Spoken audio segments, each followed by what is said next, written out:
Hey everyone, welcome back to the channel. Today, I'm excited to share a brand new Naruto fanfiction with you. This Uchiha is way too cautious. In this story, Uchiha Kei isn't your typical reckless ninja. Ever since he arrived in this world, he's been unbelievably careful, doing everything possible to survive and avoid making any fatal mistakes. But fate has other plans.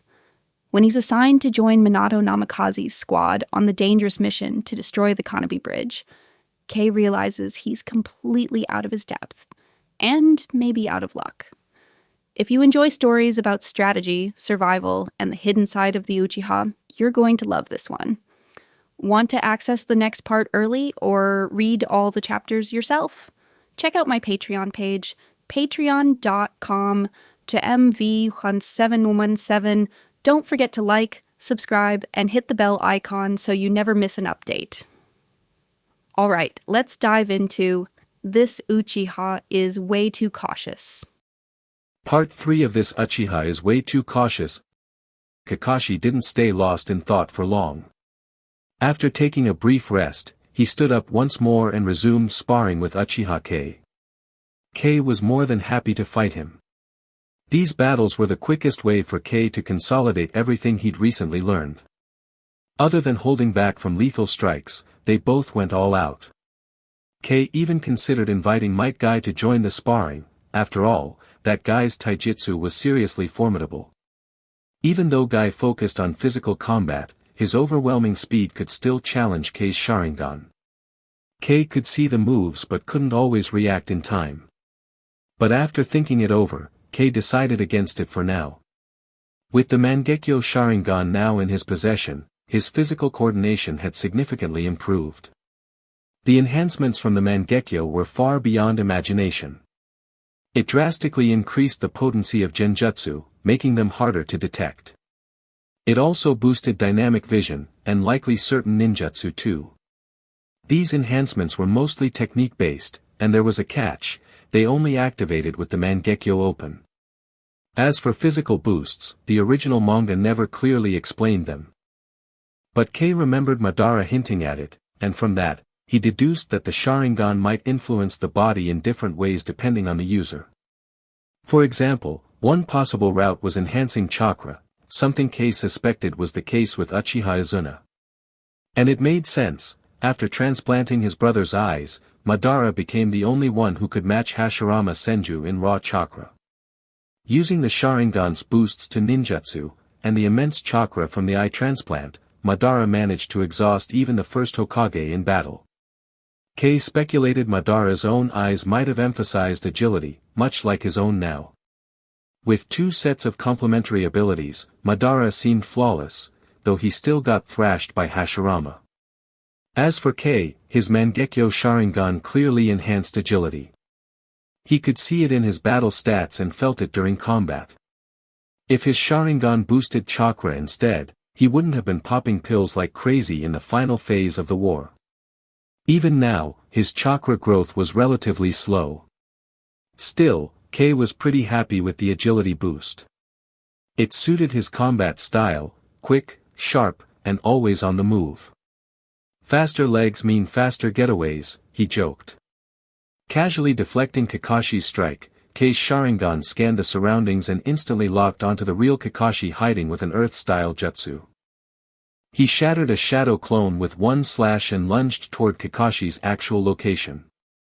Kakashi must have realized he was exposed, because he didn't hesitate, bursting from the ground and engaging Kei in close quarters. But it didn't last.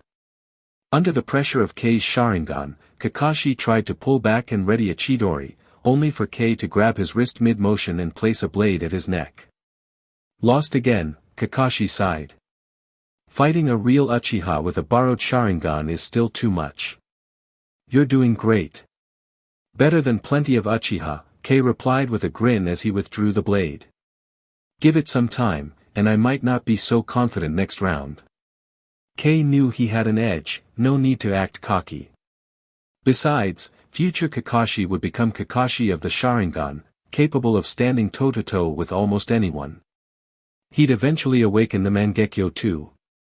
Kei was confident he could still win, but it would take effort, and a cost. So, why not enjoy his current advantage while it lasted? Maybe, Kakashi replied, wiping sweat from his brow. You might be right.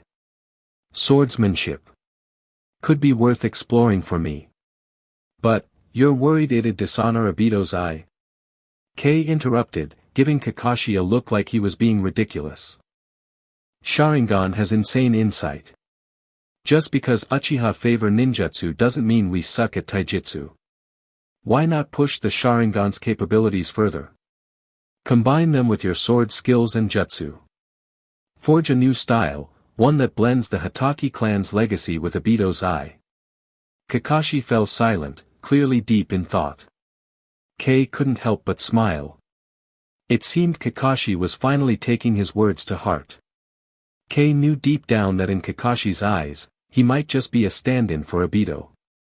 But he didn't care. If there was value to be gained, why not take it? Truth be told, Kei's push for Kakashi's evolution was selfish too. The path he envisioned for Kakashi was one he had once considered for himself. He didn't need another Sharingan, not anymore. But refined swordsmanship? That, Kei wanted. Kakashi was his test field. If Kakashi succeeded, Kei could draw inspiration and incorporate the best parts. Of course, he wasn't planning to copy the Hatake style wholesale. But extracting the essence and adding his own spin? Definitely worth it. Fusing ninjutsu, kenjutsu, and the Sharingan would take time. And Kei had no intention of grinding it all out alone when he could just let Kakashi do the legwork. Just like when he nudged Kakashi toward developing the Chidori, Kei was planting seeds and waiting to harvest the fruit. There was another reason, too. Kakashi would probably join the Umbu soon. A stronger Kakashi in that position could serve Kei's long-term plans well. In fact, if Kei's schemes played out right, Kakashi would become a key player, an indispensable asset. And when Kei eventually gained more influence, he wouldn't hesitate to help elevate Kakashi to a position that aligned with his own interests. I get it. I'll seriously think about it, Kakashi finally said, nodding solemnly. Thanks, Kei. No big deal. Let's head out, Kei replied, waving his hand with a smile. The two of them started making their way out of the forest. But as they walked, they suddenly noticed a kid standing alone at the edge of a cliff, a few hundred meters away. Both Kei and Kakashi frowned, confused. They exchanged glances, then started walking toward the kid, mostly because they noticed the Uchiha crest on his clothes. Is that your clan's kid? What's he doing out here? How should I know? I don't even know half the clan, Kei replied. Before they could say more, the kid suddenly jumped off the cliff. Both of them froze. What the hell? But their reactions were lightning fast. In an instant, both of them used body flicker and appeared at the cliff's edge, peering down. As Kei scanned the cliff face, he tried to remember, whose kid would be desperate enough to do something like this? Then, as he recognized the child using kunai to slow his fall down the cliff wall, Kei's eyes narrowed. He was debating whether or not to throw a kunai down after him. Thank you, Kei-kun, said Uchiha Fugaku with a bow, his young son Uchiha Itachi standing beside him. Thank you for saving my child. You're too kind, clan head. Honestly, even if I hadn't acted, he probably would have been fine, Kei replied politely, shaking his head. Besides, I wasn't the only one there, Kakashi played a huge part. Indeed, the little boy Kei and Kakashi had found at the edge of the cliff was none other than Uchiha Itachi. If Kakashi hadn't been there, Kei might really have thrown a kunai at the kid out of sheer impulse. Kakashi didn't know who Itachi was, but honestly, even if he had, he would have rushed to save him all the same. Kei had sighed inwardly at the time and followed Kakashi down to rescue Itachi. Come to think of it, even without Itachi, perhaps someone else would have eventually emerged from the clan to fulfill the same role. The Uchiha situation was a complicated mess, and after the Ninetales attack and the death of the fourth Hokage, the clan was already teetering on the edge of ruin. Add internal divisions and a few traitorous figures, and it was clear that even without Itachi, disaster was looming. In that scenario, the third Hokage himself might have stepped in directly. Sure, it would have torn apart any pretense of diplomacy and led to more widespread conflict, but sacrificing the Uchiha to preserve the village? Not out of the question. Kei glanced at the quiet boy standing beside Fugaku. Though Kei knew all the intricate politics surrounding the clan, he still couldn't help but feel an urge to flick the kid upside the head. Not that he had the chance, dealing with Itachi personally was probably off the table for now.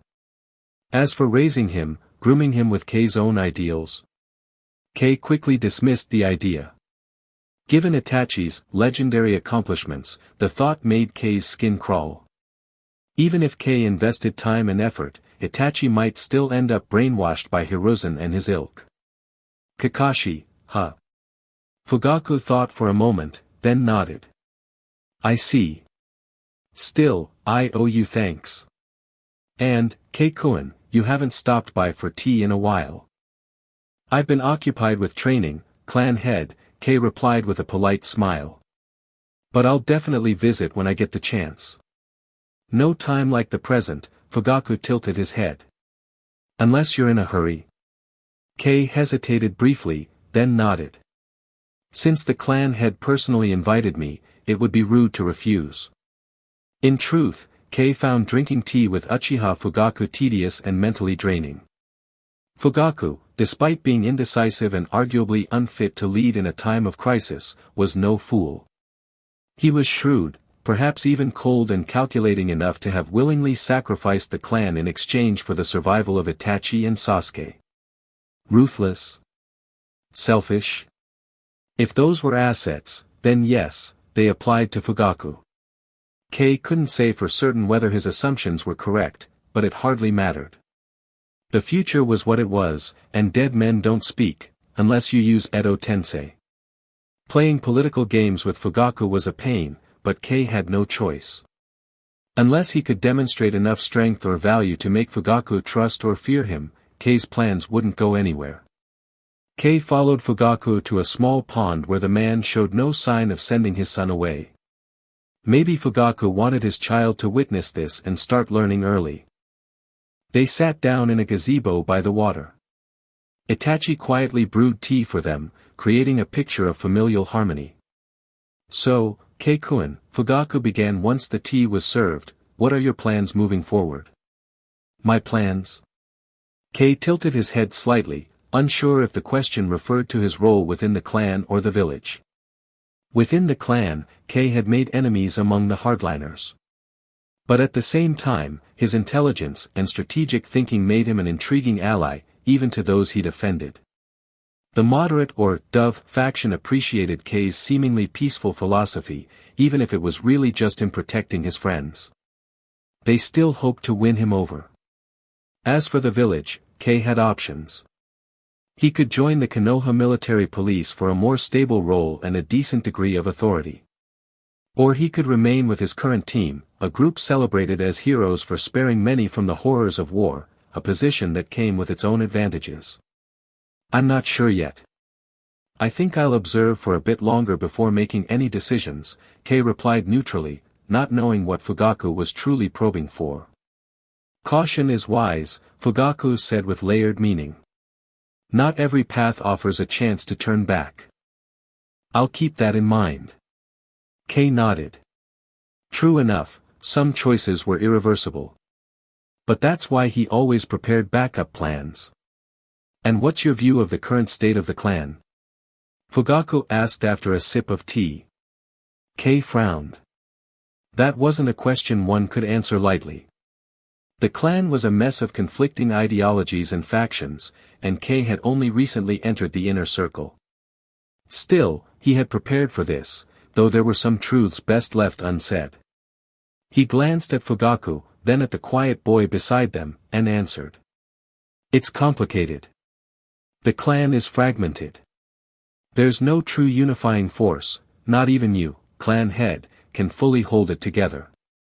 Calmly, Kei continued, there are those like Uchiha Shu who advocate confrontation with the village, and others who prefer peaceful negotiation. Neither side is willing to compromise. And honestly, who knows how many more are secretly backing one faction or the other. You're perceptive, Kei-kun. Fugaku nodded approvingly. But do you know why things are like this? I mean the relationship between the village and the clan. I do. Kei took a deep breath, his tone carrying a hint of mockery. Isn't it obvious? It's about power. Yes, power. At least from the Uchiha's perspective, the problem was simple, the imbalance of power. As for the deeper causes, maybe they never thought about them, or maybe they didn't dare to speak of them. Note, in Itachi Shinden, Itachi meets Orochimaru and gets baited into an existential crisis over the meaning of life, which leads him to jump off a cliff. Only to be saved by a crow. No, it wasn't Shisui. The issues plaguing the Uchiha clan had long been festering, rooted deep even before the founding of Konoha. In fact, one could say they had been present since the village's very inception. Back when the first Hokage still lived, an embodiment of the true will of fire, his presence kept these tensions in check. But after his death, with the ascension of the second Hokage, a master of schemes, the suppression of the Uchiha truly began. The older generations of the Uchiha had sensed this shift early on. Resistance had already begun to take form, embodied by figures such as Uchiha Setsuna, a cunning and radical hawk who had an obvious disdain for Tobirama Senju. Uchiha Kei remembered reading a description of Setsuna as a sly and uncompromising hardliner, clearly at odds with the second Hokage. It's no surprise, Setsuna had likely seen through Tobirama's policies. Unfortunately, that was a time shortly after Uchiha Madara's defection and Hashirama's death. The fear and resentment toward Madara still lingered, and few were willing to listen to people like Setsuna. As for whether Setsuna was still alive, Kei wasn't sure, but he highly doubted it. The Uchiha clan had once flourished. Even after Madara left, there were still quite a few who awakened the Mangekyo Sharingan. Setsuna was likely one of them. Others included Uchiha Rei, Uchiha Baru, Uchiha Naka, and Uchiha Naori. Out of those four, 3 were either killed or eliminated during internal struggles for power. Only Naka and Naori remained. However, Naori, while not directly mentioned in the original works, was most likely a pacifist. Her most notable legacy was creating the Izanami, the powerful genjutsu that traps its victims in an endless time loop. This was the very technique Itachi would later use against Kabuto in Sage Mode. The once glorious Uchiha clan had descended into fragmentation after Madara's fall. Even their Mangekyo users ended up discarded in the annals of forgotten history, their potential wasted. Tobirama had clearly understood how fractured the clan had become. Given his existing bias, he decided they were the perfect target.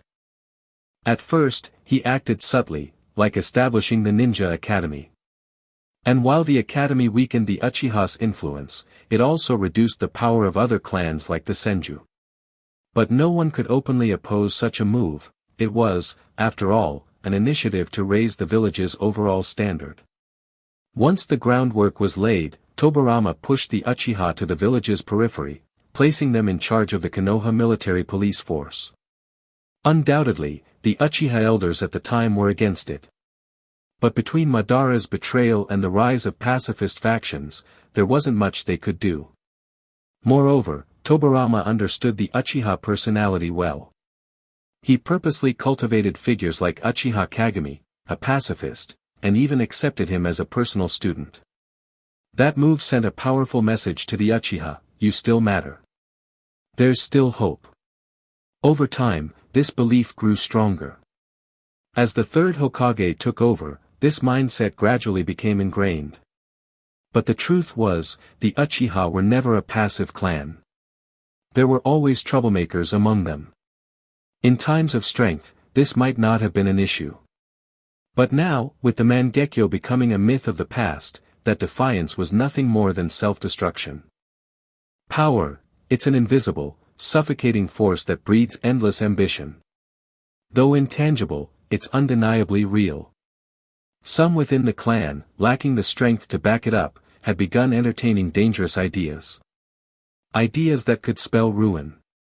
Is it really just about power?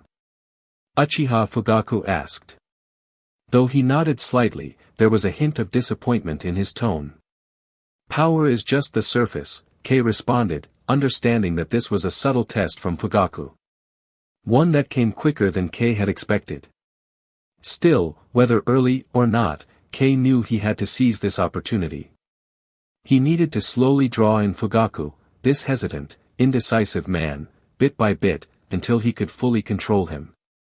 He had the advantage. Anyone familiar with the original Naruto story knew Fugaku's greatest weaknesses. Kei just needed to play the long game. Fugaku glanced at him, sipping his tea. Do you have deeper insights, Kei? It might just be speculation, but I'd like to share it anyway. Kei toyed with the teacup in his hand, then glanced at young Uchiha Itachi standing nearby. But the things I'm about to say might not be appropriate for a fledgling chick to hear, especially if it's mere conjecture. Are you sure you want him to stay? A nestling will one day become an eagle. Fugaku frowned slightly, but eventually nodded. If you have something to say, then say it.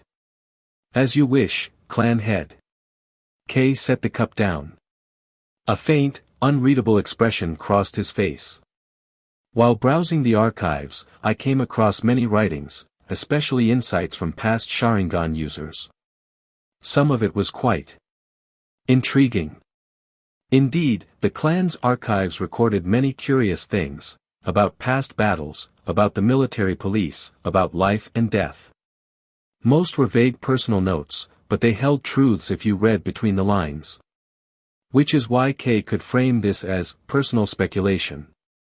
But what he was about to say went far beyond just that.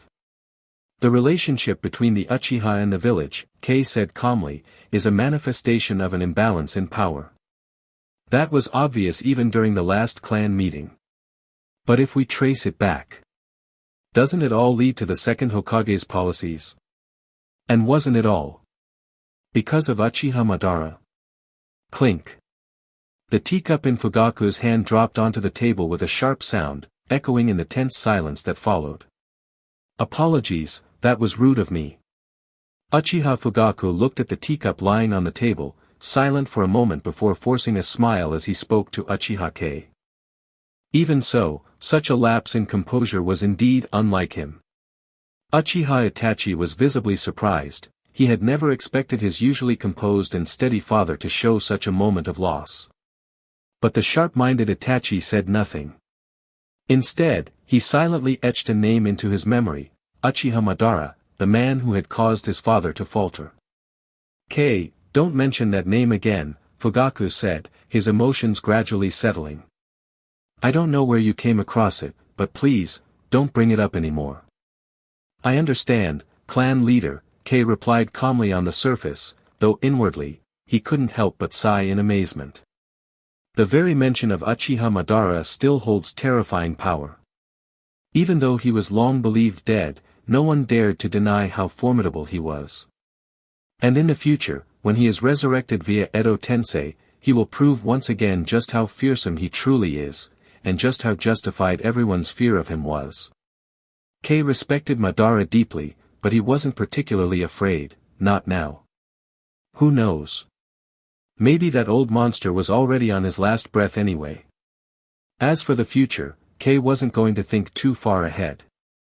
Becoming stronger would take time. He wasn't like Uchiha Sasuke or Uzumaki Naruto, who leveled up like they were running on cheat codes. Kei understood he couldn't compare to them, but he did have his own advantages. At the very least, he believed he could eventually reach the level of Itachi. Please continue, Kei, Fugaku said at last after Itachi had poured a fresh cup of tea. Understood, clan leader. Kei nodded and continued, ever since that ninja left, the seeds of conflict were already sown. The second Hokage's policies, while appearing to target all ninja clans, were in truth aimed squarely at the Uchiha. And what makes you say that? Fugaku asked, sipping his tea calmly. The Konoha Military Police Force, Kei said with a faint smile. It was established by the second Hokage. On paper, handing over such a vital department to the Uchiha seemed like trust. But in practice, it forced our clan into the role of enforcers, overseeing criminals, and conveniently, placed the department right next to the village prison. It was a blatant effort to isolate us, banishing the Uchiha to the outskirts of Konoha. At this point, Kei paused to observe Fugaku's expression. As expected, Fugaku remained composed. Kei couldn't read his thoughts, but that calm demeanor was fitting for a clan leader, and his silence was a signal for Kei to continue. Kei also noticed Itachi had fallen into deep thought. So this is what they mean when they say a child has the mind of a Hokage. Kei shook his head. Despite the maturity, Itachi's views were still painfully naive. He doesn't even understand the simple truth that disasters should not implicate one's family. Kei really didn't like this kid. As Kei organized his thoughts, he decided it was best not to reveal everything at once. Sometimes, leaving things unsaid can have more impact. I'm sure you can guess why the second Hokage did all this, clan leader. I sensed it clearly at the last clan meeting, and I believe many others did too. Kei spoke with renewed clarity. I believe the second Hokage's true intention was to monitor the Uchiha, to ensure that if another ninja like him ever emerged, the village could respond immediately. In his eyes, that was the best way to safeguard Konoha. After all, I understand, Kei. Fugaku suddenly interrupted him, letting out a soft sigh. You don't need to say any more. I understand. He did understand. Fugaku could see the logic behind the second Hokage's actions. After all, Tobirama had fought against the Uchiha clan for years, he knew them well. He had also personally experienced Madara's attack on the village. Even though Madara was ultimately defeated by Hashirama in the battle at the Valley of the End, the cost had been the life of the first Hokage. So Tobirama feared another Madara might one day arise from the Uchiha, he had to remain vigilant. After all, Madara's strength was overwhelming. Fugaku also suspected that in Tobirama's eyes, the Uchiha were innately evil. He had heard similar sentiments from the clan elders, especially since many among them were still loyal to Madara's ideals. Kei, don't speak of any of this outside, Fugaku said after some thought, his tone serious. I understand, clan leader. These are just my personal speculations anyway. Kei nodded sincerely. What kind of idiot would repeat this in public? That's asking to die. He only said this much because it was a safe space, and why he had initially wanted Itachi to leave. But then he figured, why not plant a few seeds in young Itachi's mind, whether they take root or not, Kei didn't care. He just wanted to mess with him a little. If Itachi grew stronger in the future and gained the third Hokage's attention, and if he started questioning things, that would be interesting. If Hiruzen panicked and decided to eliminate him? Even more interesting. Will he fight back, or stay silent, or maybe the third will pretend to stay calm and ask who told him all this? Then Itachi gets a round of brainwashing and comes straight back to me. Whatever happened, Kei had already thought it all through. If the plan succeeded, the third Hokage might be digging his own grave. If it failed? No big deal. Kei could always surrender, or disappear. One way or another, he'd never let it backfire on himself. Seeing Fugaku's response, Kei felt like he was a step closer to his plan's success. After all, the political savvy he showed this time far surpassed the last. Kei, Fugaku said suddenly, pulling him from his thoughts. His intense gaze locked onto Kei's face. Yes, clan leader, Kei replied immediately, bowing respectfully. You don't need to keep putting on that face. I'm sure, in your eyes, I'm just a failure, aren't I? Fugaku sighed. Kei really wanted to say, yes, and also a cold-blooded lunatic. But he wasn't that bold, yet. He shook his head. No, clan leader. These are only my own theories. Please don't take them too seriously. You're quite cautious, Kei. Fugaku smiled faintly, then suddenly grew serious. Have you ever considered becoming a teacher? Guiding a young fledgling? Being a teacher to a fledgling little chick, even if Uchiha Kei had a terrible memory, there's no way he could forget what he just said about Uchiha Itachi. Sure, becoming Itachi's teacher might bring him closer to Uchiha Fugaku, but just thinking about what that kid would do in the future made it hard for Kei to feel any warmth toward him. As a spectator, Kei might have been able to gloss over Itachi's actions and focus on his deep love for his little brother, sacrificing everything for him, even earning the reverent title of Itachi the God. But now that he was an Uchiha himself. Honestly, the fact he didn't knock out Kakashi, throw a few kunai, and jump down a cliff to strangle this kid was proof enough that he still had a shred of conscience. Sure, the brat was still young and had some potential to change. But Kei had no interest in trying to save him, just like how he wasn't bothering to find out what Shisui was up to these days. Kei wasn't like those other transmigrators. No Jonin at 5, Mangekyo at 10, beat Madara at 12, overpowered nonsense. He was already 13, pushing 14. He knew what kind of talent he had, and he had no intention of playing hero. If my plan works out, maybe I'll be reforming him in my own way, Kei thought to himself. And even if he still ends up running into the arms of the third, at least he'd be a useful pawn. Of course, aside from this strategic reason, there was another, deeper one for Kei's refusal. It was the terrifying tradition in the world of Naruto: students always kill their teachers. Just think about the classics. Orochimaru killed his teacher, the third Hokage. Obito killed his teacher, Minato. Nagato killed his teacher, Jiraiya. Even Kakashi almost got killed by Sasuke. Being a teacher was dangerous, and with some of the things Kei planned to do in the future, that danger doubled. Kei might believe he'd be stronger than Itachi eventually, but ambushes were a ninja's worst fear. And Kei himself was really good at ambushes, he knew just how deadly they could be. So Kei turned Fugaku's proposal down flat. No vague excuses this time, just a firm no. You could imagine Fugaku's expression. He hadn't expected Kei to be so direct, and for a moment, his brows knit tightly together. Now Fugaku started to seriously wonder if Kei had someone backing him from the shadows. Why else would he make such a foolish decision? I need a proper answer, Kei, Fugaku said with a more serious tone. Even little Itachi was staring at him curiously. I'm not the right person to be young Master Itachi's teacher, Kei answered firmly. First, I still need to work on myself. My fundamentals are lacking, as you know. Second, Itachi's teacher should be someone with a clear political stance. There are plenty of options, not necessarily from within the clan. Ah yes, the old pass-the-buck maneuver. Kei wasn't going to take that job no matter what. Whether Itachi turned into a good little disciple or a dutiful executioner, it had nothing to do with Kei. And he wasn't wrong. Fugaku's son, as the future heir, should have a politically symbolic mentor.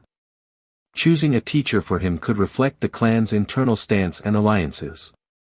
Whether or not Fugaku actually had a clear position, using Itachi's apprenticeship as a gesture of goodwill or political statement was a very smart move. Though Kei was seen as part of the moderate faction, both the Doves and Hawks knew this kid hadn't really sided with anyone. So his refusal made perfect sense. Don't pick me. Pick someone with a political stance, from inside or outside the clan. I see. You're being cautious. I understand, Fugaku nodded after a brief silence. Let's put Itachi's mentorship on hold for now. He's still young, only 4 years old. Kei finally let out a breath of relief. Looks like he had dodged the Itachi bullet, at least for now. But before he could savor that win, Fugaku added, still, when you have time, I hope you can guide him a little. Just help broaden his worldview and teach him right from wrong. Got it, clan head, Kei replied, face stiffening as he glanced at the now fidgety Itachi. It was hard to outright reject a request phrased like that, especially after Fugaku left the door open with that, when you have time. And time, that magical word, was extremely flexible. Kei could just be busy. If push came to shove, he'd just dump the kid on Kakashi. After all, Kakashi was going to be Itachi's superior someday. Why not let them bond early? Could Kakashi even say no to a kid from the Uchiha? With all those awkward matters out of the way, Fugaku didn't bring up anything else about the clan or the village. Instead, he began casually asking Kei about his recent life. It felt almost like an elder checking in on the younger generation. He even asked about the ninja sword Kei wore at his waist. After hearing the story, Fugaku scolded Kei for not seeking help from the clan. If it were anyone else, they'd probably be moved to tears. But Kei felt nothing. That friendly family chat lasted about an hour before it wrapped up. Kei had to go, and Fugaku's wife came out to call them in. Kei left the Uchiha household with a smile. This time, he didn't bother to hide it as quickly as before, because this time, he really was pleased. The meeting had gone very well. Kei could tell he'd successfully piqued Fugaku's interest even more, a crucial step forward in his plan. Now comes the waiting game.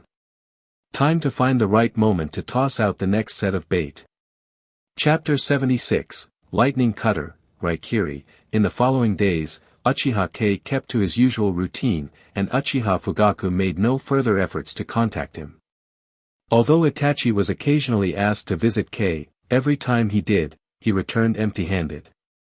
Kei wasn't about to sit around waiting for him, nor did he have the time or energy to teach anything. What was he supposed to say? Think more. Analyze more. Use your own eyes to uncover the truth. Kei had no interest in such idle mentoring. These days, he spent nearly all his time sparring with Kakashi. He hadn't even gone to see Kenta Imai or Ayaka Hyuga. With no new missions from above, Kei had no reason to interact with those two anyway.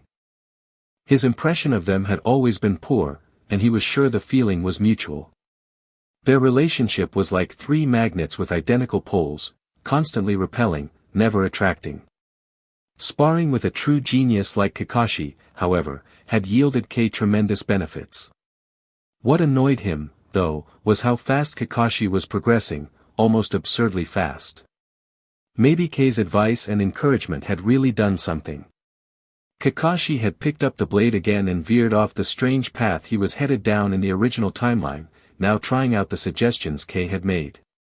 And the result? Both of them were stunned. This new path suited Kakashi perfectly. Kakashi had always been a capable swordsman. Even after his father's death, though he had strayed a bit, he still relied heavily on the sword, maybe due to his age. Now, barely over a month since his blade had been broken, Kakashi picked it up again without missing a beat. In fact, this time, he seemed even stronger. Thanks to Obito's Sharingan, Kakashi's perception had sharpened rapidly. He wasn't wasting chakra on visual genjutsu, instead, he honed the eye's insight to its limits. Of course, Kakashi didn't focus solely on swordsmanship. He still remembered Kei's advice. Kei had previously suggested improvements for Chidori and even talked about combining ninjutsu with kenjutsu. Kakashi had taken that to heart and begun exploring that very path. And then it happened, during one of their sparring sessions, Kakashi, right in front of Kei, unleashed something that left even himself shocked. As the azure glow of chakra burst from Kakashi's short blade, his sudden acceleration and the crackling lightning element caught Kei completely off guard. If not for Kei's Sharingan, with its superior reaction time and insight, that unexpected burst of speed could have defeated him right then and there. In a real battlefield scenario, that would have been a fatal mistake. What surprised Kei even more was that this fighting style didn't seem to drain chakra excessively. Sure, Kakashi still had limited reserves and had to sustain the Sharingan, but he no longer looked like the guy who collapsed after a single fight with Zabuza, though Kei had always suspected that was just an act. "Is that your new sword technique?" Kei asked curiously, sitting on the ground after their match. "That sudden burst of speed, is it caused by lightning release stimulating your body?" Yeah. Kakashi sat beside him, staring at his blade with a complicated expression. I didn't think it'd work on the first try. Maybe Obito's blessing, or maybe it's because Chidori is something I created, so it fits naturally.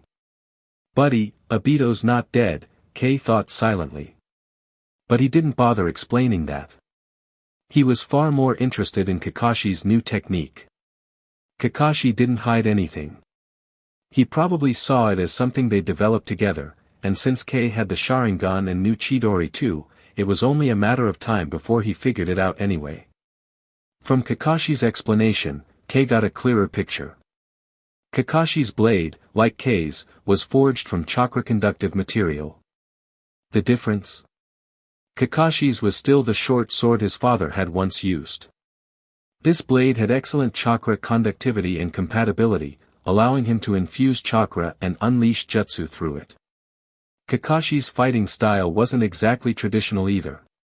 He coated the blade in a thin layer of chakra, not too much, just enough to conserve energy. This thin chakra layer made the blade sharper and added a surprise element.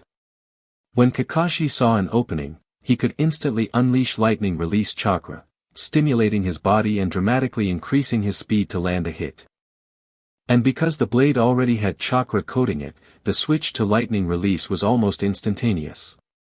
This chakra didn't just paralyze, it tore through the enemy's body from the inside out. 3 defining traits: explosive power, paralysis, and destruction. Anyone hit by that blade, unless exceptionally strong, was basically done for. In the original story, even Yamato had been paralyzed and dropped by Sasuke's Chidori, proof of how lethal this technique was for most ninja. Kei stroked his chin.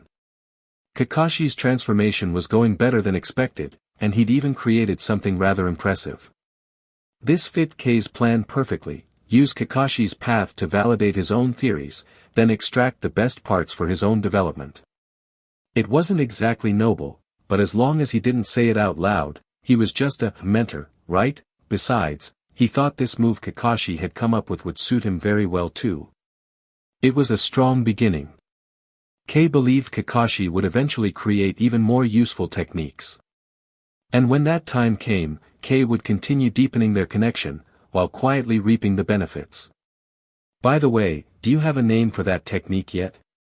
Kei leaned back against a tree and asked after some thought.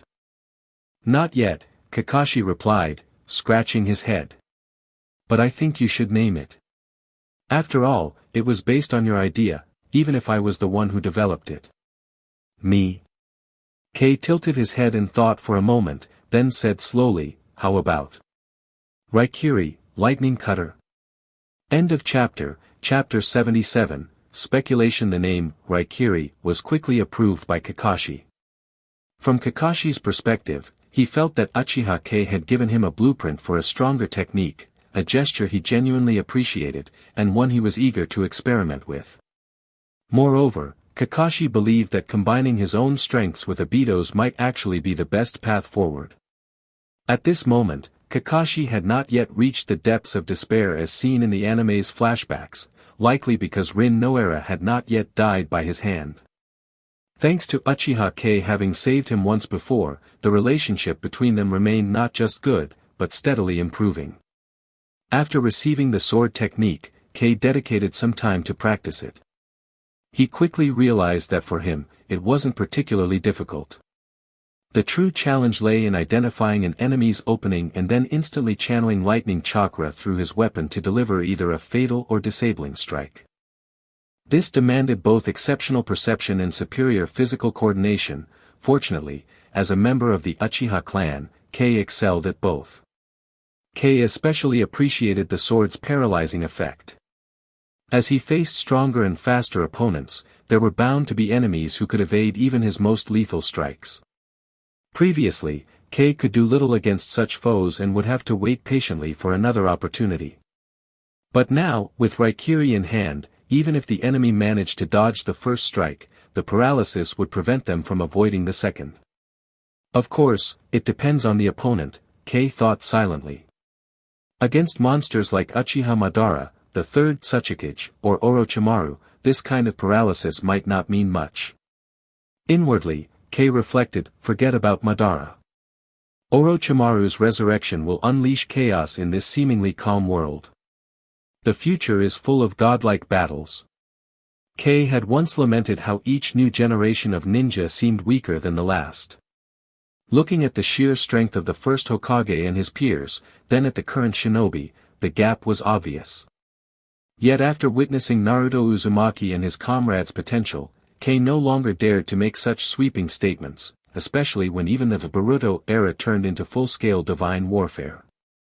Perhaps, Kei mused, the ninja profession was inherently unpredictable. Regardless of strength or weakness, every shinobi had their own brilliance. Still, bloodline ninja stood at the pinnacle. At least I'm a bloodline ninja too, Kei thought. And compared to others, I know much more. I have far more options available to me. After parting ways with Kakashi, Kei made his way back toward the Uchiha clan compound. As he walked, he couldn't help but reflect, I've already awakened the Mangekyo Sharingan. It's about time I started thinking about my future path. I never imagined I'd reach this point so soon. But without a brother, how will I ever obtain the eternal Mangekyo? The sky was already turning amber with the setting sun. Although Kei had to attend a clan meeting later that night, he still had plenty of time and was in no rush. As he walked, Kei pondered over the issues he was facing. Though he had only used his ocular techniques 3 times, and the data was incomplete, he had carefully recorded each experience. Each of the 3 abilities was powerful, but none of them were fully developed. Kei wasn't sure how to fully evolve them. Was it simply a matter of using the Mangekyo repeatedly, but wouldn't that eventually blind him? That was a price Kei was absolutely unwilling to pay.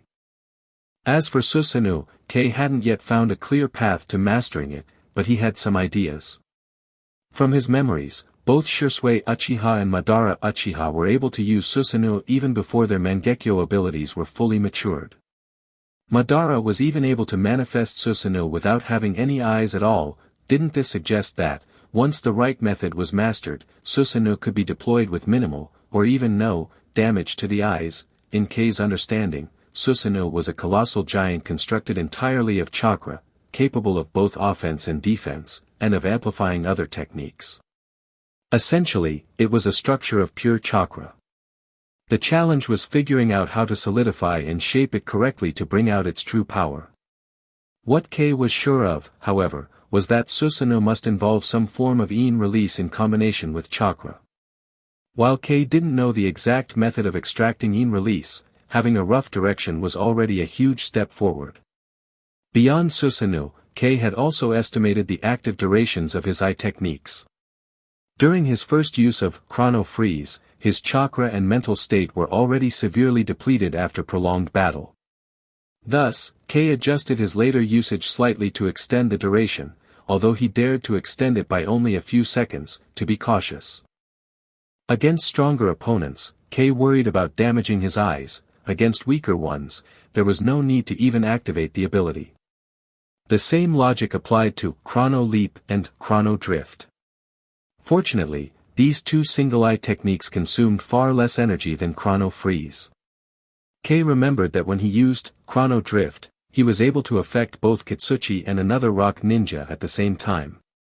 Meanwhile, Chrono Leap showed overwhelming performance in enhancing individual combat, allowing Kei to take down an entire elite rock ninja squad.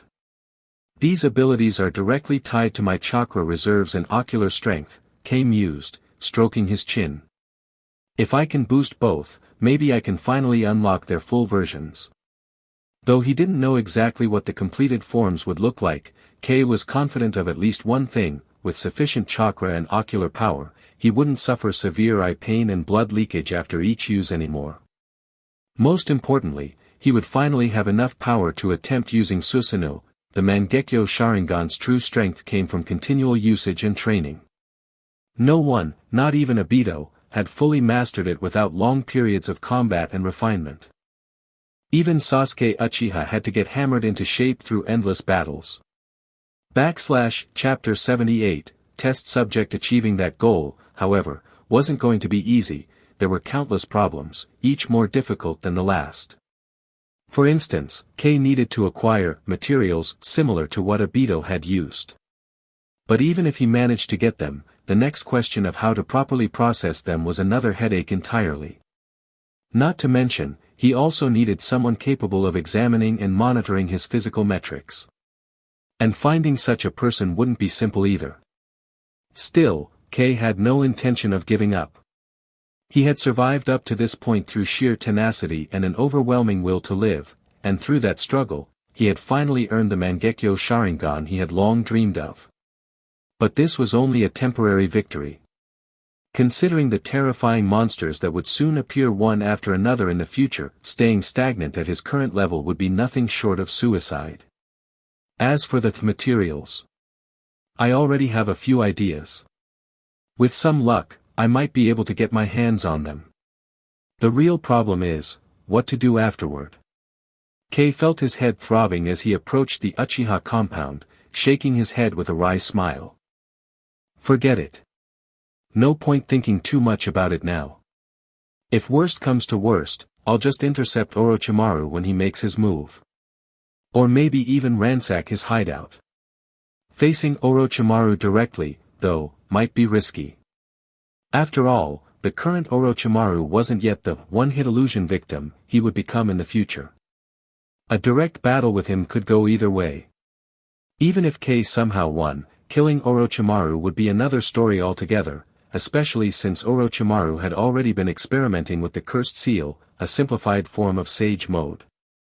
That's why Kei figured it was better to plunder Orochimaru's lair rather than fight him head-on.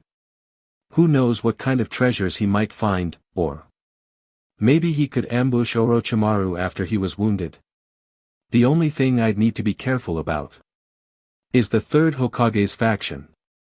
Kei recalled that the third Hokage had personally been present when Orochimaru defected. He had allowed Orochimaru to escape right under his nose, though afterward, he dispatched squads to hunt him down. Sighing helplessly, Kei decided he would deal with things case by case when the time came.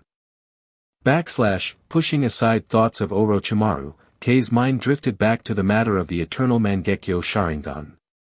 He had a rough understanding of the Mangekyo's power, but whether the eternal version was worth pursuing was something he needed to seriously consider. Based on Uchiha Madara's words, and Kei's own deductions, he categorized Mangekyo abilities into two types, those that enhanced physical coordination and agility and those that boosted chakra volume and potency. Kei speculated that the phenomenon of brothers awakening Mangekyo often resulted in two complementary types of eyes. The classic example was Itachi and Sasuke. While Itachi's eyes weren't definitively classified, Kei suspected they leaned toward enhancing physical abilities. Meanwhile, Sasuke's Mangekyo amplified chakra power and output. Although Madara had once described Sasuke's eyes as agility-focused, at that time Sasuke was already using Itachi's transplanted eyes. Thus, when two such different Mangekyo were fused, it created a perfect synergy, enhanced control and physical dexterity plus a massive boost in chakra volume and potency. That explained why single Mangekyo users rarely survived for long, because since Indra's era, no one had naturally awakened the eternal Mangekyo without first splitting and reuniting these powers. Madara and Izuna were brothers. Itachi and Sasuke were brothers. In the canon timeline, only these pairs achieved eternal Mangekyo through this fusion. It was the merging of their complementary abilities that perfected the Mangekyo, eliminating blindness and skyrocketing their potential. Thinking about all this, Kei wasn't sure if his theories were absolutely correct, but he was confident he was at least heading in the right direction. He could already feel it, his own eyes were biased toward enhancing physical coordination. So, what I need is a Mangekyo that leans toward boosting chakra. Kei frowned thoughtfully. Uchiha Shisui. Or Uchiha Itachi. After a brief moment of consideration, he ruled both out. First of all, even if Kei wanted to, there was no way he could touch either of them. Second, based on his assumptions, neither seemed to fit the chakra-boosting category. Itachi, like Kei, likely specialized in enhancing body functions. And Shursui, with the nickname Shunshin no Shursui of the body flicker, was probably also agility-focused. TCH, useless either way, Kei sighed in frustration. Though. There is one more option. Just. That just was the problem, because the person he was thinking of was Uchiha Fugaku. Not whether he could defeat Fugaku, but what would happen after. Even if Kei sneak attacked Fugaku and managed to kill him instantly with an ocular technique, afterward his entire plan would fall apart. He wouldn't be able to stay in the Uchiha clan. He wouldn't survive in Konoha unless he swallowed his pride and joined Root. Otherwise, exile would be his only path. Shaking his head, Kei decided it was too reckless. Not only was Fugaku's Mangekyo affinity unknown, but if it turned out to be another coordination-focused ability, Kei would be screwed. Even if it was the right type. What next? It's not like he could just jam Fugaku's eyes into his own sockets for a live experiment. Kei wasn't crazy enough to gamble with his own vision. If something went wrong, he'd lose everything. If only there was a pair of brothers already. Kei sighed. Capture them, torture them, force them to awaken Mangekyo, then kill one and use the other's body as a host to nurture the eternal Mangekyo. But where would I even find such brothers? Or the equipment to sustain the survivor? The headache deepened. Finding candidates was a huge challenge. They needed to be strong enough, at least 3 tomo, and close enough as siblings. And then there was the issue of equipment. Kei needed machines capable of keeping the surviving host alive even after stripping their consciousness. No mind, only a body, just enough to feed the growing eternal eye. Sadly, Kei had neither the equipment nor the funds to pull this off yet. Groaning, Kei rubbed his forehead in frustration, but then stopped abruptly. Because someone was blocking his path. Uchiha Yu. Kei tilted his head lazily. What do you want? I have a message for you. Yu sneered, looking at Kei with open disdain. Don't flatter yourself, I'd never seek you out otherwise. Save it, Kei cut him off. If it's about choosing sides or making mental preparations, you can shut up now. Yu's expression instantly darkened, danger flashing in his eyes. Well, he did come to say that. If they weren't standing inside the Uchiha compound, he probably would have attacked then and there. But Kei's eyes were equally cold, and in that moment, a dangerous thought flickered through his mind. Wait. Isn't this guy a perfect test subject? Chapter 79, I'm going to kill you, during the clan meeting that day. While the meeting was ongoing, Kei had already started plotting. Originally, Uchiha Kei was still wondering where he could find a pair of strong brothers who were also at odds with him.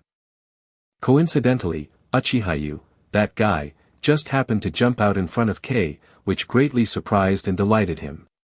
When it came to people who disliked him, Uchiha Yu was definitely one of the most resentful within the clan. The one who hated him the most might have been Uchiha Hiroki, the guy Kei had ruthlessly threatened before, but in Kei's eyes, Hiroki wasn't even worth considering. Sure, Hiroki held the title of a jonin, but he had never even been to the battlefield. How could Kei possibly respect someone like that? Even though I survived by playing it safe too, at least I went to war. Kei thought. Besides looking down on Hiroki, there was also the fact that Hiroki seemingly had no brothers, so even if Kei dealt with him, it would be useless for Kei's current plans. He didn't intend to waste his time or effort on such a non-factor. But Uchiha Yu. He was another matter entirely. Kei and Yu had serious bad blood between them. The last time Kei had defied Uchiha Yu's older brother, Uchiha Shu, Yu almost attacked him on the spot. Although Shu had stopped him in the end, Kei remembered it clearly. Strictly speaking, he really did have a grudge against this pair of brothers. And most importantly, these two were key members of the hardliner faction within the Uchiha clan, a significant force among them. In Kei's plans, there was absolutely no way he could let the hardliners off the hook. While the fundamental reason for the Uchiha's downfall wasn't solely the hardliners, they had certainly accelerated it. The dovish faction might have had the right ideas, but they underestimated the third Hokage's scheming nature, eventually leading to the rise of two traitors. The hardliners, however, were like lunatics, believing they could solve everything through brute force. If they had truly been strong enough, that might have worked. But as the saying goes, their ambition far exceeded their strength. Thus, compared to the doves, Kei's first priority was to eliminate the dangerous hardliners completely. He couldn't afford to leave any hidden threats behind. As for the doves, he wasn't planning to let them go either. It was just that he'd deal with them later, once his plans were nearly complete. Kei never thought of himself as some benevolent person. If someone was a nuisance, he would find a way to remove them without hesitation. But before that, he needed to gain enough influence, enough authority, to act safely. And if things didn't go according to plan, well, someone else would probably take care of the job for him. What a lucky break, Kei thought coldly, staring at Uchiha. Since he had already made up his mind, he needed to plan things carefully. He couldn't afford to leave behind any evidence. While Kei was lost in these messy thoughts, he naturally wasn't paying much attention to the clan meeting. In fact, he couldn't even be bothered to listen to what the others were arguing about. It was just the same old thing, two factions yelling at each other, faces red with rage, refusing to back down. But no matter how fierce the quarrel got, it was always up to Uchiha Fugaku to make the final decision. Kei just coasted through the entire meeting. Still, his absent-mindedness didn't go unnoticed. He couldn't help it. Kei's name was getting bigger and bigger, not just inside the Uchiha clan, but throughout Konoha as more and more ninja returned from the battlefield. He was even being called the Sharingan hero. Moreover, within the clan, Kei's status wasn't low either. After he openly defied Uchiha Shu, he had won Fugaku's public support. Later, he was even invited to Fugaku's home for tea, a fact many had heard about. Though the Uchiha compound was large, rumors spread fast. Especially since Fugaku didn't exactly try to keep it secret. In everyone's eyes, Kei had become an important figure. Fugaku's favor toward him was seen as a clear signal. That's why Kei's uncharacteristic silence today surprised many, including Uchiha.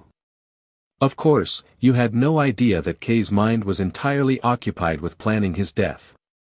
When the clan meeting finally ended, Kei immediately left the hall. After spending the entire meeting thinking it over, he had basically figured out his plan.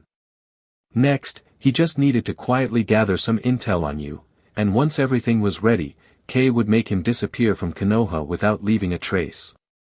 As he was walking away, a voice suddenly called from behind Kei-kun. It was Uchiha Shu. I must apologize for my younger brother's behavior earlier. He was out of line. There's no need for such fake politeness, Kei said, glancing back with a faint smile. Wasn't he just here to deliver a message from you? I got it loud and clear. Shu was momentarily stunned. Of course he knew what he had said before, but Kei's attitude was still unexpected. Was this kid really planning to oppose them to the end? Shu frowned.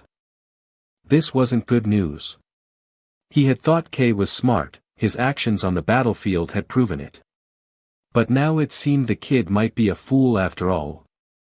Sure, his younger brother could be extreme sometimes, but if Kei couldn't even tolerate a little provocation and was willing to throw away a critical opportunity just to protect his fragile pride, then he wasn't brave or wise. He was just a fool. It seems Kei-kun needs some more time to think, Shu said, before Kei could reply. Of course, there's nothing wrong with that. Some choices. Once made, there's no turning back. Thanks for the advice, Kei said lightly. Fugaku-sama told me the same thing. I know exactly what choice I'm making, I don't need you to teach me. Indeed, he didn't need any guidance. Because, I'm going to kill you. Chapter 80, Might Guy. After the clan meeting ended, Uchiha Kei lived a rather quiet life for a while. Without sufficient intel, Kei wasn't about to make any reckless moves. If he got exposed, the consequences would be disastrous. So, Kei continued with his usual, busy, routine, either recording notes, reading, or sparring intensely with Kakashi. Kakashi's rapid improvement left even Kei a little stunned. It was as if, after finding the path that suited him best, Kakashi's progress was advancing at lightning speed. In Kei's opinion, the current Kakashi could probably defeat his former battlefield self within just a few breaths. Is this what true genius looks like? Kei scratched his head, wondering, if the Hatake clan were somehow descendants of the Otsutsuki, could Kakashi have reached the level of Naruto Uzumaki and Sasuke Uchiha? Maybe even surpass them and make them irrelevant? Of course, it was just a passing thought. In the world of Naruto, bloodline meant everything. If you were born into an Otsutsuki-descended clan, you started leagues ahead of everyone else. Think about Tonari Otsutsuki. The guy had almost no real combat experience, yet with his bloodline and the Tenseigan, he managed to push Naruto into a nearly even fight. As Kei put it, even a pig with that kind of power could manage something like that. Kei already had a strong bloodline as his foundation. Even if his raw talent was poor, he had something others lacked, information. And that was the true reason Kei believed he could shape his future. But that's all for the future. Without putting in the work now, there is no future.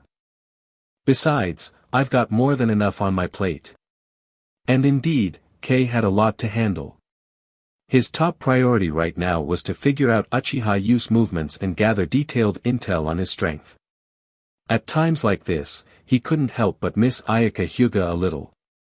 With her around, many intelligence-gathering tasks wouldn't require him to get involved personally. But Kei absolutely wouldn't seek her out again. Working with her in a situation like this would basically be handing her ammunition against him.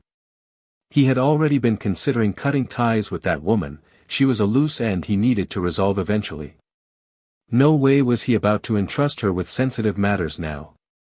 If Ayaka realized the situation, she'd probably sell Kei out at the first opportunity, if only to protect herself. After all, she had crossed Kei in plenty of ways already. She was far from feeling secure. As he strolled slowly down a main street in Konoha, Kei contemplated his next step. Should he investigate use movements first, or his combat abilities? Lost in thought, he suddenly caught sight of a green blur, someone moving upside down, dashing past him at a speed far beyond any normal person. Kei froze for a moment, then chuckled. If he wasn't mistaken, that should be Might Guy. Sure enough, as Kei laughed silently to himself, the upside-down green figure actually reversed course, stopping neatly beside him. Kei. Might Guy called out, still balancing perfectly on his hands, a look of pleasant surprise on his face. Yeah. Long time no see, Guy, Kei said, his mouth twitching slightly. He nodded. You're as energetic as ever. Of course. Pushing off the ground with both hands, Guy landed firmly on his feet, giving Kei a massive grin and a thumbs up, his teeth gleaming white. Cheerfully, he added, that's right, this is my youth in action. And it's been so long, Kei. Ever since you became a big hero, it's rare to see you, Kakashi too. Big hero, huh? Come on, I was just doing what I had to do, Kei said, instinctively taking a small step back. Guy was absolutely drenched in sweat, and Kei really didn't want to get splattered. As Guy enthusiastically gave another thumbs up, droplets of sweat visibly flung off into the air, sparkling under the sunlight. Kei desperately kept his distance. Kei was never cold to people with simple mindsets like Guy's, at least not when there was no life or death reason to be. Plus, Kei's broader plans called for making more connections, not acting cold and aloof like a poker-faced loner to everyone he met. No, Kei, you are a hero. Guy said seriously. If it weren't for you, the outcome of the war wouldn't have turned out so well. Alright, enough of that, Kei quickly waved him off. Hero or not, I still got kicked by you back in school, remember? Doesn't seem like it changed much. That's totally different. Guy laughed, scratching the back of his head as he remembered the old days. Anyway. Since you're out and about, why don't we have a friendly spar? Maybe next time, Kei immediately shook his head. I'm heading to the mission hall. Not planning to pick up a mission, just want to check out the situation. Kei hadn't made up his mind earlier, but now he had a plan: go see what missions were posted.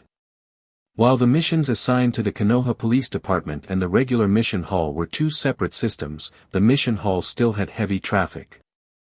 Maybe he'd pick up some useful intel.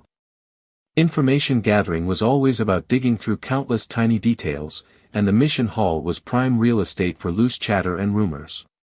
Enemy spies lurking around Konoha often tried to pick up intel through indirect sources like that. Even if he didn't find anything critical there, it wouldn't be a loss. After all, not everyone was a protagonist who stumbled upon exactly what they needed every time. Worst case, he could drop by the police department and poke around. As a member of the Uchiha clan, he had a legitimate excuse to visit, especially since the current head was Fugaku Uchiha. There'd be nothing suspicious about a clan member visiting the chief. Of course, due to his rank and status, Kei wouldn't have access to confidential files like patrol logs. But a casual visit was perfectly doable.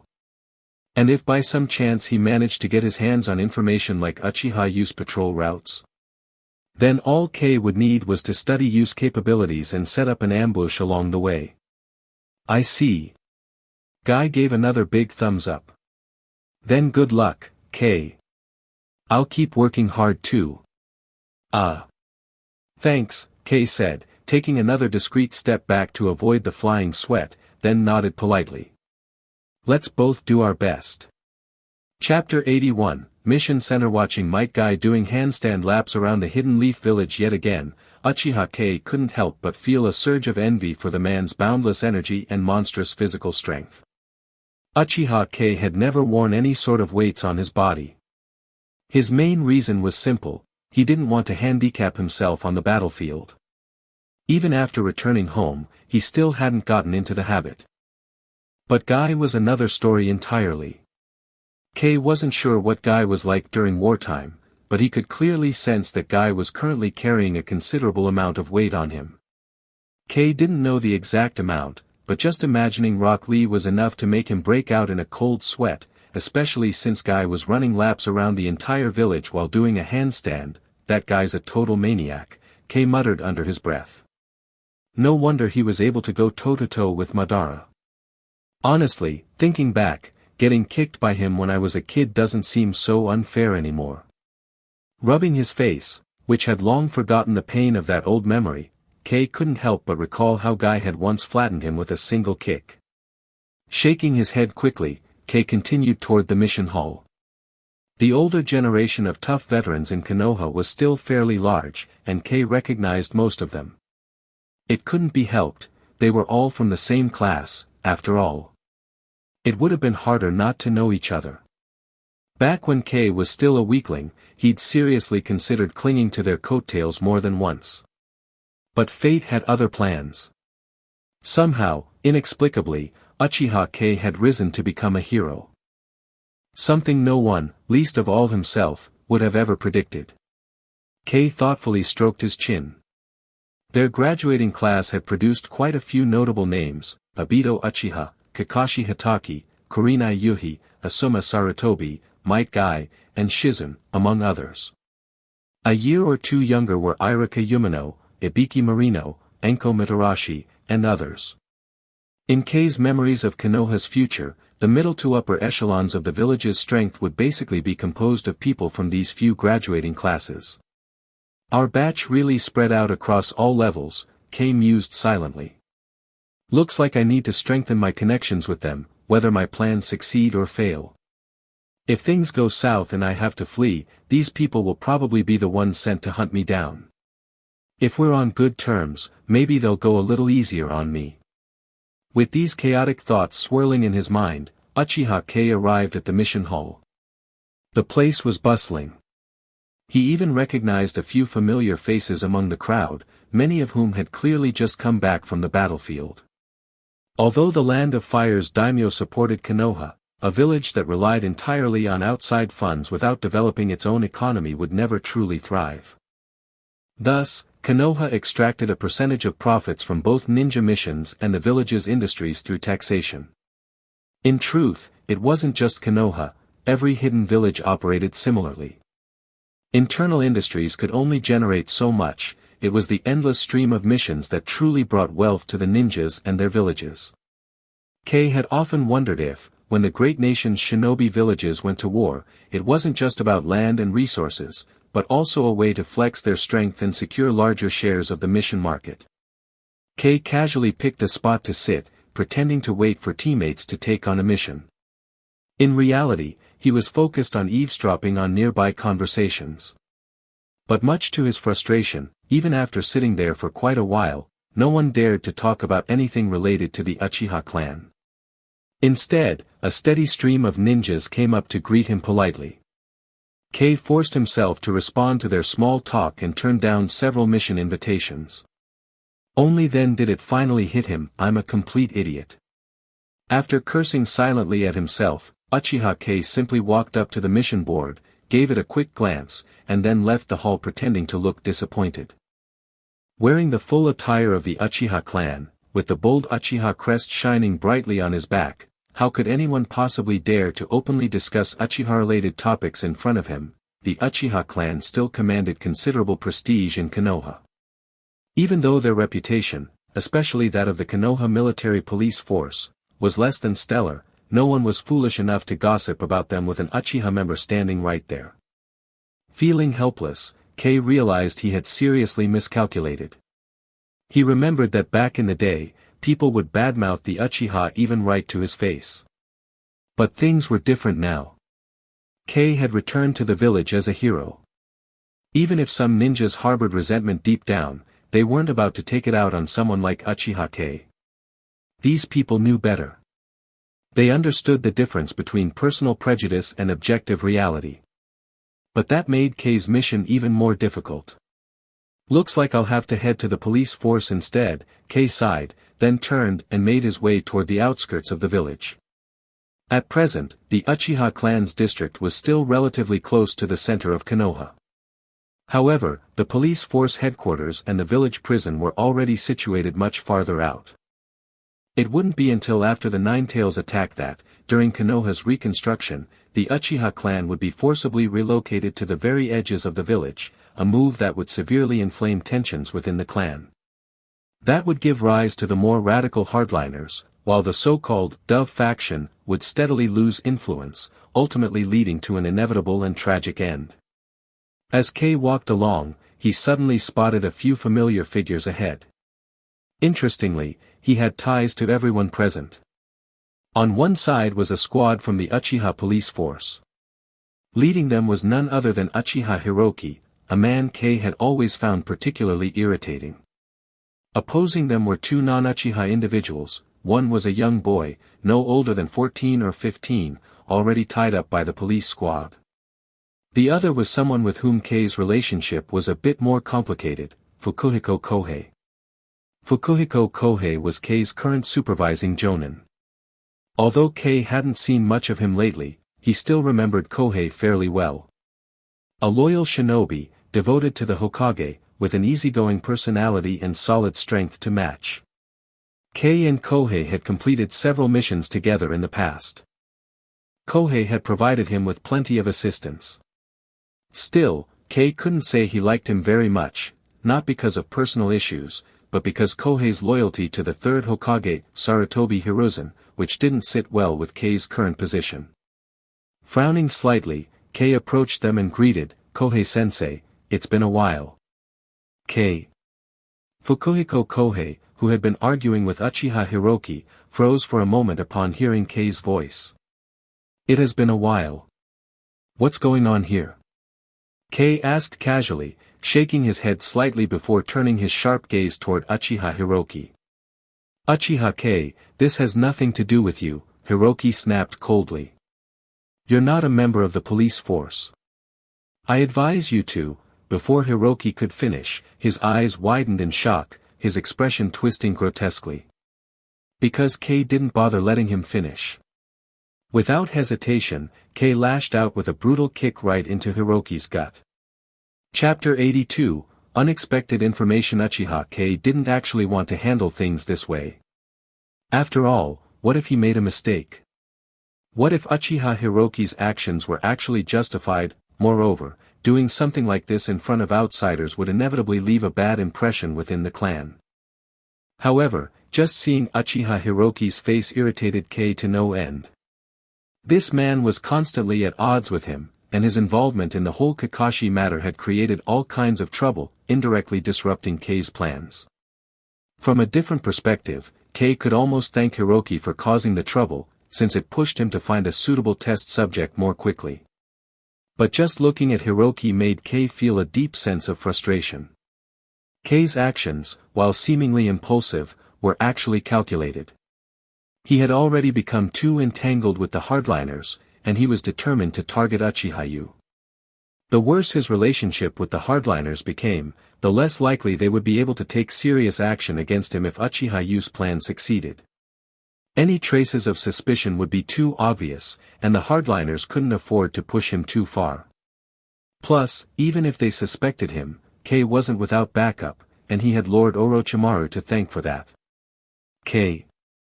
Fukuhiko Kohei stood frozen, shocked by what had just happened. Not only was he stunned, but so were the other Uchiha ninjas present. To be fair, Uchiha Hiroki wasn't entirely incompetent. He had probably just never imagined that Uchiha Kei would act without warning. Looking at Uchiha Hiroki, who was writhing in pain on the ground, Kei simply shook his head. He turned to face the other Uchiha ninjas.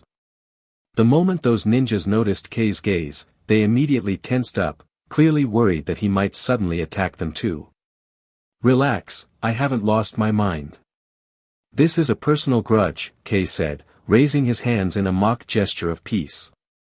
Also, Fukuhiko Kohei is my supervising jonin. He's helped me on the battlefield, so I think I'm entitled to ask a few questions, don't you think? The Uchiha ninjas visibly relaxed a little, now that Kei had explained himself. Kei's pressure on them had been immense. In terms of status within the clan alone, not to mention the fact that he had returned from the battlefield alive and awakened the Sharingan, Kei was someone not even the average Uchiha could afford to challenge. Kei's calm attitude and explanation had provided them with an escape, and they weren't without self-awareness. One of the Uchiha ninjas finally spoke up. Lord Kei, he said, bowing slightly, the boy we captured is named Fukuhiko Kuda. He broke the law and ignored warnings, which is why we detained him. That's not what happened. The young boy, Fukuhiko Kuda, suddenly interjected. My brother just returned from the front lines. I was going to greet him with my mother, but you wouldn't let us through. You mean to say I can't even see my own brother after his return from the battlefield? Do you realize the consequences of your actions? Another Uchiha ninja snapped angrily. You led the charge by yourself. How many people do you think will follow your example? What if there had been a stampede? Do you think you could bear that responsibility? Would you rather they died on the battlefield than in a stampede caused by your enthusiastic welcome? But. Fukuhiko Kuda was momentarily silenced by the Uchiha ninja's harsh words.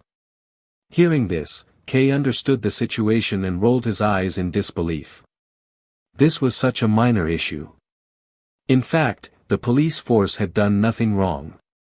Just think about it, if everyone acted like this boy and stormed through the gates, what would the result be?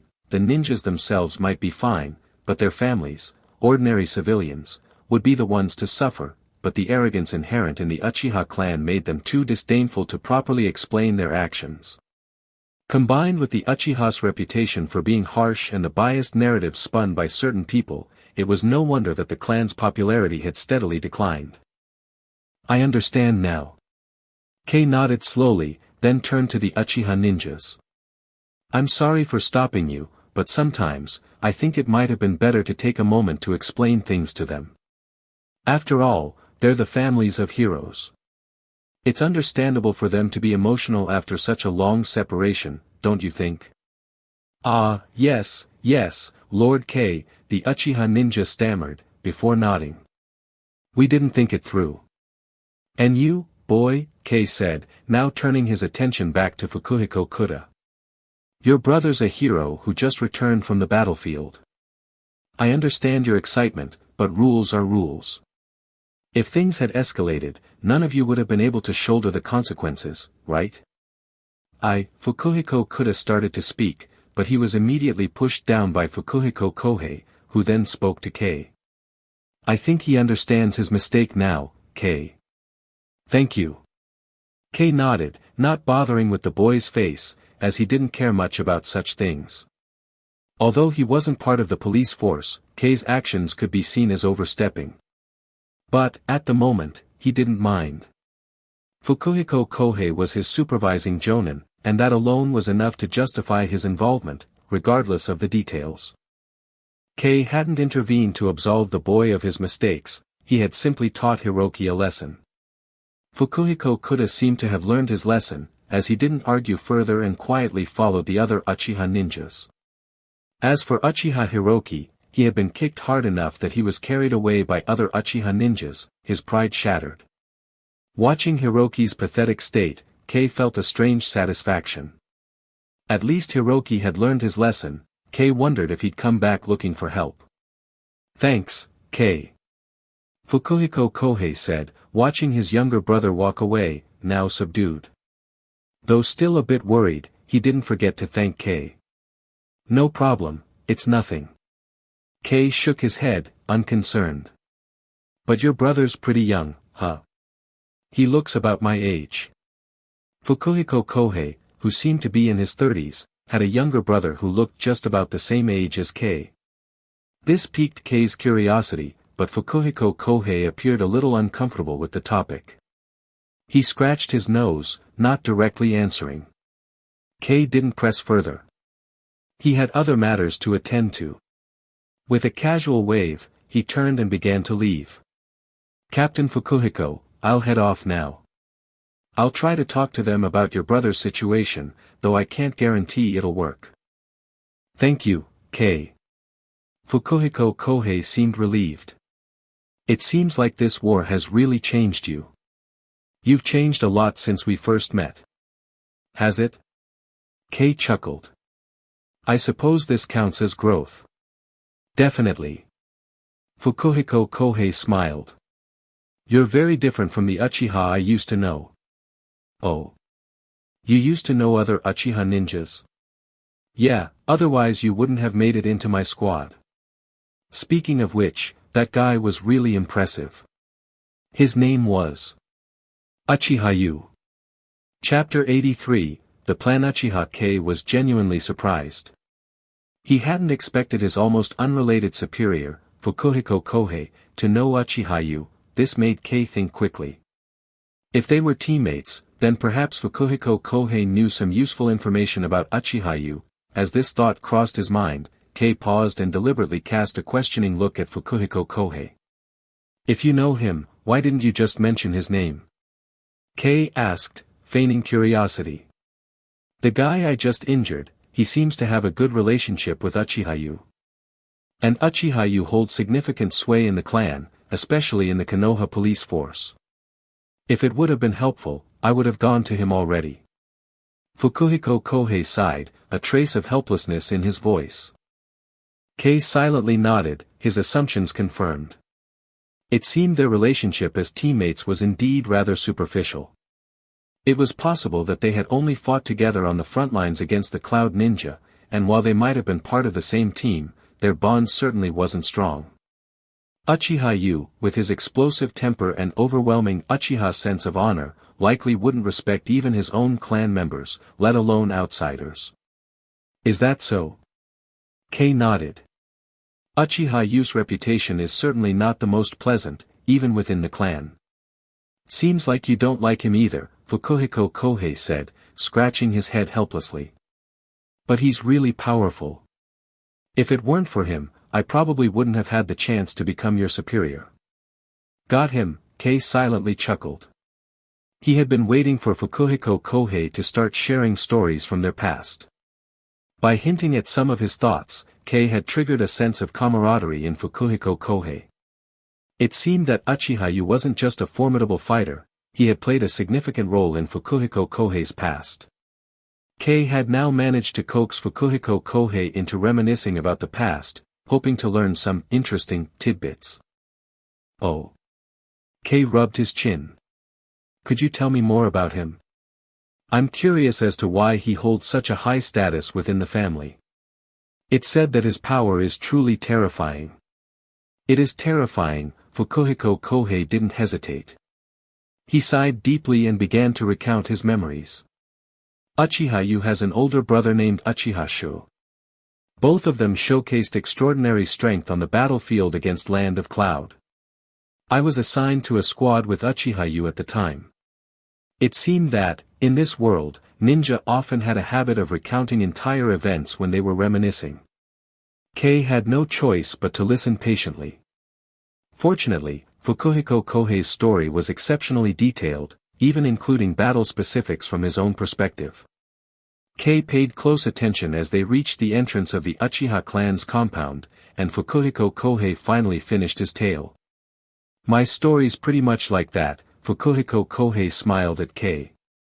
It's funny, I had no way to resist back then. Although Uchiha Yu looked down on me, I still have to thank him for saving my life. No, that's how the battlefield is. Kei shook his head. Captain Fukuhiko, I've reached home now. Thanks for walking me back. I'll take my leave now. No problem, Kei. Fukuhiko Kohei scratched his head. By the way, about my younger brother, don't worry. Kei smiled. I'll think of a way. He won't suffer. Thanks, Kei. I hope next time you can share some stories from your mission. I will. As Fukuhiko Kohei walked away, Kei's smile quickly faded. He rubbed his chin, beginning to process and analyze the information he had gained from Fukuhiko Kohei. The majority of Fukuhiko Kohei's memories about the Uchiha clan were based on the times they had worked together on the battlefield. For example, the most dangerous encounter Fukuhiko Kohei recalled was when they faced a user of the storm release technique. This individual had a powerful physique and impressive taijutsu, and their mastery of storm release was flawless. During that battle, Fukuhiko Kohei had nearly been killed. But it was Uchiha Yu who stepped up. Alone, he faced the Cloud Ninja and unleashed an incredible amount of power. With the help of his Sharingan, illusions, and superb fire release techniques, Uchiha Yu was able to kill the formidable Cloud Ninja. From Fukuhiko Kohei's description, Kei could confidently conclude that Uchiha Yu's skill was nothing to scoff at. Based on his own understanding, Yu was at least the level of an elite jonin. His proficiency in genjutsu, taijutsu, and ninjutsu made him a formidable opponent in every area. Especially his fire release techniques, which Fukuhiko Kohei claimed had vast range and incredible destructive power. One fire technique could nearly engulf half a forest. In addition, Uchiha Yu possessed the dreaded Sharingan, which he had mastered from a young age. The level of his power was staggering. Kei couldn't help but acknowledge that unless one had a clear advantage in a specific area, it would be difficult to win in a one-on-one battle with Uchiha Yu. After all, Uchiha Itachi had wiped out his entire clan, with the assistance of Obito and the covert manipulations of Danzo. Itachi's Sharingan was not only a powerful tool for control, but it also enabled him to overpower any Uchiha who lacked defenses against it. Kei, at the age of 13, was at a similar stage to Itachi when he possessed the Mangekyo Sharingan. Without the necessary conditions for victory, Uchiha Yu might not be prepared for Kei's countermeasures. Though Kei was careful not to deplete his ocular power unnecessarily, he knew that in a dire situation, using his Sharingan was the best course of action. Of course, I'll have to be cautious, Kei thought, stopping as he neared his home. If I run into trouble, I'll have to use my Sharingan without hesitation. Although Kei was aware that his other abilities placed him at a disadvantage compared to Uchiha Yu, he was confident that the Sharingan gave him a significant edge in combat. Better to be prepared, Kei muttered as he finally entered his home. Note, caution isn't the same as cowardice, it's about weighing the risks carefully. When there's a lot to gain but the danger is manageable, there's no need to hesitate. However, when your life is on the line and the potential reward is enormous, that's when risks are worth considering. Chapter 84, Something feels off. After gathering some intel on Uchiha Yu's strength, Uchiha Kei began planning how to obtain information about Yu's patrol routes. Since he had already decided to make a move, Kei had no intention of showing mercy, or of dragging things out. He and his squad had been back in Konoha for a while now. Although the battles at the front lines had mostly concluded, negotiations hadn't been finalized yet, meaning the villages were still technically in a state of conflict. It wouldn't be surprising if their team were sent back into the land of grass for another mission, or perhaps assigned to something else. After all, no available combat strength could be wasted in times like these. Kei remembered that after this period, Kakashi's squad was once again dispatched into the land of grass, only to fall into a trap meticulously set by Uchiha Madara, who had already obtained key intelligence beforehand. During that mission, Rin Noera had the Three Tails forcibly sealed inside her. To protect Konoha, she chose to die by Kakashi's hand when they were ambushed by Kirigakure Zumbu. That single event deeply altered the fates of two people. Witnessing it firsthand, Obito Uchiha awakened his Mangekyo Sharingan just a few months after first unlocking his Sharingan. Madara's understanding of the Sharingan, and of human nature, was terrifyingly profound. Because he recognized the light within Obito's heart, he deliberately twisted it into darkness. The brighter a soul shines, the darker its fall into corruption. The complexities of human nature were completely at Madara's mercy, and the devastation wrought by Obito after his fall into evil. Well, history already speaks for itself. In Kei's view, the original Minato Namikaze team was essentially a prototype for what would later become Kakashi's Team 7, only this time, the one who fell into darkness was different. Kakashi's preference for Sasuke wasn't simply because Sasuke was an Uchiha descendant. More likely, it was because he saw a reflection of his younger self in Sasuke. At the moment, Uchiha Kei was feeling a little uneasy. He suspected that he might soon have to join Kakashi's squad for a mission, since their two teams had previously collaborated on assignments. While Kei was indeed interested in participating, he was also aware that by the time he returned, the selection process for the fourth Hokage would likely be underway. Therefore, before leaving Konoha, he planned to deal with a few matters that were within his control, like settling things with the Uchiha brothers, Yu and Shu. Even if he couldn't take down both, eliminating one of them would still be a success.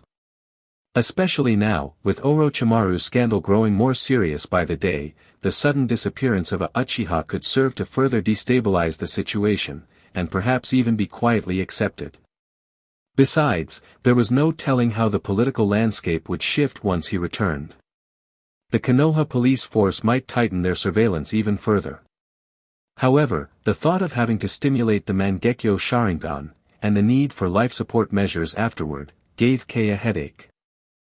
I just realized. I have no money, and hardly any time left, Kei sighed heavily. Reaching this point really was a miserable feeling. He even considered taking on a few missions to earn some quick cash. But the more he thought about it, the more he felt it was a bad idea. What if he missed something important because he was tied up with other tasks? Sighing in frustration, Kei decided he'd have to take things one step at a time. If it came to it, maybe he could try borrowing some money from Uchiha Fugaku. Just as Kei was lost in thought, someone called out to him from behind. Lord Kei. Kei turned around, puzzled. Since returning to Konoha about a month and a half ago, his reputation had risen significantly. Gaining the right to attend clan meetings had elevated his status, and many Uchiha had started addressing him respectfully as Lord Kei. Lord Kei, the clan head wishes to see you, the Uchiha clansman said politely. He's waiting at the police force headquarters. I understand. I'll head over immediately, Kei nodded in acknowledgement. He had already anticipated that Fugaku would summon him sooner or later. After all, he had publicly beaten a member of the police force. It was a bit embarrassing to think about, but Kei had handled the situation properly. He had clear justification for stopping the officer and taking down Uchiha Hiroki. Given that, he didn't believe Fugaku would be too harsh. After a short walk, Kei arrived at the police force headquarters and immediately noticed the unusually tense atmosphere among the officers. In particular, the way they looked at him was complicated, to say the least. It was honestly a little amusing to Kei. Was it really that serious? All he did was beat up Hiroki.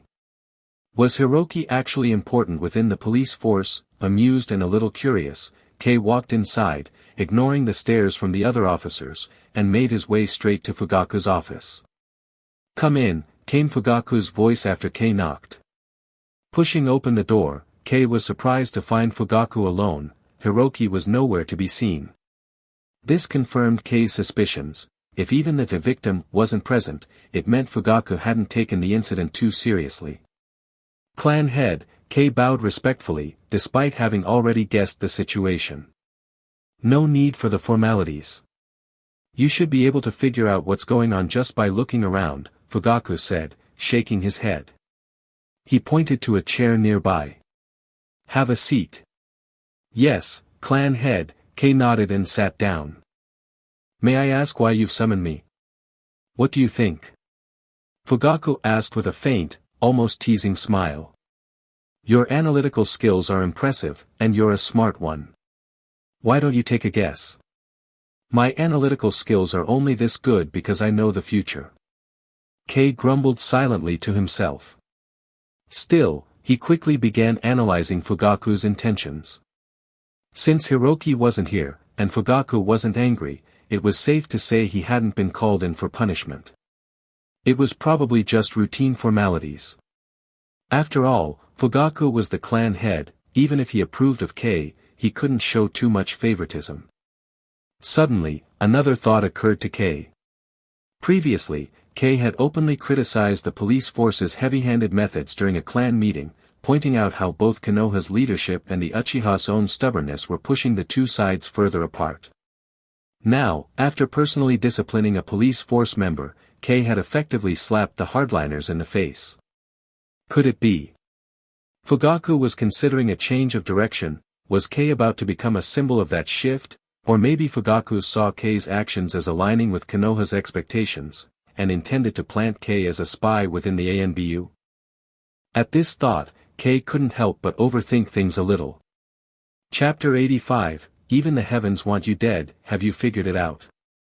Uchiha Fugaku looked at the young boy lost in thought before him, unable to suppress the deep emotions stirring in his heart. He never expected that the only other person who noticed the immense danger hidden within the relationship between the Uchiha clan and Konoha would be just a child. Even more surprising was the fact that this person, who saw so clearly through it all, was once considered a mere, fringe member, of the Uchiha clan. Yes, Fugaku had heard the name Uchiha Kei before, but only because it had appeared on the clan's deployment lists.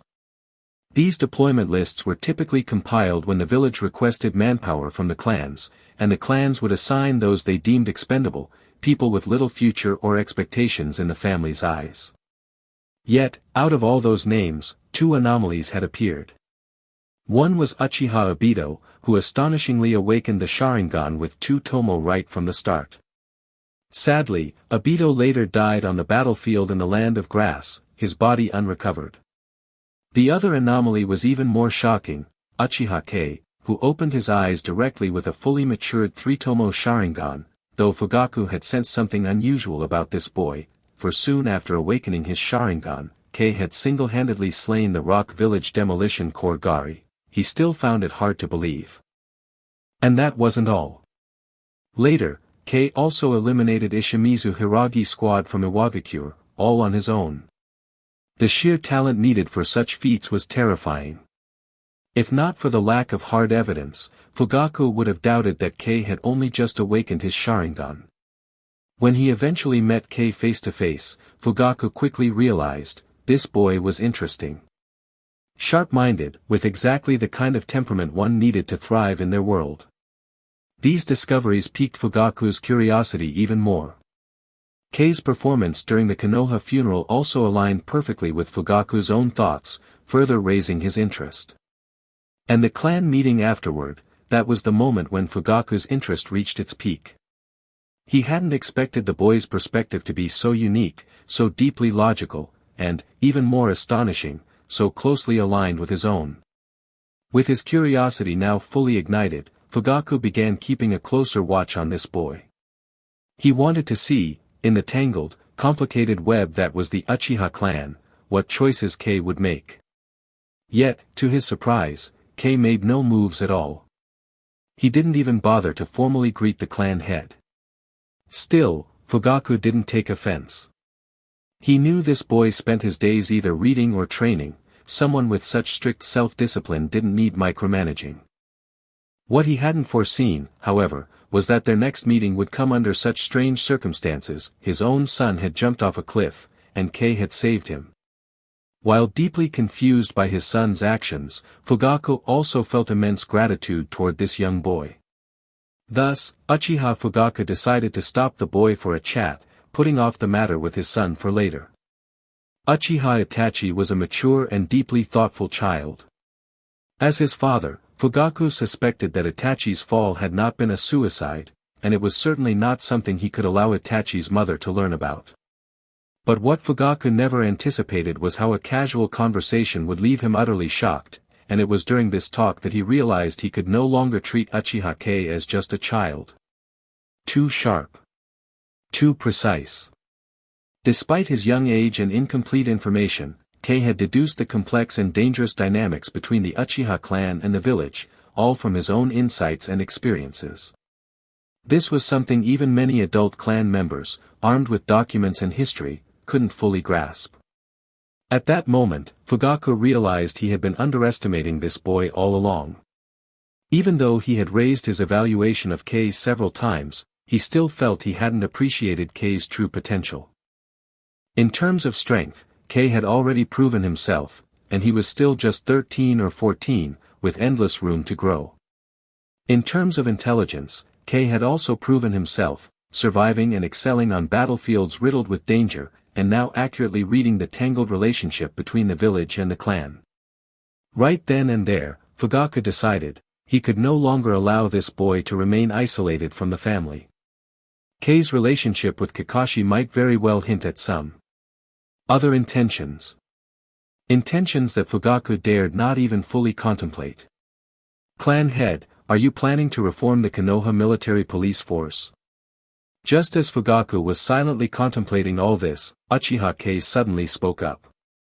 Kei had already worked it out, Itachi joining the Umbu and becoming a double agent stemmed, at its core, from the Ninetales incident. The same was true for Uchiha Shisui.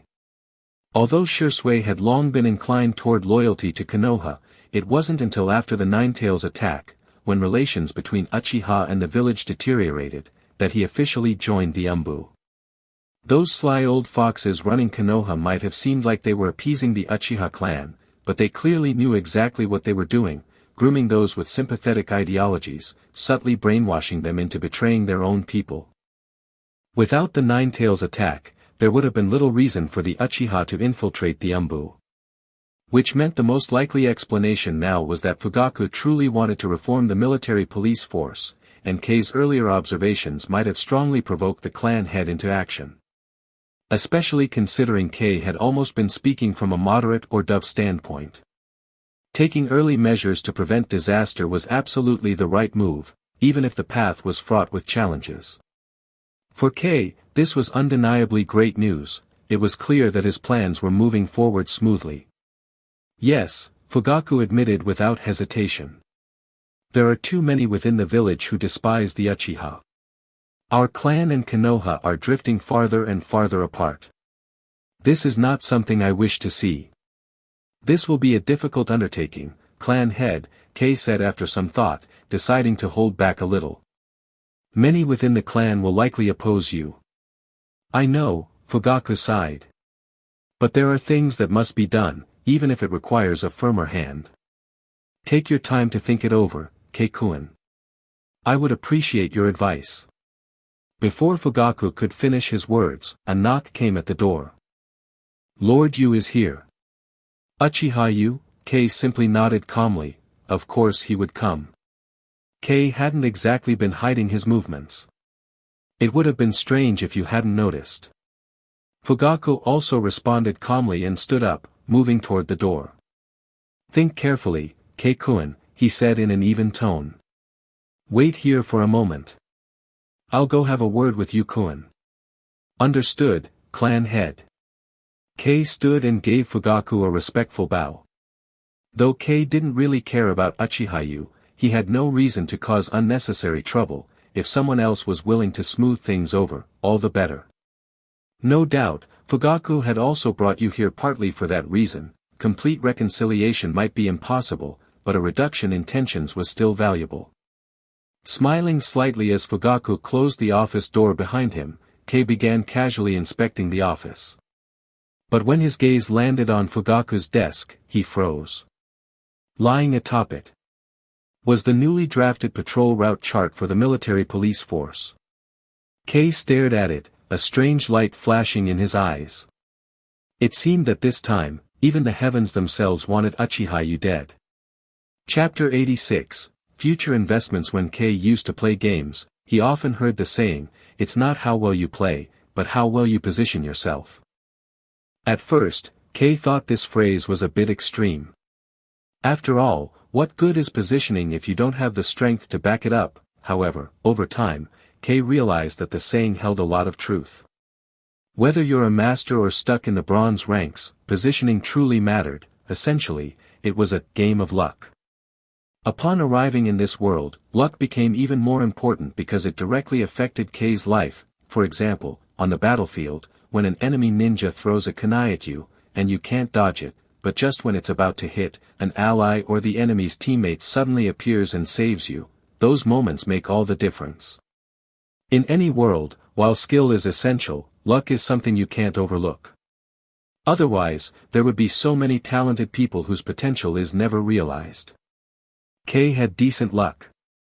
Though he'd faced some terribly unlucky situations in the past, this time, his luck was on point. From gathering intel on Uchiha to figuring out his mission routes, Kei barely spent any time or energy on it. He couldn't help but marvel at how fortunate he was. Out of a desire for revenge, Kei had taken action against Uchiha Hiroki, only to discover that his supervising jonin had once been teammates with Uchiha. Intent on seeing what Uchiha Hiroki would do, Kei went to the guard division, only to find that, without any real reason, Uchiha Fugaku was actually willing to help him resolve some issues.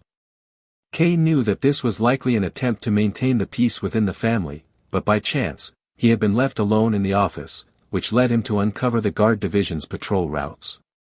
Seeing this, Kei couldn't help but think, it seems even fate itself wants Uchiha to die. Uchiha Fugaku returned after about 10 minutes, and during that time, Kei had already memorized the patrol routes. When Fugaku entered again, Uchiha followed. It was clear he was upset, but he held his anger in check, likely after a chat with Fugaku that kept him in line. "Kei-kun," Fugaku said, sitting back down at his desk. "Make sure to visit Hiroki when you have the chance." "I'll apologize properly," Kei replied, bowing slightly. He didn't even glance at Uchiha. "It was my fault, and I'll reflect on my words and actions." "Good," Fugaku waved his hand. "By the way, take this time to teach Itachi as well. Every time he tries to visit you, you're never around." "I will," Kei nodded, then turned and left. Kei wasn't expecting to have any free time, especially after saying he would reflect on his actions. According to the route and action plans, the next patrol by Uchiha would be in 3 days. Kei knew he needed to prepare well in these few days. As a ninja, there's a lot to do once you've gathered enemy intelligence. The most basic task is to scout the area and choose the perfect ambush spot. Additionally, there are many things to prepare, like replenishing kunai, shuriken, and other tools. A ninja is a warrior, and no warrior would go into battle without weapons, right? Thinking about this, Kei decided to go out tomorrow and purchase some necessary ninja tools.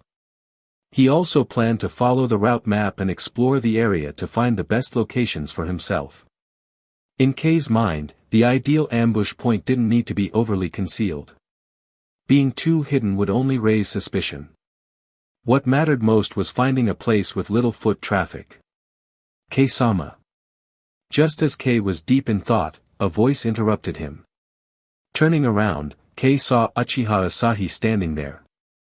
Asahi-san, no need for such formality. Is there something you need? Kei-sama, there are some of your classmates waiting for you outside, Uchiha Asahi replied with his usual respectful demeanor, not acknowledging Kei's previous words. Classmates? Kei blinked, pausing for a moment. He rubbed his chin and nodded. I see, thank you for letting me know. Uchiha Asahi bowed again before silently turning to leave. Kei watched him go, feeling a bit perplexed. He had helped Asahi's child, but this level of respect seemed a bit overboard. Could it be that Asahi was trying to make a future investment by sending his child to Kei? Kei shrugged and walked outside. Soon, he spotted Kakashi, Guy, and others waiting for him. What's going on here? Kei wondered aloud. At first, Kei had expected that Kakashi might want to train with him, and he was fine with that. After all, he had already obtained the intelligence he needed, and training could still be beneficial.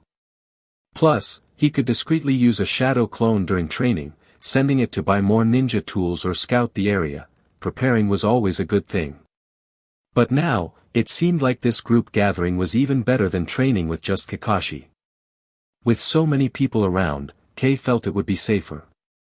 However, he still wasn't sure why they were all gathered. If it was group training, it might get a bit tedious. Kei, here's the thing, Guy walked up to him directly. We don't have any missions at the moment, and most of us are back, so Rin suggested we gather. What do you think? A gathering? Kei rubbed his chin, then nodded. Sure, let's gather. Kei hadn't expected this outcome, but he didn't mind at all. Actually, he was quite pleased. These people would become the pillars of Konoha in the future, and forming good relationships with them had always been one of Kei's plans, whether his ultimate goal succeeded or failed. This was also part of his future investment. Chapter 87, Carrying the Will of the Fallen. Cheers. Inside a yakiniku restaurant in Konoha, Uchiha Kei and his group, including Kakashi, raised their glasses together. The only pity was that they were still too young to drink alcohol. But clearly, none of them minded. The purpose of the gathering was to have fun, and judging by the atmosphere, they were definitely enjoying themselves. Sitting among his peers, Kei watched the lively scene filled with laughter. The vibrant energy made him feel a bit nostalgic, as if he had returned to his days as a new student at the Ninja Academy. Still, Kei remained somewhat silent. He wasn't sure what to say. Kakashi seemed equally quiet. Perhaps it was because of the hardships Kakashi had endured, or maybe because battlefield memories weren't something he liked to talk about. As for Kei, his situation was even trickier. His experiences were hardly ones he could openly share. What was he supposed to say? That he somehow survived from age 7 and became a Konoha hero? While his friends were clearly curious, Kei only selectively shared a few stories and glossed over the rest. Fortunately, everyone here had lived through the war and understood that battlefield memories weren't always pleasant. If this had been Naruto or Sasuke's generation, they'd probably have pestered him with endless questions. Kei, it's hard to believe, Kurenai said from across the table, back then you seemed so unremarkable, and unlike most Uchihas, you weren't arrogant. But now, you've left us all behind. It wasn't just Kurenai who felt this way, the others nodded as well. Guy, in particular, looked like he was about to explode with excitement. Hearing Kei talk about rescuing prisoners, saving Kakashi, and breaking through enemy lines against Iwagakure forces made everyone's blood boil with enthusiasm. Although Kei didn't share everything, like what happened after Kakashi was evacuated, they still knew bits and pieces from other ninja. For instance, that Kei had taken down the entire IWA Demolition Corps alone, and eliminated the troublesome Ishimizu Hiragi unit. I guess you could say I was just lucky, Kei rubbed his nose modestly. Of course, there were plenty of life and death moments, and not to mention, Captain Minato's rescue. But even so, Kakashi sighed from the side, you're probably the strongest of our entire class now /. Though, not many of us are left. Hopefully, the next few classes will have better luck. The moment those words fell, the lively atmosphere turned heavy with sadness. It was true. Very few from their graduating class had survived. War was a brutal grinder that crushed humanity, emotions, and lives, young and old alike. The horror of war was something no one from their generation could ever truly escape. It was also the root of their growth, the origin of their deep yearning for peace. Enough depressing talk, Kei tapped the table and raised his glass. At least we're still alive. So let's carry the will of our fallen comrades forward. Let's live well, fulfill their dreams, and one day when we join them, we can proudly say, your sacrifices helped build the world we dreamed of. Cheers. Kei's words reignited the spirit around the table. Everyone eagerly raised their glasses, clinking them together in high spirits. Kei smiled faintly at the sight. A few inspiring words were all it took to stir the hearts of these young shinobi. And perhaps the respect they felt for him had finally evolved into true friendship. Meanwhile, as Kei and the others enjoyed their meal, another Kei silently slipped through the crowd. It was a shadow clone. When Kei entered the restaurant with the others, he had used the excuse of going to the bathroom to secretly create a clone. This clone, disguised with a transformation jutsu, had quietly left the restaurant and was now following Uchiha Yu's patrol route. Uchiha Yu was notoriously proud and preferred to patrol alone, giving Kei a perfect opportunity. However, Yu's patrol route was problematic. It wasn't in some remote corner of the village. Instead, it circled around Konoha's core areas. That complicated Kei's plans. If Kei made a move and got caught, all of his careful planning would be ruined. He couldn't afford that risk. Keeping his head down, Kei's clone slowly walked along the route, carefully observing the surroundings. As he got closer to the police department headquarters, he grew increasingly irritated. Damn it! Yu's patrol route was not only short but also covered areas heavily monitored by the police. There was hardly any deserted spot to set an ambush. If Kei fought here, it would surely draw the attention of the Konoha Police Department immediately. That would spell disaster. Am I really going to have to use the Mangekyo Sharingan? Kei thought darkly. He wasn't keen on using that irreplaceable power, especially since he hadn't completed his research yet, but if push came to shove, he wouldn't hesitate. After all, what good was saving power if he ended up dead? Resolving himself, Kei kept moving, hoping it wouldn't come to that. But soon, something caught his attention. He stopped walking. Nearby, the forest looked different. Turning toward it, Kei began to carefully inspect the area. Shadow Clone was a fascinating jutsu, extremely versatile. During the Fourth Shinobi World War, Naruto had used clones to maintain Sage Mode and even access Kurama's chakra. But for Uchiha, clones were a bit of a pain. For some reason, probably because the Sharingan was a special Kekkei Genkai, a shadow clone couldn't activate the Sharingan at all. Even though someone like Uchiha Madara could use wood clones and summon his Susanoo without eyes, that technique likely didn't actually require the Sharingan as a medium, it was more a combination of Yin release and chakra. Anyway, Kei's clone, unable to use Sharingan, relied entirely on battlefield experience to scan the forest. Fortunately, that experience paid off. Before long, Kei discovered plenty of traces, not exactly signs of battle, but more like signs of training. Chapter 88, The Difference Between Senju and Uchiha. Lord Yu has always been an incredibly hardworking person. He often trains even after finishing patrol missions. Is that so? No wonder he has such a great reputation, it's clearly well earned. Lord Kei, please be careful with your words. Uchiha Asahi glanced around nervously, afraid that someone might overhear Uchiha Kei's comments. Fortunately, there was no one nearby, and he finally breathed a sigh of relief. Early this morning, Uchiha Kei had sought him out, asking for information regarding Uchiha Yu. Knowing that the relationship between Kei and Yu was quite strained, and concerned for the future of this young and promising clansman, Asahi answered honestly, sharing everything he knew and had heard. He sincerely hoped Kei wouldn't act impulsively and land himself in trouble, but judging by the situation, it seemed that hope was slim. Was this the pride of a genius? Asahi couldn't help but sigh inwardly. It was natural for young prodigies to be proud, but when pride crossed into arrogance, it was bound to bring trouble. Many people within the Uchiha clan were aware of the tensions between Kei and Yu, but thanks to the clan leader's intervention, there hadn't been any direct conflict. Now, with Kei asking questions about Yu, Asahi suspected he was simply gathering information for precaution. Relax.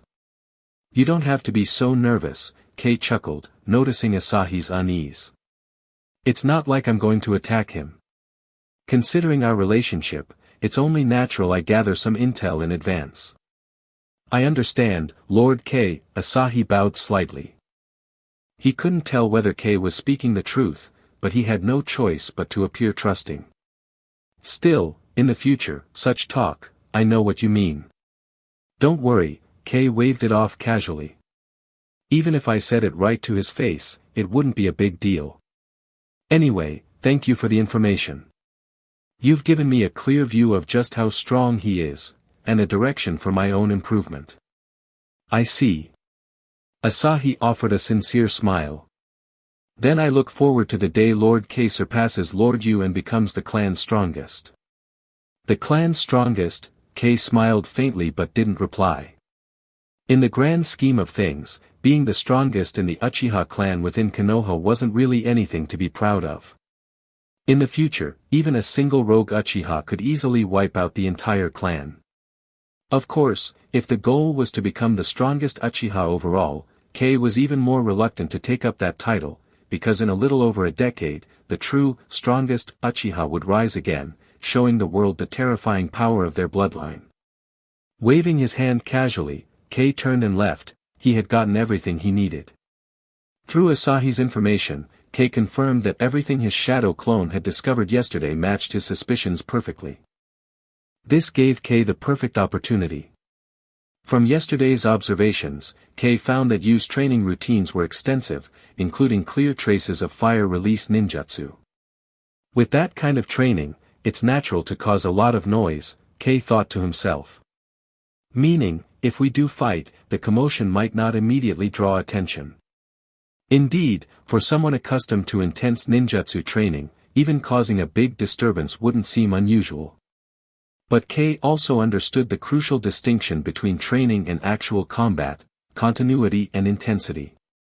In real combat, one couldn't continuously spam ninjutsu, nor could they just repeatedly use the same technique. Combat was fundamentally different from practice. Thus, once Kei and Yu truly fought, it would only be a matter of time before someone noticed. Kei estimated that if their battle was evenly matched, they would likely be discovered within 10 minutes. Unless, Kei directly used his Mangekyo Sharingan and instantly suppressed Yu with its ocular power, achieving a swift and decisive victory. However, Yu's strength made Kei wary. After his recent research and experimentation, Kei had come to understand his Mangekyo techniques more deeply. First, the power of his Mangekyo wasn't just tied to his chakra and ocular strength, dojutsu power, but also to the chakra and resilience of his opponent. Essentially, using ocular powers was a battle of chakra suppression. Kei's chakra merged with his Mangekyo abilities to trap his opponent within the genjutsu effects. This principle was consistent across most ocular techniques. Unless one possessed eternal Mangekyo Sharingan, most users could only use a few ocular powers before suffering serious backlash. Look at Uchiha Itachi when he returned to the village after the third Hokage's death, a classic example. After using Amaterasu and Tsukimi just once each, Itachi's chakra and ocular strength were nearly depleted, forcing him to retreat. Sasuke was no different. His intense battles caused him to burn through his Mangekyo faster than anyone. How long had Sasuke even possessed his Mangekyo? Hardly a month, if memory served. Yet within that time, his overuse of it had almost blinded him. Sasuke's battles were brutally high stakes, first, being beaten by the 5 Kage one after another, and if not for Obito's timely intervention, he would have been killed by the third Tsuchikage. After recovering his chakra and injuries thanks to Karen, Sasuke barely managed to pursue and defeat Danzo. But the battle against Danzo drained him completely, and afterward, he still had to fend off Kakashi's team, leading to total depletion of chakra and ocular power, and eventually, blindness. Kei absolutely did not want that happening to himself. Especially since his Mangekyo abilities leaned toward speed-based techniques, making rapid usage even more taxing. If he ran out of chakra while forcing himself to use ocular powers, he'd be finished. And if his opponent's chakra exceeded his, Kei's consumption rate would spike dangerously. Wait, if that's how it works, how are tailed beasts controlled? Kei suddenly realized a flaw. If his ocular abilities depended so much on chakra, how did anyone ever dominate the massive chakra reserves of tailed beasts? But then Kei quickly shook his head, realizing he was being foolish. He wasn't from the Senju clan, the ones who suppressed tailed beasts through sheer overwhelming chakra. He was a Uchiha. And Uchiha suppressed tailed beasts with genjutsu. Maybe the Mangekyo Sharingan inherently countered tailed beasts, its illusion so potent that even tailed beasts couldn't resist. As long as Kei honed his skills properly, he believed he could also control a tailed beast someday. Speaking of which, tailed beasts are really pitiful, Kei sighed. The Uchiha torment them mentally, the Senju crush them physically. They really are the ultimate victims. Chapter 89, Ambush, Part 1, Uchiha Yu walked silently through the streets of Konoha, his cold gaze sweeping over the ordinary villagers around him. His eyes were like those of a lone wolf, dangerous, sharp, and full of aggression. Everyone who met his gaze instinctively lowered their heads or quickly looked away, their breathing growing shallow and their movements uneasy.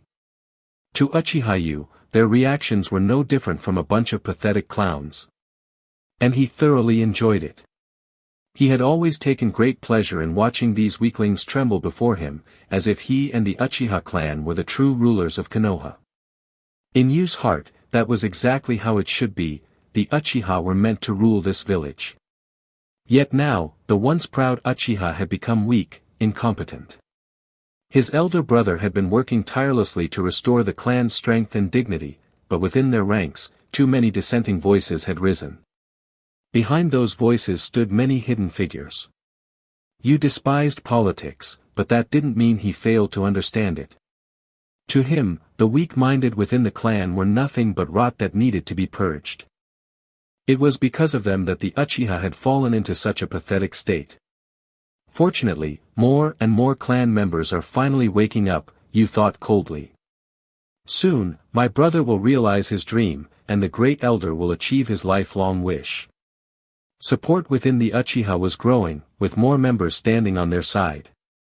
Ever since the outbreak of the Third Shinobi World War, they had shined brightly on various battlefields, proving their worth.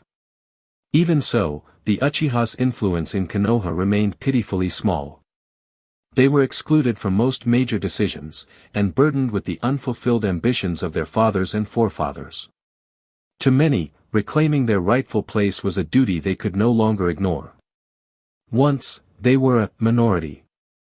Now, they were the majority. But that brat, Uchiha Kei.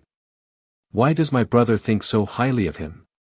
Yu gritted his teeth as he walked, his heart simmering with rage at the thought of Kei. Deep down, Yu had nothing but contempt for that kid. Kei's father, Uchiha Keisuke, was only a chunin, whose injuries had ended his career as a shinobi. His mother, Uchiha Ryoko, wasn't particularly capable either, and their family lineage had produced no remarkable ninja for generations. In Yu's eyes, a kid from such a background had no future. Kei's miserable early life seemed to prove it. Yet somehow, against all odds, by sheer dumb luck, as Yu saw it, this nobody awakened the Sharingan on the battlefield. And not just any Sharingan, it immediately manifested at the fully matured 3-tomo stage. It had taken Yu countless years of hard work, countless battles, to evolve his Sharingan from 1 tomo to 3. And that brat, in a single life-or-death moment against Minato Namikaze's accidental strike, Kei had erupted with unbelievable power, awakening his Sharingan and narrowly avoiding death. Death was the greatest fear of any human being, and it wasn't unheard of for a Uchiha to awaken their eyes in the face of it. That much you could begrudgingly admit. But going straight to 3 tomo? That was enough to fill him with a seething, bitter jealousy. Why did I have to pour in years of sweat and blood, while he succeeded in an instant? That stark contrast gnawed at you, making him loathe Kei all the more, especially after Kei openly opposed and humiliated his brother. To you, his brother's place in his heart was second only to their parents. His brother had been the one to raise him, protect him, guide him. And now, that same brother had been defied, successfully, by a worthless upstart like Kei. It made you hate him to the core. A few days earlier, Uchiha Kei had publicly attacked Uchiha Hiroki. To Uchiha Yu, this was the perfect opportunity for revenge, and also a chance to test just how capable that brat really was. According to the reports released by the Hokage's office, Kei had single-handedly eliminated a Iwagakure's demolition corps led by Gari, and later took down the elite Ishimizu Hiragi team of Iwagakure. Those achievements were almost terrifying. Yet Yu was deeply suspicious. There was no way a kid who had just awakened a 3-tomo Sharingan could pull that off. Even he himself wasn't confident he could do the same. Most likely, that bastard Minato Namikaze had deliberately handed Kei the credit, perhaps out of guilt after all the casualties Uchiha had suffered under his command. And then there was Kakashi. That brat now had a Sharingan in his eye, a glaring reminder of what had been lost. TCH, if only it weren't for Uchiha, Yu gritted his teeth in silent anger. The clan leader is still far too soft. Truth be told, Yu wasn't particularly fond of Uchiha Fugaku. In his eyes, Fugaku was too weak, always trying to appear neutral, always weighing things, for the good of the clan, yet constantly rejecting decisions that came from their faction, especially those led by Yu's brother. Every time that happened, it left a bitter taste in Yu's mouth. Still, he knew better than to show open disrespect. No matter how dissatisfied he was, he understood the importance of hierarchy. Disobedience toward the clan leader was not something he dared entertain. Forget it. Might as well focus on training instead, he thought irritably.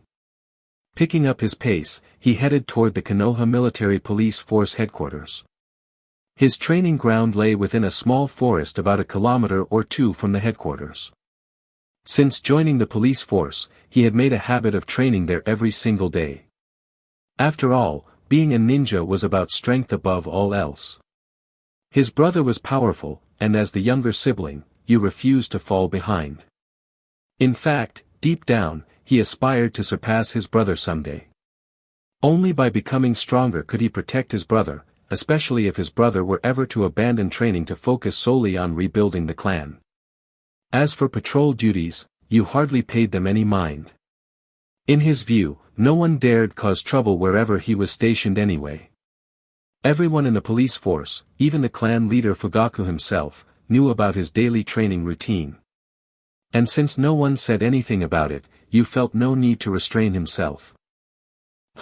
If it weren't for the fact that I'm eyeing the deputy chief position. Yu's steps grew faster. In no time, he reached the forest, where the air was still and quiet save for the occasional chirping of birds. He loved this atmosphere. With a casual motion, he tore off his forehead protector and shrugged off his green flak jacket, tossing them aside without a second thought. Then he began his warm-up exercises. But what he didn't know was that, at that very moment, a pair of eyes were silently watching him. And as he stretched and prepared, the owner of those eyes began to move. Chapter 90, Ambush, Part 2, Then suddenly, a flash of brilliant blue light tore through the air, a long, deep gash split across Uchiha Yu's back. But the wound quickly cracked and splintered into wood. Substitution Jutsu, Uchiha Kei stood silently, staring at the wooden log left behind. Without wasting a second, he turned his gaze toward a tall tree, where Uchiha Yu now perched, coldly glaring down at him. Kei had clearly seen it. The instant Yu had used the substitution, he had vanished from the spot with astonishing speed. Still, Kei hadn't pursued him. What puzzled him was, he had concealed himself so carefully. How did he get discovered? Uchiha Kei, huh? Interesting, you sneered. Judging from the angle of your strike, you were aiming to subdue me, weren't you? Curious how I found you. I am, Kei answered simply, not bothering with unnecessary words. He hadn't used transformation jutsu to mask himself. After all, against the Sharingan of another Uchiha, such a trick was useless and only a waste of chakra. It was because of the birds, you said with a low chuckle. I train here every day. I know exactly where the birds nest. You hid yourself well, but your arrival startled them. They wouldn't land anywhere near where you were. Birds. Kei lifted his gaze slightly, scanning the branches. He had to admit, it was a detail he'd overlooked. The tiny creature's sharp instincts, and Yu's keen observation, had both caught him off guard. Who paid attention to where birds perched, even on the battlefield? Kei rarely bothered, unless actively tracking someone by flushing out wildlife. And he hadn't disturbed any birds when he entered. Still, you had seen right through him. Since you struck first, you cracked his neck with a sinister smile. Don't expect me to hold back. I'm going to kill you. Oh. Kei casually twirled his blade in his hand, a faint smirk playing on his lips. Come try. You'll regret it. Yu's hands blurred through a rapid series of seals. Fire release, Great Fireball Jutsu. TCH, boring. Kei snorted, casually leaping backward to avoid the fireball, only to feel a sudden prickle of danger. Instinct seized him, and he twisted sharply, hurtling several meters to the side. A cold kunai sliced through the air, brushing so close it tore a wide gash in the back of his shirt. So fast, Kei couldn't help but admire it. Yu's speed was terrifying, and he had cleverly used the fireball to obscure Kei's vision, setting up a deadly ambush.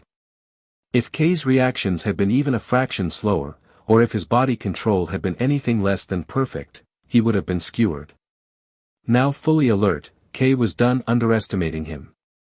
His crimson eyes, glowing with the 3 tomo of the Sharingan, began to spin. Landing lightly, Kei kicked off the ground, his body drifting backward toward the shadow behind him. In a flash of motion, Kei's blade gleamed with concentrated blue chakra. He reversed his grip and slashed sharply behind him, but Yu was no amateur either.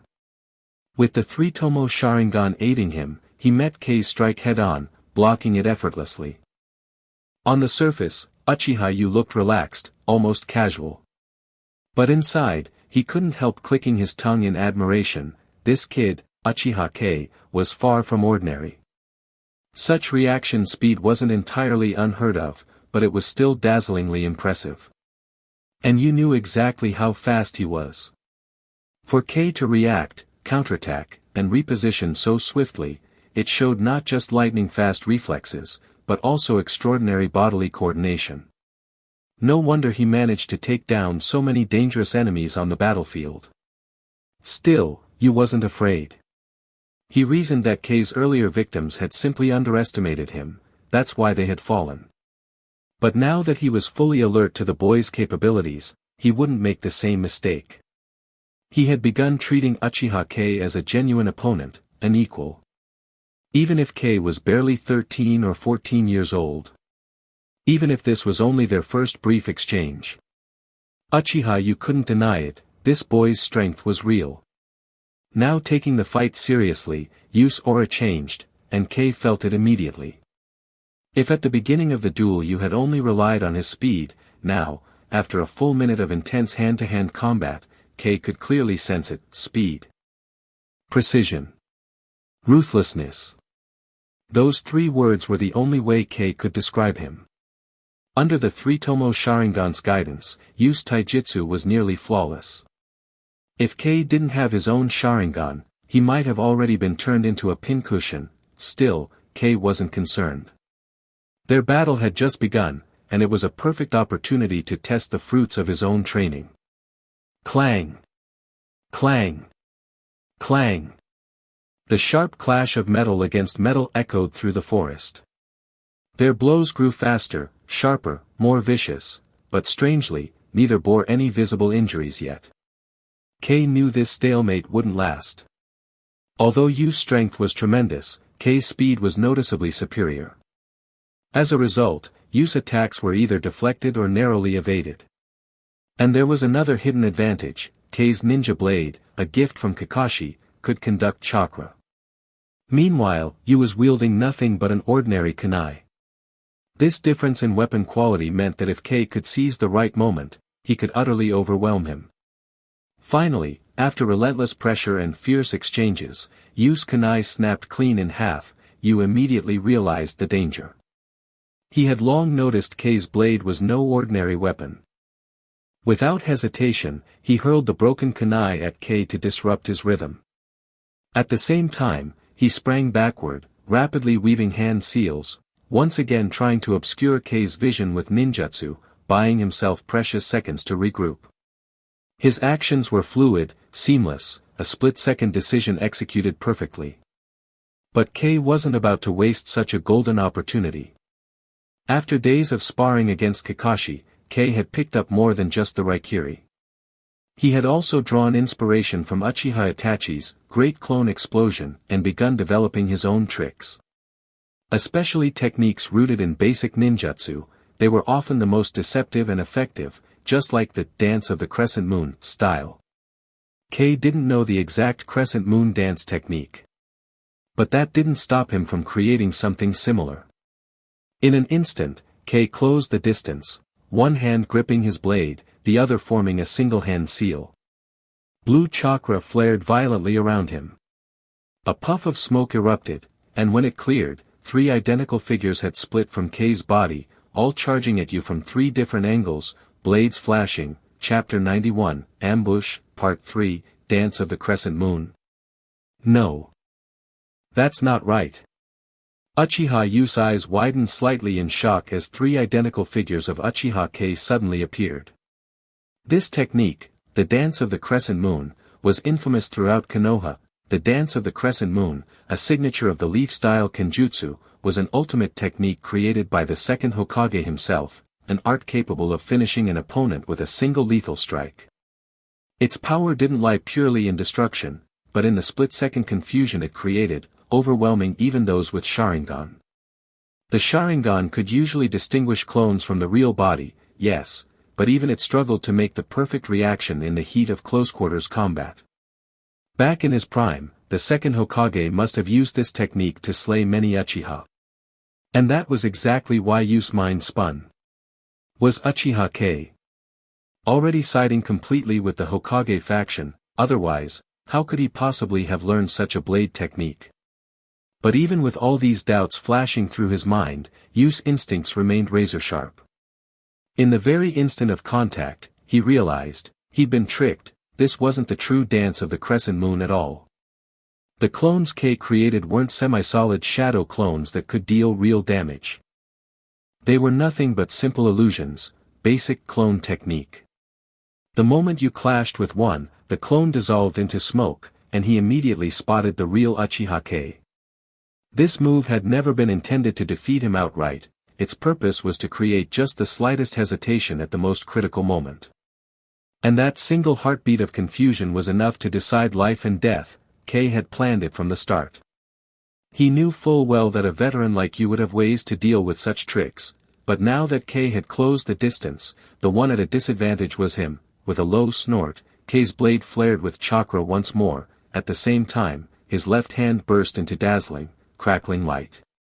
Pure, concentrated lightning chakra gathered in his palm, filling the air with a deep, menacing hum. Seeing this, Yu's expression darkened. He recognized that deadly glow immediately, but even so, he stayed calm. As Kei's thunderous palm closed in, Yu made his move. With a sharp twist of his body, he caught Kei's left wrist and prepared to snap it with sheer force. Simultaneously, his other hand drove a kunai toward Kei's abdomen, while his eyes began to shimmer, prepping a genjutsu attack to shatter Kei's mind. However, the moment their gazes locked, Yu's spirit wavered. Just for an instant. But it was enough. With a sharp jerk, Kei ripped his hand free. Then, using Shunshin, body flicker technique, he vanished in a flash of speed, even though you recovered instantly, he could already feel it, the deadly presence of a blade slicing toward him from behind. You wasn't weak either. In that hair's-breadth instant, he too unleashed a desperate shunshin to dodge, but even so, he couldn't completely avoid it. A few sharp gashes opened across his body, blood staining his clothes. You gasped for breath as he finally pulled away to a safe distance. Staring at Kei, disbelief filled his eyes. That's impossible. You awakened it so recently, how can your genjutsu be that fast and that powerful? Humph, frog in a well. Kei sneered coldly, offering no explanation. He had no intention of wasting precious time answering the questions of the defeated. It was rare for two Uchiha to rely heavily on genjutsu during a fight, especially when they were evenly matched. The Sharingan's resistance to illusions was simply too strong. Even Uchiha Yu, when planning to use genjutsu, only considered it after assuming Uchiha Kei would already be overwhelmed. But what he didn't expect, was that Kei moved even faster than him. In truth, Kei had been waiting for this exact moment. His Sharingan was stronger than Yu's, and that difference was enough to let Kei slip in a decisive strike. The fight was grueling and draining, yes, but Kei needed it, to protect his newly awakened eyes, to test his evolving abilities. And now, he had a rough gauge of his own limits. Unless absolutely necessary, he had no intention of revealing his Mangekyo Sharingan. Taking a deep breath, Kei quickly formed hand seals. With you already wounded, now was the time to keep pressing the attack. Fire style, Great Fireball Jutsu. In an instant, a giant sphere of flames roared forth. Almost simultaneously, Kei used Shunshin once again, flashing behind you with his ninjato sparking a fierce blue light. You reacted quickly despite his wounds. His injuries were minor to him.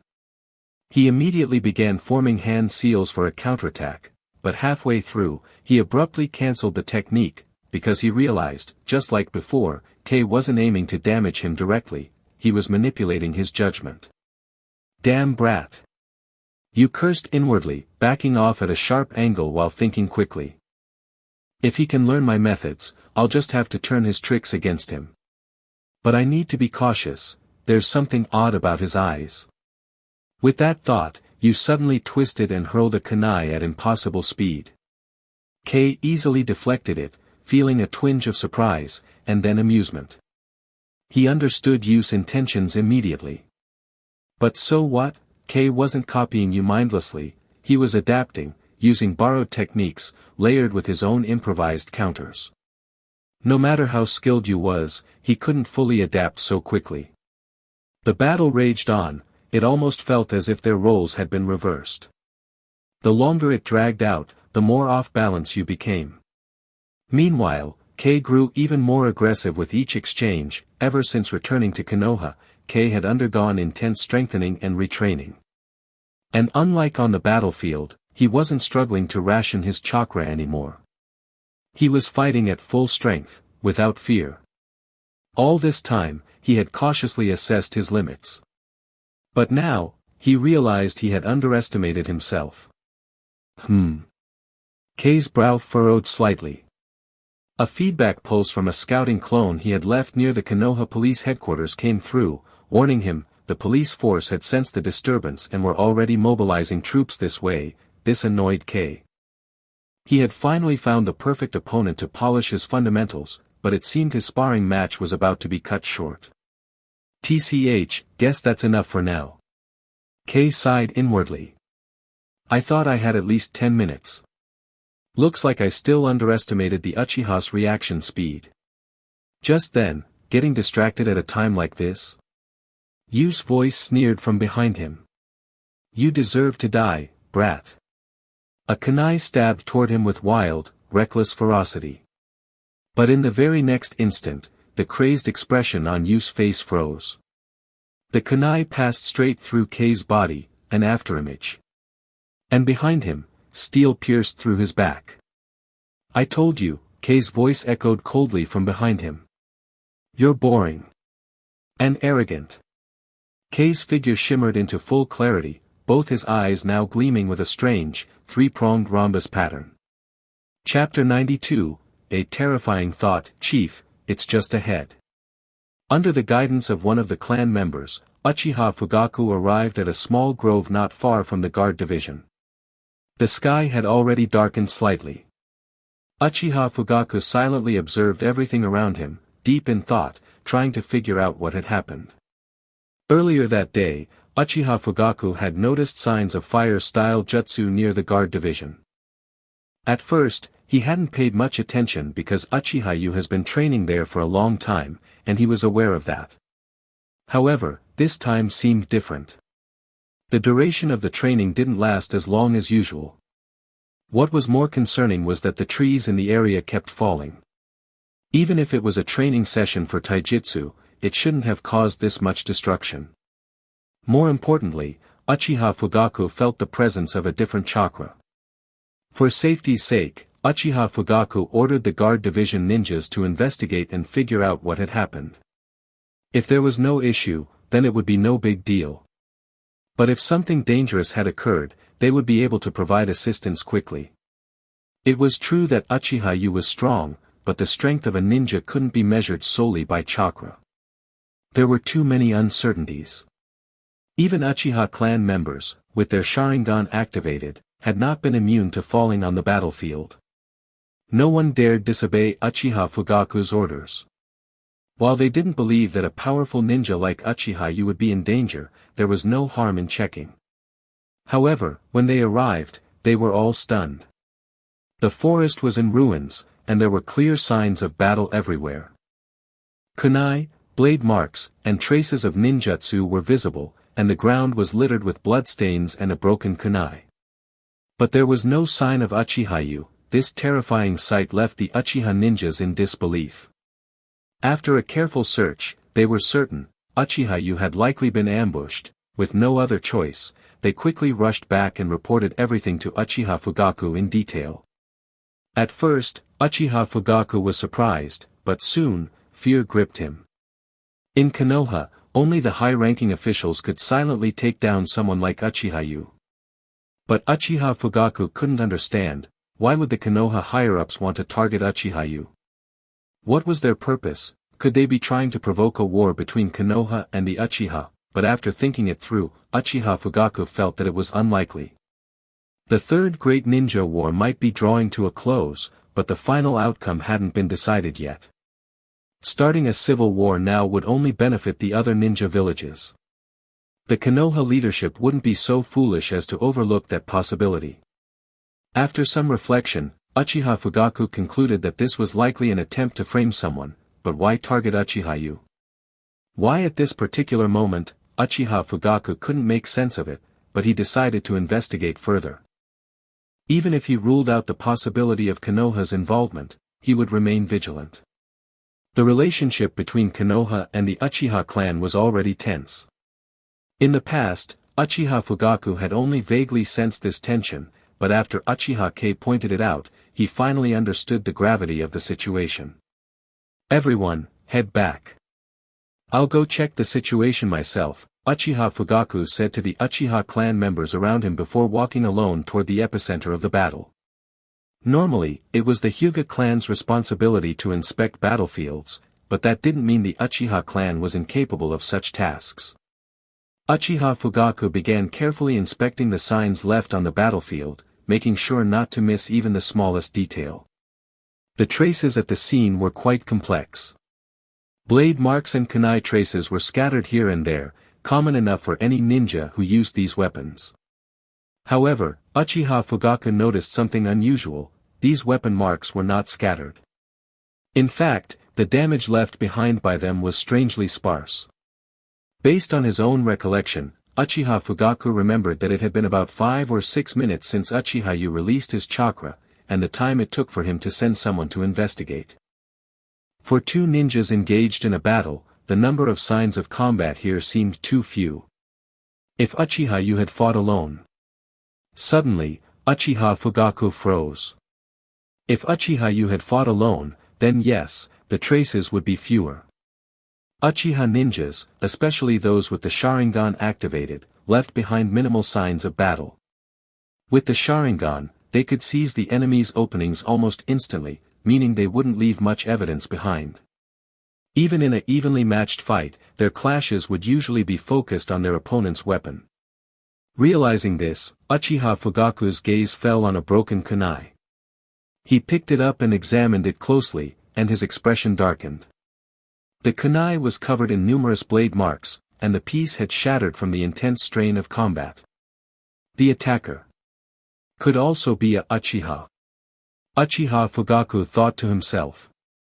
These traces were clear. Uchiha Yu had been ambushed by another powerful Uchiha ninja. It made sense that the other Uchiha members hadn't noticed this detail. They likely viewed the situation from their own perspective and didn't see anything wrong with the battle. Uchiha Fugaku, however, had been to war. He had fought in 2 great ninja wars, and his experience allowed him to assess these details objectively. Damn it! Was it a family member? Or perhaps a Uchiha who sided with the 3rd Hokage? Uchiha Fugaku thought darkly. Or maybe it was Danzo's group pulling some strings. Uchiha Fugaku couldn't make sense of it all. This situation was growing increasingly complicated. But one thing was clear, he was determined to get to the bottom of it. Whoever was behind this, whatever their motives were, he would uncover the truth. Though the Uchiha clan was not what it once was, he still possessed the Mangekyo Sharingan, and with it, the potential to change everything. It better not have been you, Uchiha Fugaku muttered under his breath, his eyes now glowing crimson as the 3 tomo in his Sharingan slowly spun. If it was, I will make you pay. You will regret it. After coming to this conclusion, Uchiha Fugaku put the broken kunai away and silently walked back toward the clan. He wasn't about to leave any evidence that could cause a stir in the clan behind. Uchiha Fugaku was in a foul mood. He needed to return, investigate, and understand what had happened. But in another part of the forest, Uchiha Kei revealed a strange smile. Chapter 93, The Future is Not for Weaklings. Uchiha Kei. I will make sure you die. Inside Uchiha Kei's secret training room, the dimly lit chamber did not cause him any discomfort. In fact, he almost enjoyed the atmosphere. The only thing that bothered him was Uchiha Yu, who was glaring at him with a pair of Sharingan. In this dark space, those crimson eyes seemed particularly eerie, almost suffocating in their malevolent gaze, like a vengeful ghost. After noticing that the Uchiha clan had reacted so quickly, Uchiha Kei couldn't help but appreciate their speed. However, he had no choice but to resort to a method he didn't want to use. If his plan was to succeed, and if he were to stay in Konohagakure, Uchiha Kei had no choice but to remain hidden. Thinking this, Uchiha Kei decisively activated his Mangekyo Sharingan. The Chrono Leap ability enhanced his perception, and he immediately felt the world around him slow down. At the same time, he felt his chakra flow increasing at an alarming rate. But Uchiha Kei was no stranger to using this power, so he was perfectly comfortable. The moment Uchiha Yu was about to strike, Uchiha Kei used the body flicker technique to dodge. After avoiding the attack, Uchiha Kei leisurely thrust his kunai into the back of Uchiha Yu. The lightning-infused chakra exploded inside Uchiha Yu's body. Because Uchiha Kei had avoided the vital points, Uchiha Yu simply lost the ability to continue fighting. Is that all you've got? Uchiha Kei sneered. What does it matter if you're strong? You've already failed. You're just a worthless prisoner of mine now. Humph, Uchiha Yu grunted. His eyes burned red as he stared at Uchiha Kei. You don't dare kill me, do you? You could have done it already, but instead, you've tied me up here. That's right, Uchiha Kei nodded. I don't want to kill you. You still have many important things to do while you're alive. You're far more useful to me alive than dead. Aren't you afraid I'll kill myself? Uchiha Yu's expression was dark and cruel, and with his bloodshot eyes, he looked truly evil. Hearing this, Uchiha Kei nodded before walking over to Uchiha Yu's side. He crouched down, raised his right hand, and in the next moment, a terrible electric arc crackled in his palm. With a swift motion, he plunged it into Uchiha Yu's shoulder. The screams echoed through the secret training room, but Uchiha Kei ignored them as he moved on, using the same method to strike Uchiha Yu's other shoulder and both thighs. By the time Uchiha Kei finished, Uchiha Yu's screams had ceased, his throat was hoarse, and he could no longer make a sound. However, Uchiha Kei didn't care about the man's condition. Looking at the scorched flesh, the lightning had cauterized the wounds, but without treatment, Uchiha Yu wouldn't survive. Taking out some medical supplies from his ninja tool pouch, Uchiha Kei applied the necessary ointments and bandaged his wounds to prevent infection. "Now, it will be hard for you to die," Uchiha Kei said calmly after finishing his work. "Until my experiment is complete, you'll find it impossible to die. I swear. I will kill you. I will." Uchiha Yu rasped, his voice filled with anguish. "Either you kill me now, or I will make sure I kill you." "Don't worry," Uchiha Kei replied with cold indifference. "When my experiment is finished, you'll be dead. By then, maybe someone will be there to keep you company. Someone very close to you. You bastard." As soon as Uchiha Kei finished speaking, Uchiha Yu's face twisted into a more grotesque expression. Who was the person closest to him? It was his family, his parents, his brother, and the person he loved most. Uchiha Kei's word struck deep into Uchiha Yu's heart. Although he didn't believe, and couldn't imagine, that Uchiha Kei would actually go that far, now that he himself was caught, how could he not worry? This kid, Uchiha Kei, was like a venomous snake, sneaky and insidious. Even when fighting him, he had always been hiding. This kid's Sharingan was incredibly strong, and his speed was unbelievable, yet he always waited until the very last moment. He had been in situations where he thought Uchiha Kei was as good as dead, but each time, Uchiha Kei had turned the tables on him. He was like a snake, lurking in the shadows, waiting to strike and end your life at any moment.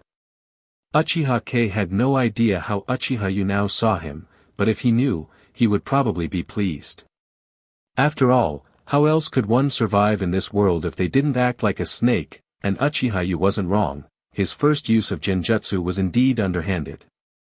However, the second time was purely the use of a special power, which couldn't exactly be called cheating, though the result was certainly infuriating. Ninjas never revealed their trump cards or exposed their abilities lightly, and Uchiha Kei wasn't about to do so either. His abilities were strange and unpredictable. If he revealed them, who knew what kind of unwanted attention it might attract? Just think of Uchiha Shisui, who exposed his powers. The consequences were disastrous. Uchiha Kei was determined not to make such a foolish mistake. After tightly binding Uchiha Yu to prevent him from moving, Uchiha Kei shoved some food into his mouth and then calmly left the secret training room. To ensure that this place wasn't easily discovered, Uchiha Kei had taken great care to disguise it. Otherwise, he wouldn't have hidden his most important journal here. The first target is ready. The second target is Uchiha Shu. On the way back, Uchiha Kei thought to himself, but without a proper sustenance system, this could be problematic. If this guy doesn't eat or drink, it's going to be trouble. Looks like I'll have to visit the hospital and see if I can get some nutrient solutions to inject into him. Using nutrient solutions to sustain critically ill patients was a common practice everywhere. He didn't have the technical support or resources like Orochimaru, so he would have to go with the simplest and most primitive methods. Uchiha Kei couldn't help but feel a bit helpless. He seemed to lack everything, whether it was money or manpower. However, there was something to be thankful for. His current strength was enough to stand firm in this era, but in the future, especially in a decade or so, he might really have no choice but to rely on others. Thankfully, I still have about 10 years to prepare. I don't believe I'll still be a weakling by then. Chapter 94, The Watchful Gaze in the Shadows. Uchiha Yu's disappearance cast a shadow over the Uchiha clan, and at this time, the majority of the Uchiha were forbidden from leaving the village alone. This was an order from Uchiha Fugaku. Uchiha Kei couldn't do much about it, but he wasn't exactly the type to follow orders without question. Though Uchiha Fugaku had issued this order, Uchiha Kei would still find opportunities to sneak out whenever possible. If he didn't leave, Uchiha, you would likely die in his secret training room. That was something Uchiha Kei certainly didn't want to happen. A dead Uchiha, you would be of no use to him. If someone had to die, it should be after Kei's business was finished. It seems I really need to find some help. As Uchiha Kei replaced Uchiha Yu's bandages, while Yu's weak yet hateful gaze bore into him, Kei forcefully shoved some food into his mouth. This feeling made Uchiha Kei extremely uncomfortable. He was itching to start his experiments, but for now, he had no chance to do so. Uchiha Yu's disappearance had made the Uchiha clan uneasy, and it had also caused some concern within Konoha. Konoha feared any misunderstandings might lead to internal strife. Kei had learned many things on the battlefield, and when retreating, he had left no trace. At least, no one had found anything suspicious so far. There was also one thing Kei had to thank Danzo for. It seemed that Danzo had done so many shady things that the third Hokage was at least vaguely aware of some of his actions. Because of this, the Hyuga clan had not been sent out, otherwise, Uchiha Kei would have had no choice but to pack up and flee under the cover of night. Even though he had not been discovered, Uchiha Yu's presence was still causing him considerable trouble. Aside from feeding him and changing his bandages, the mess in terms of hygiene was becoming unbearable. It was hard to tell if Uchiha Yu was doing it intentionally, but now the secret training room was filled with a foul stench. Uchiha Kei had no choice but to pinch his nose and clean up the mess. If the Inuzuka clan discovered it, there would be a real problem. Damn that guy. He used so many drugs to mask his scent when he left, Uchiha Kei grumbled to himself. But this stench will eventually be discovered. Even though I've set up a lot of things nearby, it's still easy to get exposed. Indeed, capturing someone was no easy task. If Kei had a choice, he wouldn't have acted so recklessly within Konoha. The village's reconnaissance forces were strong, and Uchiha Kei couldn't be perfect in covering his tracks. He feared that despite being careful, one small oversight might expose everything. Fortunately, he had managed to avoid detection so far. He believed that after a little more time, news of the end of the ongoing war would overshadow this incident. His guess was right. After spending some time training relatively openly with Kakashi and the others at the public training ground, the village's reconnaissance efforts began to weaken. This was normal. After all, anyone who had been missing for so many days could easily be assumed dead or taken away from the village. Though the Uchiha clan hadn't given up, they had limited options. Their control over the clan members seemed to have loosened significantly. This made Uchiha Kei quite happy. Who knew what he had been through during this time? The lifting of the Uchiha clan's restrictions allowed Uchiha Kei to no longer sneak around playing the caregiver role. It also made him realize that he would likely be sent out on another mission soon. The village had already started to mobilize. Asusher and the others had already left, and Ayaka's injuries had mostly healed. Given this, it seemed that Uchiha Kei wouldn't be far behind. So, I guess I should take advantage of this final period of rest and get everything I need to do out of the way, Uchiha Kei thought to himself. And I've had enough of this guy. What are you thinking about, Kei?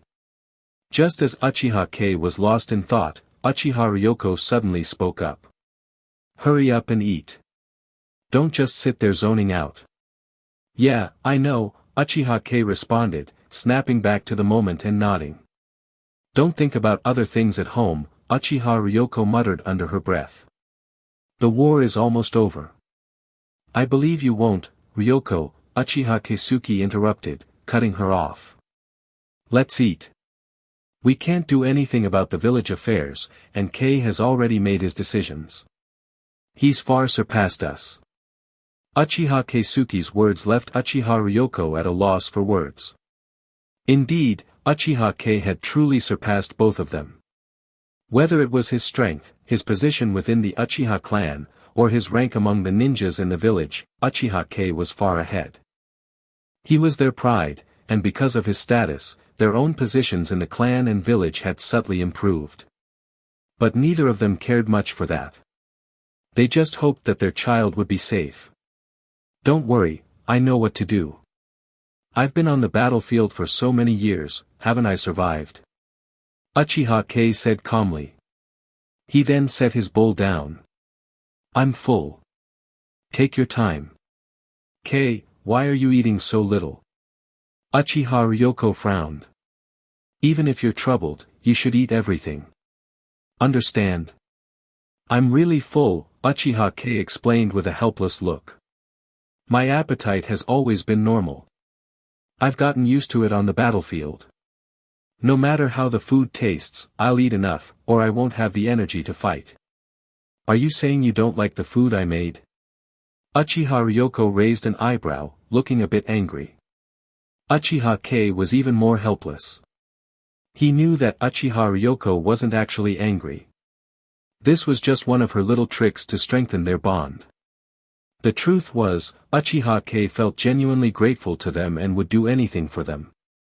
But after activating his Mangekyo Sharingan, he felt like he had become closer to a normal person, yet there were still many things he couldn't do for them. He acknowledged his mistake and quietly retreated to his room, where he pulled out a book and began reading. It wasn't until nearly 9:30 or 10 p.m., when Uchiha Ryoko came in to turn off the lights and remind him to get some rest, that Uchiha Kei finally put the book down. Once the whole house was dark, Uchiha Kei silently activated a shadow clone technique. After changing into a black combat outfit, he quietly left his room, avoided the patrols, and headed toward the forest where he trained. However, Uchiha Kei didn't realize that while he was moving, a shadowy figure had been silently watching him. Chapter 95, Please Stay. Uchiha Kei moved swiftly, and it didn't take long before he arrived at his destination. It must be said that the location Uchiha Kei had chosen was excellent. The relationship between the Uchiha clan and the ordinary villagers was not good, so this forest near the Uchiha family's residence was rarely visited by anyone. Especially in the dead of night, with the Uchiha clan under martial law, there was no way anyone would dare to come close. When Uchiha Kei arrived at his secret training room, he didn't immediately enter. Instead, he carefully observed the surroundings and the traps he had set up. After a thorough inspection, Uchiha Kei let out a small sigh of relief. On his way here, he had felt like he was being followed. This sensation made him uneasy. However, he hadn't noticed anyone tailing him along the way, so Uchiha Kei decided to proceed as usual. Of course, Uchiha Kei had also left some traps behind, such as deliberately leaving the door to the underground lab open, hoping to lure someone in. Ninjas were trained to gather information, and if Uchiha Kei left such an obvious opening, there was a high chance someone would try to investigate. Once someone was drawn in, Uchiha Kei wouldn't hesitate to eliminate them. His secrets could not be exposed, not by Umbu members, and certainly not by anyone from the Uchiha clan. I hope I'm just being overly sensitive, Uchiha Kei muttered to himself, then opened the door to the underground training room. Unfortunately, his intuition wasn't wrong. As soon as he stepped into the underground room, not long after, someone dressed in a black combat suit and wearing a mask arrived at the location. The masked figure stood silently, observing the underground structure hidden in the forest. He frowned slightly as a pleasant scent reached his nose. He didn't make a sound, but the open door confused him. Was Uchiha Kei trying to air out the place, or had he noticed the intrusion and was deliberately luring him in? Regardless, the masked figure wasn't going to let this opportunity slip away. He was furious and determined to get to the bottom of everything. Without a word, he walked toward the underground entrance. The foul stench grew thicker as he approached, but the masked figure didn't seem bothered by it at all. Quietly stepping onto the stairs, the masked figure descended. The underground space was dimly lit and very simple, making it nearly impossible to see anything clearly for an ordinary person. However, the masked figure wasn't just anyone, nothing in this environment could hinder his sight. He quickly scanned the area and didn't see Uchiha Kei, but his eyes fell upon Uchiha, who was curled up in the corner, bound and barely alive. The sight made the masked figure even angrier. Uchiha wasn't dead, but his condition was dire. Though his limbs were wrapped in bandages, it didn't reassure him. Raikiri. At that moment, the masked figure suddenly felt a blade slicing through the air, charged with lightning-infused chakra, rushing toward him. Clearly, this was the work of Uchiha Kei. He had deliberately opened the underground door to release the foul stench, creating confusion and luring those who suspected him. The underground room was dim, and any ordinary person entering would struggle to see. This was also when people were most alert. Although the chances of a surprise attack were high, Uchiha Kei didn't act immediately. Clearly, he was trying to make his opponent let their guard down. If it had been any ordinary person, after adjusting to the lighting in the underground space and finding Uchiha, their focus would likely be on him. Moreover, Uchiha Kei had refrained from taking action earlier, which could create a subtle psychological effect. At this moment, launching an attack would catch the opponent completely off guard. Even if they were somewhat prepared, they would be nowhere near as focused as they would have been earlier. The masked figure quickly analyzed everything in his mind. He couldn't help but admit that Uchiha Kei was indeed highly skilled. However, the more exceptional Kei was, the angrier the masked figure became. With a swift sidestep, the masked figure dodged Uchiha Kei's surprise attack. In the next instant, a kunai appeared in his hand, and he thrust it fiercely at Uchiha Kei's arm. Uchiha Kei was slightly surprised that the kunai had been avoided, as most jonin would not have been able to dodge such a surprise attack. Even if they did manage to avoid it, they wouldn't have been able to retaliate so fiercely. However, Uchiha Kei remained calm. The kunai came at him with great speed, but Kei had already seen its trajectory. Just as the kunai was about to strike, Uchiha Kei nimbly lowered his body and grabbed the masked figure's arm. In an instant, Uchiha Kei's left hand sparked with silver lightning.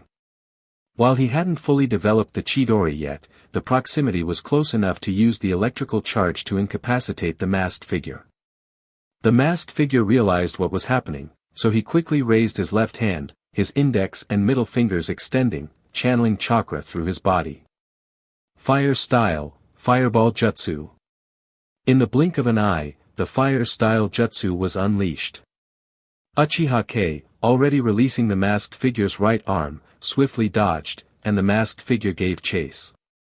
The underground space was too cramped for either Uchiha Kei or the masked figure to fully utilize their abilities. Neither wanted to risk injuring Uchiha, who was still in the room, so they carefully avoided damaging the surroundings. "Why are you doing this?" From above, hidden in the forest, the masked figure asked coldly, "Do you have a personal vendetta against him? Even if that's the case, you don't need to harm your own kin like this. You're also from the Uchiha clan, aren't you?" Uchiha Kei inhaled deeply as he stared at the masked figure before letting out a cold smile. "No wonder you were able to dodge my surprise attack and read my movements. I'm curious to know who you are. But, do I really need to explain myself to you?" The masked figure was indeed from the Uchiha clan, as Uchiha Kei had already noticed the blood-red Sharingan hidden beneath the mask. But Kei had no idea who this person was. The figure's voice had clearly been altered through some special technique, and his attire was very ordinary, lacking any distinctive markings. The mask concealed his face, making it impossible for Kei to guess his identity. However, no matter who this person was, he was clearly an enemy to Uchiha Kei. "Who I am is not important. You can think of me as a guardian of the Uchiha clan." The masked figure's voice was as cold and composed as Uchiha Kei's. "What you've done is unforgivable, Uchiha Kei. Turn back now.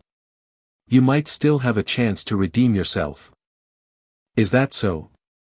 Uchiha Kei shook his head. "I don't have time to waste on this. Is it just you?" "Just me," the masked figure nodded. "Consider this your last warning. Turn back."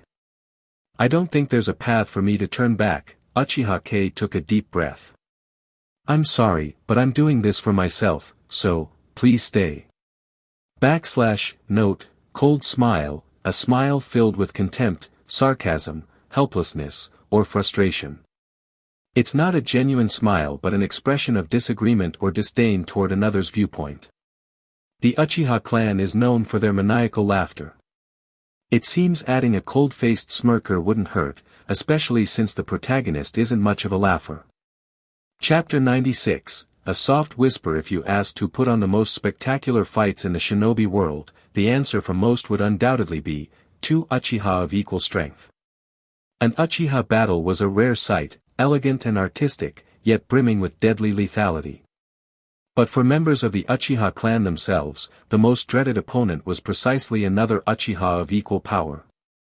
Because when both sides wielded the Sharingan, able to predict each other's moves, the battle shifted from one of strength to a contest of wits.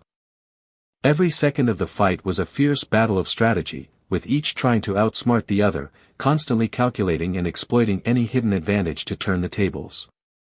Sometimes, you wouldn't even get the chance to counterattack. Your opponent could simply be more cunning, more ruthless, and far more decisive. Such fights were exhausting. Unless one side could utterly crush the other in strength, battles between two equally matched Uchiha almost always ended with only one survivor. Uchiha Kei's basic abilities weren't particularly outstanding, this was undeniable.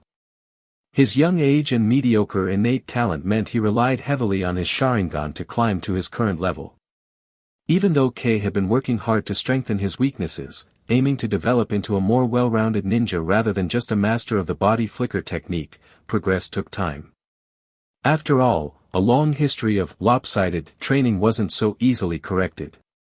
However, there was one fundamental advantage Kei had that no amount of training could substitute: his eyes. His control might still need work, but the foundation was that of a Mangekyo Sharingan. Clang, the clash of a ninja sword and a kunai echoed repeatedly through the forest as Uchiha Kei and the masked man fought fiercely. Yet despite the intensity, the battle remained eerily silent. Since leaving the underground chamber, neither had been able to unleash any ninjutsu. Kei avoided it deliberately, while the masked man's every attempt was brutally interrupted by Kei before he could complete the technique. Kei's speed was simply too fast. With the assistance of his Sharingan, he could instantly detect any chakra fluctuations.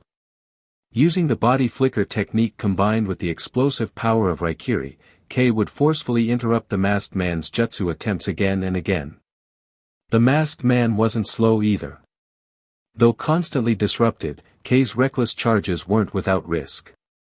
The masked man's counterattacks were swift and vicious. Every strike came from a bizarre, tricky angle, and if Kei didn't have the Sharingan to read his movements, he might have already been taken down. Unknowingly, they had been fighting for nearly 5 minutes. In that short time, Kei had basically confirmed one thing: this masked figure was definitely more powerful than Uchiha.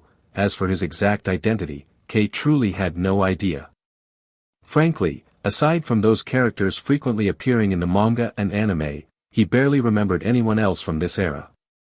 Take for example that guy who died on the battlefield in the Land of Grass. Kei hadn't even recalled his existence during their fight. Only after seeing Gari unleash his explosion release technique did Kei finally remember. Wasn't he the guy later reanimated by Kabuto alongside Pakura with her scorch release? Only. This time, Gari probably wouldn't have that chance anymore, he'd been turned to ashes. As for the masked man standing before him now, Kei didn't care how strong he was.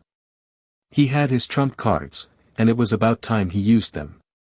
The kunai and the ninja sword clashed again, and both fighters instinctively pulled away from each other. However, this time, Uchiha Kei was caught off guard. The masked man actually closed the distance himself. Beneath the mask, the Sharingan spun slowly, the 3 tomos swirling ominously as the masked figure quickly formed hand seals with one hand. This move surprised Kei, but it also made him highly alert. Every action a shinobi took had its purpose, no one acted without reason. After all, not everyone was like Naruto Uzumaki, the king of unpredictable moves, who somehow defied common sense time and time again to defeat powerful enemies. Watching his opponent with hand signs, Kei certainly wasn't going to just let him finish. His own 3-tomo Sharingan spun rapidly, and in an instant, Kei understood, the masked man was preparing a fire release technique. Whether it was a genuine attack or a distraction to draw others' attention, Kei had already formulated a response. With a burst of his body flicker technique, Kei disappeared, and reappeared right in front of the masked man, the ninja blade in his hand gleaming with the light of Raikiri. Without hesitation, he slashed at the masked figure. In a blink, the sword had already reached him. But Kei's brows furrowed slightly. The masked man had immediately activated a substitution technique. It had been a trap to lure Kei in. Kei remained unfazed. He channeled Raikiri into his blade and viciously split the substitution, a wooden log, in half. At the same time, Kei's body sprang into motion again. The masked man had already silently appeared behind him, driving a kunai straight toward Kei's back. In that critical moment, Kei spun around at lightning speed.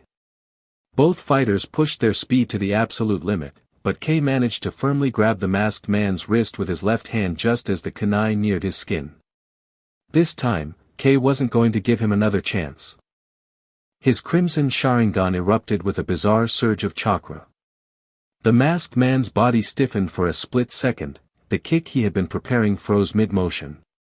Seizing the moment, Kei thrust his sword straight into the masked man's chest. The power of Raikiri exploded once again, lightning chakra instantly spreading across the masked man's body. Through his Sharingan, Kei could see the man's movements grow sluggish and clumsy. The sharp tip of Kei's sword pierced clean through, and blood dripped steadily to the forest floor.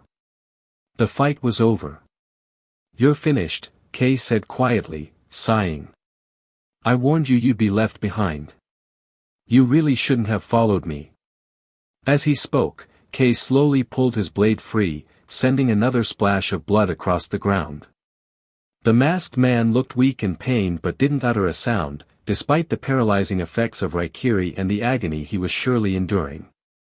It was a testament to his terrifying willpower. "Why? Why?" The masked man's voice came out broken and trembling, yet he still managed to form a complete sentence. "Why?" Kei sighed again, looking down at the man who was now half kneeling in the dirt. "If I said it was for the sake of the clan, it'd sound fake, wouldn't it?" he said quietly. "I don't really care about the Uchiha. But I don't want to leave Konoha either. More importantly, I'm doing this for myself." "Uchiha. For yourself." The masked man clutched his bleeding chest and forced himself to keep speaking. "You mean the Uchiha will be wiped out?" "Probably," Kei said, nodding slightly. "If things continue like this, it's almost inevitable. I'm sorry. I'm busy. And I don't feel like explaining any more." Kei turned his gaze away, voice turning cold. "So. Goodbye. But I'm not ready to say goodbye just yet." A soft whisper brushed past Kei's ear, and in that instant, a cold sweat broke out all over his body. Chapter 97, Mangekyo, This Voice. Cold sweat broke out all over Uchiha Kei's body. He hadn't expected things to turn out like this at all. At this moment, Kei was absolutely certain, he had fallen into a genjutsu. What confused him, though, was when exactly he had been caught in it. Even more baffling, why had he, of all people, fallen prey to an illusion? Though his Sharingan still appeared to be at the three-tomo stage, Kei's real foundation was the Mangekyo. No matter how powerful his opponent was, it shouldn't have been possible to trap him so silently, unless, Kei took a deep breath, a possibility flashing through his mind. He was starting to guess who the enemy might really be. Among the Uchiha who remained in Konoha, Kei wasn't sure exactly how many Mangekyo users were left. But he did know of at least one, Uchiha Fugaku. And judging by this opponent's physique and sharpness of movement, he clearly wasn't some frail old man. Rather, he was in his prime, a strong and capable youth or middle-aged fighter. No wonder this guy called himself the Guardian of the Uchiha. No wonder he had repeatedly tried to persuade Kei to stop. No wonder he had urged Kei to turn back. It all made sense now. This masked man was none other than the Uchiha clan leader himself. Realizing this, Kei felt a massive headache coming on. He had gone to such great lengths to mislead this man, to earn his trust. But how had Fugaku managed to track him down? Kei didn't think he had left any obvious traces at the scene. Otherwise, the investigation teams from other Konoha clans would have caught him long ago. You. Who exactly are you? Kei took a deep breath, scanning the black and white world around him with wary eyes. And how did you find me? Traces at the scene, Fugaku's voice echoed from all directions. The world around Kei had long since shifted into a surreal landscape, impossible to distinguish reality from illusion. You covered your tracks well, Fugaku continued. But not well enough, you still left clues behind. Traces? Kei frowned, thinking hard, both about how to get out of this situation and about what evidence he might have left behind. A moment later, his face darkened. It was the kunai, wasn't it? Exactly, Kei finally remembered, the only thing he had possibly left behind was the broken kunai. The one he had split in two with his blade, and which Uchiha had hurled back at him. Yu was a Sharingan user too. To defeat him one-on-one without a drawn-out battle would almost certainly require another Sharingan user. Otherwise, a chaotic group battle would have left behind far more evidence. And in this world, only Uchiha fights would leave such specific, minimal traces. That kunai must have been covered in sword marks. And it just so happened, Kei's weapon was a ninja blade. Very clever, Fugaku's voice said quietly, tinged with regret. But it's over now. Now, tell me, his voice grew firmer. What exactly did you mean earlier, when you said the Uchiha clan would perish? You really think you've won? Kei suddenly sighed, seeming almost relaxed. You're good, I'll admit, he said. But if this is all you have, it's still not enough. You are a genius, Kei, Fugaku said coldly. Someone with vision. Someone with potential. I didn't want to kill you, I wanted to find a way for us to work together. But you made a mistake. He paused, his voice growing sharper. And did you really think my abilities ended here? Did you think the three-tomo Sharingan was the peak? Of course not. As Fugaku's words faded, Kei suddenly smiled coldly. Because, he said softly, I have these eyes too. All of a sudden, the three-tomo in Uchiha Kei's eyes began to spin wildly. Within the vortex, a strange triangular diamond pattern silently emerged in his pupils. At that moment, Kei saw through everything. He realized the kneeling masked figure before him was nothing but a phantom. The real Uchiha Fugaku, masked and concealed, stood not far away. And in Fugaku's eyes, a Mangekyo pattern very similar to Uchiha Itachi's, but with three distinct points, spun slowly, casting an ominous glow. Yet what shone even clearer in Fugaku's gaze was sheer terror. That's right. At this moment, Uchiha Fugaku was deeply terrified. He had thought, truly believed, that he had already overestimated Kei enough. Yet even so, he had still vastly underestimated him, Mangekyo Sharingan. This was the Mangekyo Sharingan. How on earth had Kei awakened such eyes? Had he been hiding them all along? Anxiety gnawed at Fugaku's heart. He tried to calm himself, but it was futile. And Kei wasted no time seizing this opening. The moment his Mangekyo awakened, Kei had already grasped the nature of the genjutsu trapping him. This illusion created a special space, somewhat resembling Tsukuyomi. However, it wasn't quite the Tsukuyomi Kei remembered from the future. Regardless, his mind flooded with instinctive knowledge on how to break free. Forming a rapid series of hand seals, Kei erupted with both his chakra and ocular power. With his spiritual energy surging, he wrested control of the illusory space. Before Fugaku could fully recover, in this world of stark black and white, the white moon overhead suddenly turned blood-red, imbuing the space with an eerie and oppressive atmosphere. Moments later, the moon itself twisted, transforming into a massive, scarlet eye, its blood-colored gaze bathing the entire world in crimson. Within that eye, the same triangular diamond pattern of Kei's Mangekyo rotated slowly and inexorably. It was unmistakable, the mark of Uchiha Kei's Mangekyo. Impossible. Fugaku could no longer suppress his shock. He stared at the sky, at the massive scarlet eye identical to Kei's own, and cried out involuntarily. "Nothing is impossible," Kei replied coolly. "You grew complacent, while I remained alert. I warned you, if this was the extent of your power, then this is where it ends. How did you obtain those eyes?" Though Fugaku still wore his mask, his voice had regained a measure of composure. "Did you kill your closest friend, a family member, or? In honor of your last moments, I'll tell you," Kei sneered coldly. "I watched far too many of my comrades die, especially those who gave their lives to protect me. So now," he said, raising his blade, "you can join them." As Kei spoke, his ninja blade once again crackled with blue chakra. The fierce aura emanating from him, amplified by the Mangekyo, was more terrifying than ever. Kei's body tensed, ready to strike at any moment. Yet just then, Fugaku slowly raised his hand to his mask. "And removed it. You finally took it off," Kei murmured, lowering his blade slightly. "If you hadn't, I might not have known how to properly end this." Chapter 98, Method. Seeing Uchiha Fugaku finally lower his mask, Uchiha Kei quietly let out a sigh of relief. Indeed, Kei had been waiting for Fugaku's next move. If Fugaku chose to remove his mask, it meant there was still room for negotiation between them. After all, Kei had laid out so many ideas and arguments, clearly demonstrating his immense value.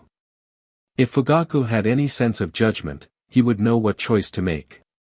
But if Fugaku refused to remove the mask, then Kei would not have hesitated to unleash his chakra and ocular power. He had already awakened his Mangekyo and used it openly. Konoha was already dealing with a major unsolved case, what was one more added to the pile. As for whether the Uchiha would descend into leaderless chaos or whether Kei's grand plans would collapse as a result, he simply didn't care. The priority was simple: eliminate anyone who knew about his Mangekyo and refused to cooperate. Fortunately, Kei's groundwork had been thorough. Combined with the flattery he had subtly woven into his words earlier, plus the fact that Fugaku never truly intended to kill him in the first place, it led to this outcome. In the end, Fugaku chose to remove his mask, showing his true face before Kei. It was a signal. A signal of truce, and more importantly, of honesty. Yet Kei couldn't help but feel a twinge of emotion. Even though he had put in so much effort beforehand, perhaps none of it mattered as much as the overwhelming presence of his Mangekyo. Power was the true melody of this world. Schemes and strategies were merely instruments to help one reach the crescendo. Every successful negotiation was ultimately backed by overwhelming strength. And every compromise came from compassion or simply from not having enough power. Thinking this, Kei maintained a facade of shock and disbelief on his face. Having once faked his death on the battlefield, his acting skills were decent enough. He looked as if he had just witnessed something unimaginable. Seeing Kei's expression, Fugaku couldn't help but chuckle softly.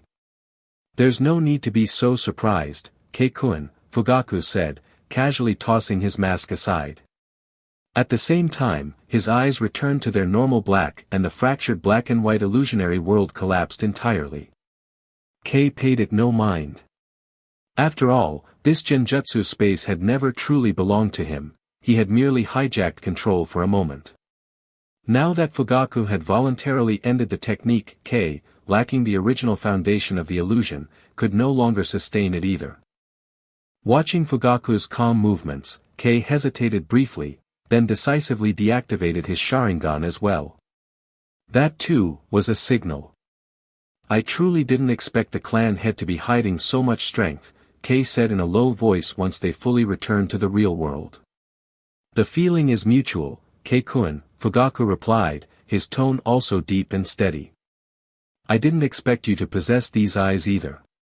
It seems my suspicions were right, you awakened your Sharingan long ago, didn't you?" "That's right," Kei admitted without hesitation. "By now, there was no point in hiding. The very first time I set foot on the battlefield, my captain sacrificed himself to protect me. That was when I awakened my Sharingan." Of course, while Kei was willing to admit some truths, there were certain details he would never reveal, such as the fact that his eye awakening had been induced through a special genjutsu technique. That method was a secret he intended to keep forever. Even Kei himself wasn't sure whether it could succeed for anyone else. This would take time and careful experimentation. Uchiha Kei planned to look for a trustworthy candidate within the Uchiha clan in the future, only then could he attempt replicating the method. I see. That's completely understandable, Uchiha Fugaku nodded, though a trace of curiosity still lingered in his eyes. Then why have you kept it hidden all this time? And what about you? Kei chuckled, giving him a sideways glance. People don't reveal their Sharingan lightly. The first one to stand out always gets targeted, no matter where you are. As for the Mangekyo, he left the rest unsaid, merely smiling meaningfully. How Fugaku chose to interpret it was none of Kei's concern. Fugaku pondered briefly before sighing and nodding. He figured Kei's decision to conceal his Mangekyo was rooted in a deep wariness toward both the clan and the village. Truthfully, even Fugaku himself harbored a degree of caution toward Konoha. Had it not been for his desire to avoid dragging both the village and the clan into crisis, he might have revealed his Mangekyo long ago. He knew too well, the moment their ambitions became exposed, the clan's arrogance would skyrocket and the village's attitude would shift dramatically in response to the Mangekyo's existence.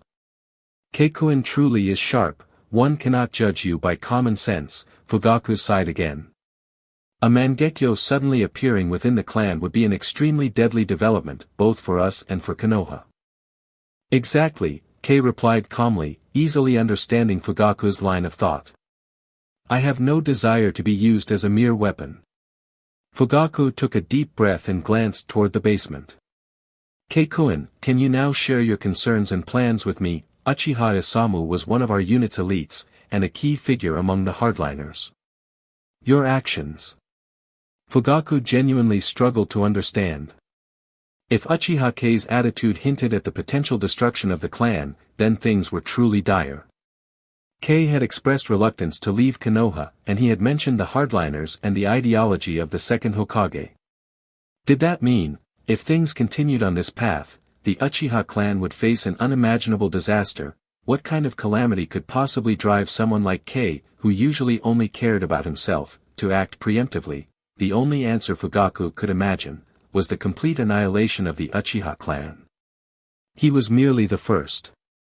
There will be others. Kei cut him off before he could finish. Clan head, do you remember what I once told you? Fugaku frowned, feeling their thoughts converge ominously.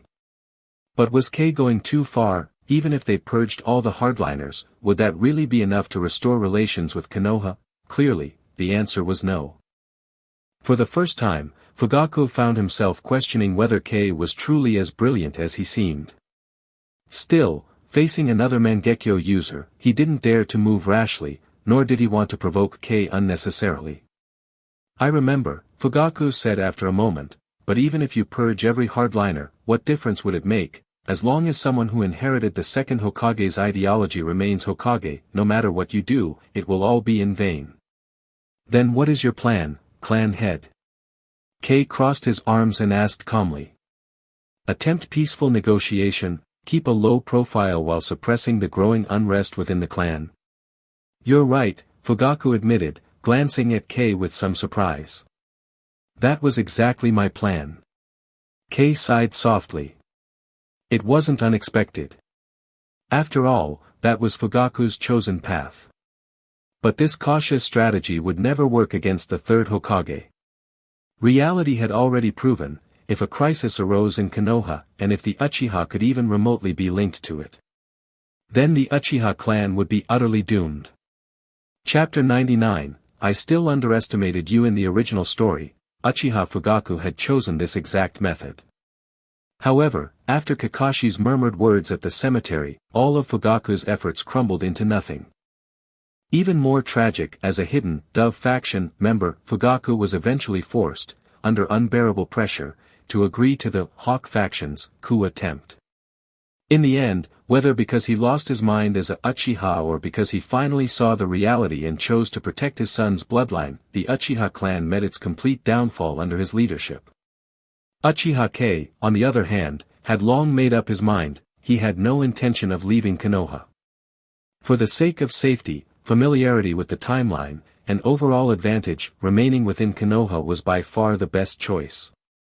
And in order to prevent the annihilation of the Uchiha clan, and to ensure he could continue living comfortably, he had even crafted a meticulous plan. If Fugaku truly intended to follow the old path, then Kei could already declare, the plan had failed before it even began. Especially after everything that had happened surrounding Uchiha, Kei had further solidified a realization deep within his heart, he probably couldn't continue acting as a lone wolf anymore. This world was, in fact, quite strange. No matter how powerful someone was, they always seemed to have subordinates, a team to support them. Being a lone wolf was simply not a viable path here. Even Uchiha Madara, the archetypal lone wolf, had amassed a multitude of followers. Those white Zetsu creatures were, after all, his natural subordinates. Even a genius like Orochimaru had Kabuto Yakushi assisting him, along with many other subordinates Kei probably hadn't even heard of. Uchiha Kei needed influence. He needed manpower, people who could work for him, handle fields he wasn't skilled in. And the Uchiha clan itself was the most fertile ground he could cultivate. How could he possibly allow someone else to ruin it? Therefore, Kei had to act. He couldn't let Fugaku recklessly drag the clan into ruin, even if Fugaku was still technically the clan head. Besides, Kei currently held a significant advantage. If it truly came to a conflict, it would likely be Fugaku who had more reason to worry. After all, Fugaku's abilities were already partly exposed, while Kei's powers remained completely hidden. And it's the hidden blade that is the most terrifying. If you continue down this path, it won't be long before the Uchiha clan plunges into crisis. The conflict between the clan and the village will only escalate, and even the smallest spark could ignite the powder keg. I'm not pessimistic by nature, but even I know that if this continues, the clan will be in mortal danger, and I have no intention of being dragged down with it. Uchiha Kei let out a cold snort. Besides, why are you so certain that the next Hokage wouldn't inherit the ideals of the second Hokage? Are you suggesting that I run for Hokage?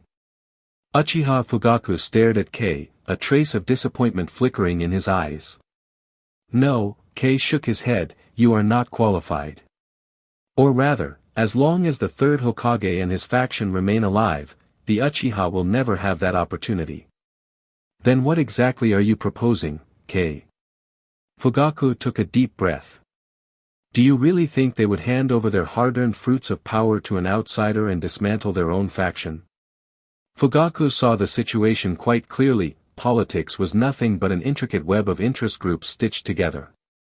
The third Hokage had inherited the ideology of the second Hokage, and thus had to operate within a strict framework. If he ever crossed the line, he would face utter ruin. In truth, during the later years of his reign, the third Hokage did cross that line. Even the second Hokage hadn't dared to forcibly conscript clan members into the root division, but Danzo had done exactly that. Thus, when Orochimaru attacked Konoha during the Chunin exams and trapped the third Hokage, almost no members of the major clans rose up to resist. It was only after the third Hokage died that these clan ninjas came pouring out, swiftly clearing out the invading sand and sound ninja forces. The Hyuga clan was the clearest example. Hyuga Hayashi had been in the arena watching the exams, but the moment he spoke briefly with Niji, he was nowhere to be seen. By the time he reappeared, the third Hokage was already dead. At present, though, the third Hokage still had some control over Danzo, and despite his advancing age, he still retained enough vigor to manage these matters. Thus, Fugaku believed that the third Hokage wouldn't make a mistake. To preserve the ideals of the second Hokage, he would surely pick someone within their circle to succeed him.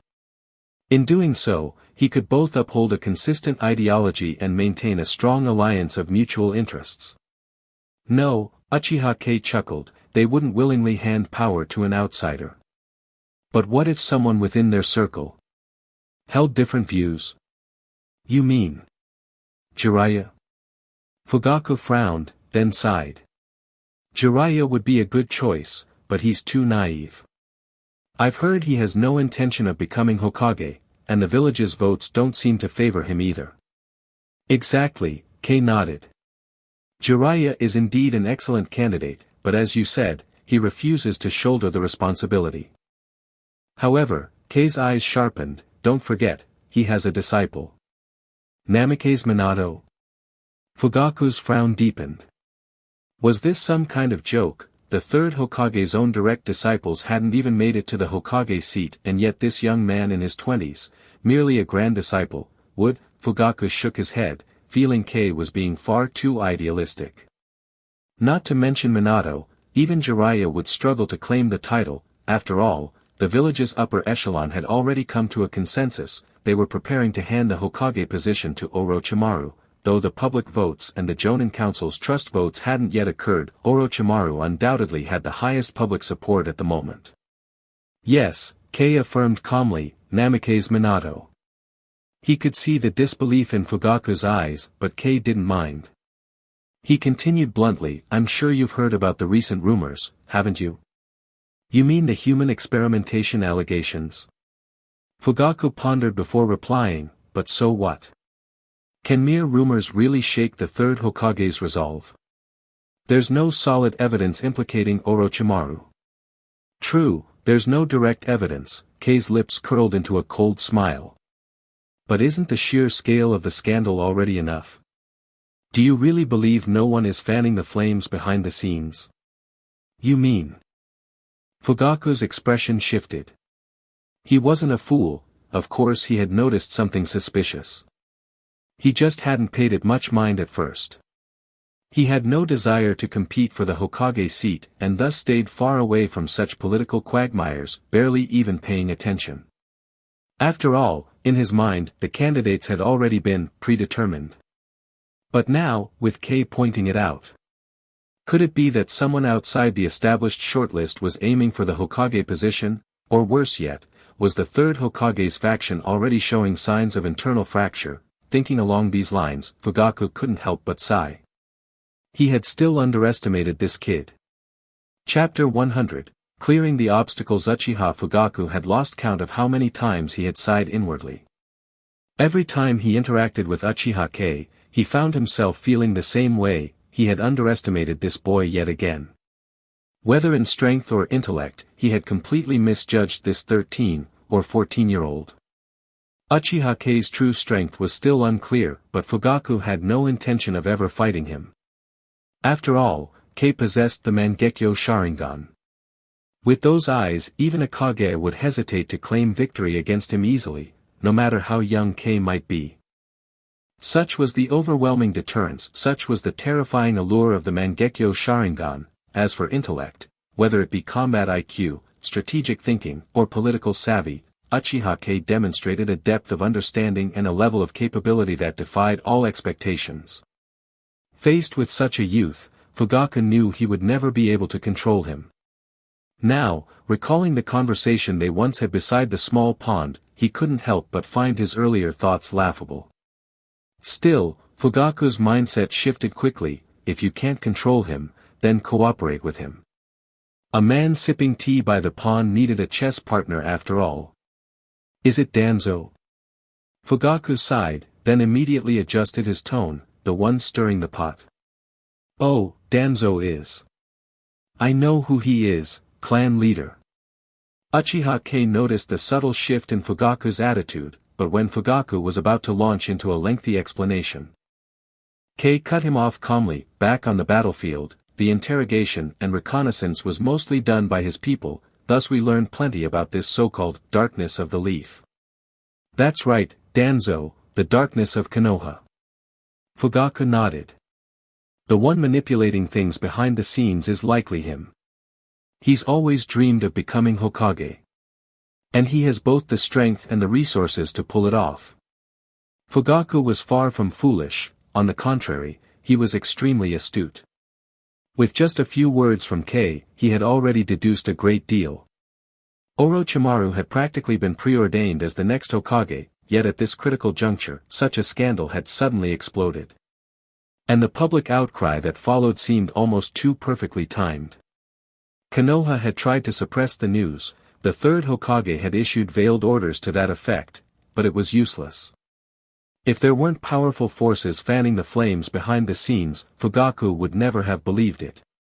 And if Danzo were to step forward as Hokage now, he probably wouldn't even survive the Jonin trust vote, and even if he somehow did, the third Hokage would never allow it to happen.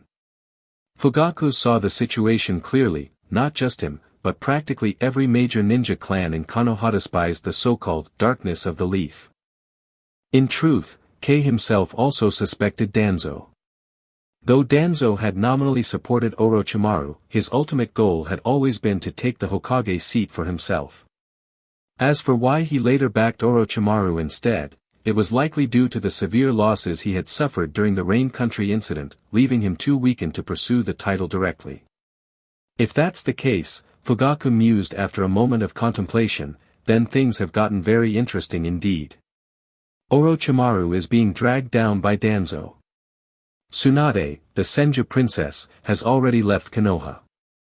And Jiraiya refuses to inherit the title. That leaves only two real possibilities: either they find a young, capable pawn to act as their puppet, or the third Hokage finds a way to continue sitting on the throne himself. Uchiha Kei gave a cold smirk as he finished Fugaku's sentence, but judging from the current situation, Konoha has suffered heavy losses, and the third Hokage has grown old. He might soon be forced to make a decision. And that decision. At this point, Uchiha Fugaku fell silent. Clearly, he had already realized what was likely to happen. Guessing was one thing, but until everything was truly settled, he didn't dare to jump to conclusions. If the third Hokage stubbornly chose to cling to his position no matter what, then all of their speculation would amount to nothing. The probability was low, but not impossible. Fugaku felt it was time to make some preparations, just in case. Still, it's always wise to prepare for both the best and worst outcomes. Fugaku now treated Uchiha Kei as someone on his own level, a peer rather than a junior. Though still slightly guarded, he spoke candidly. Should we consider applying some pressure? There's no need for that, Kei said calmly. Instead of trying to create pressure, we should think about how to establish contact with the future fourth Hokage, position ourselves as allies, and help boost his reputation. Besides, Kei added, there are many ways to seize influence within Konoha. You don't necessarily have to sit in the Hokage's chair to control the village. Indeed, to hold real power, one didn't need to be the leader. Often, it was even better to remain behind the scenes. Kei had seen too many examples of this abroad in his previous life. He believed that with careful planning, this approach would not only be less troublesome, but also far safer. Fugaku was deeply interested in Kei's proposal. After all, why Uchiha clan wouldn't desire greater influence over Konoha? I understand, Kei-kun, Fugaku nodded approvingly. It's a very constructive idea. However, it seems both you and I will have to act. You have a good relationship with Namikaze Minato, and his wife is close to mine. Of course, Kei replied with a small nod. I'll make time to meet with him. By the way, Kei-kun, Fugaku said thoughtfully, earlier you mentioned a method for seizing influence within Konoha. Could you elaborate? It's simple, Kei said, his tone steady. Form a coalition of shared interests. There are many ways to do it, through business, politics, or other means. And the potential allies are plentiful, the smaller clans, and even commoner ninjas. Once the coalition grows large enough, even if the third Hokage remains in power, he wouldn't dare to act recklessly. It was true, when a powerful coalition was formed, with enough numbers and enough unity, no one could afford to ignore it. Kei's implication was clear: focus on the minor clans and the civilian ninja. The major clans were already largely aligned with the Hokage. For the Uchiha, it would be difficult to break into that inner circle, though it was still worth trying. However, their main focus should beta small families and the ordinary ninjas. It was ironic, the third Hokage had always emphasized uplifting civilian ninjas and small clans, yet in reality, the major families still dominated Konoha's political stage. Only a very few minor clans had managed to leap over the Dragon Gate and join the ranks of Konoha's power holders. How exactly should we go about it? Fugaku asked seriously. Support them, Kei said with a faint smile. Support the very people you once looked down upon. Invite them into business ventures, share profits with them, help them elevate their status, earn their gratitude and loyalty. Also, don't forget, those dove factions you mentioned are very good at these kinds of things. Let them handle it. However, Kei added meaningfully, before we start. Good idea, Fugaku sighed heavily. But before that, we need to clear out the obstacles. Like those hardliners. Chapter 101, A Compromised Alliance. If they intended to proceed with Uchiha Kei's plan, the primary obstacle would undoubtedly be the hardliners. Their prideful nature led them to disdain everyone outside the Uchiha clan. Even the Hyuga clan was not immune to their contempt. Fugaku didn't need much contemplation. Once this plan was proposed, the hardliners would become the most vocal and vicious opponents.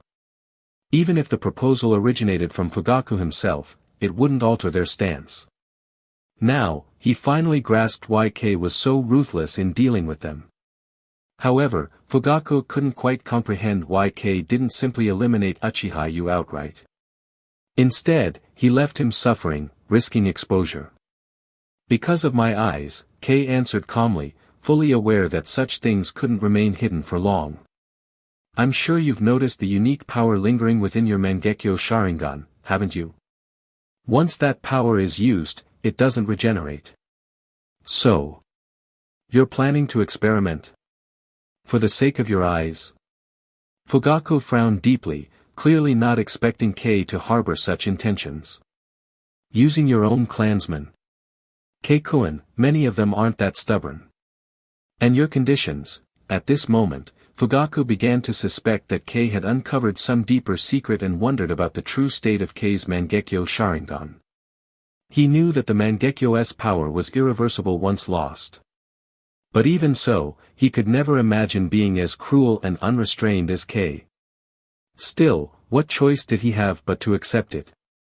Would he really clash with the clan's only other Mangekyo wielder? Fugaku couldn't believe that Kei was genuinely capable of conducting experiments, though. This filthy basement resembled more of a dog kennel than a lab. It lacked even the most basic facilities necessary for proper experiments. Moreover, the Uchiha ancestors had attempted similar methods in the past, trying to recreate the era when the clan flourished with many Mangekyo wielders, and their experiments ended in disaster, with neither results nor survivors left behind. Clan leader, Kei shook his head and clarified, the best way to dismantle the hardliners isn't through slaughter. It's by eliminating their leadership and then absorbing the mid- and lower-ranking members. Kei knew Fugaku had misunderstood. As for the so-called leaders, Kei's tone grew colder. Just think of it as making the best use of some worthless trash. Honestly, I only have 2 real targets. As for equipment, I'll find a way. Before Kei could finish, Fugaku cut him off sharply. I'll arrange the people and the equipment you need. It seemed Fugaku had made up his mind. In your eyes, I've probably never been a qualified clan leader, Fugaku said grimly.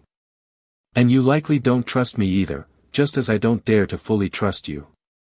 But, we are the only 2 Mangekyo holders in the Uchiha clan. Because of that, I've decided to cooperate with you. I'm willing to test your method. After all, reconciliation between Konoha and the Uchiha is almost impossible now. I have to make a choice. Taking a deep breath, Fugaku continued, based on your predictions for the future, Konoha will eventually move to eliminate the sources of instability. Instead of waiting passively for them to strike, I'll start by purging the hidden threats within our own clan. I only hope, he muttered, that this will be enough. Uchiha Kei silently observed Fugaku.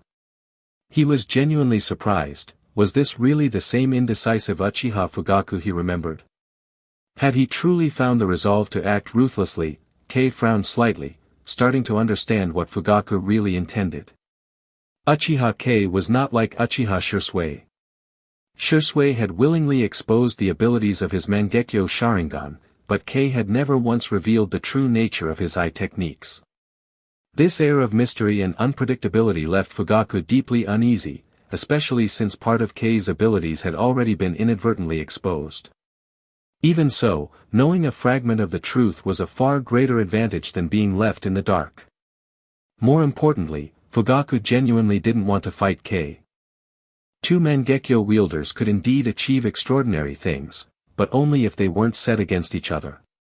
Otherwise, history had shown that when four Mangekyo users once clashed within the Uchiha clan, the results were disastrous, all were crippled, and the two survivors each lost an eye, forced to create the forbidden techniques Izanagi and Izanami. Thus, after confirming Kei's sincerity and witnessing his Mangekyo with his own eyes, Fugaku finally chose compromise.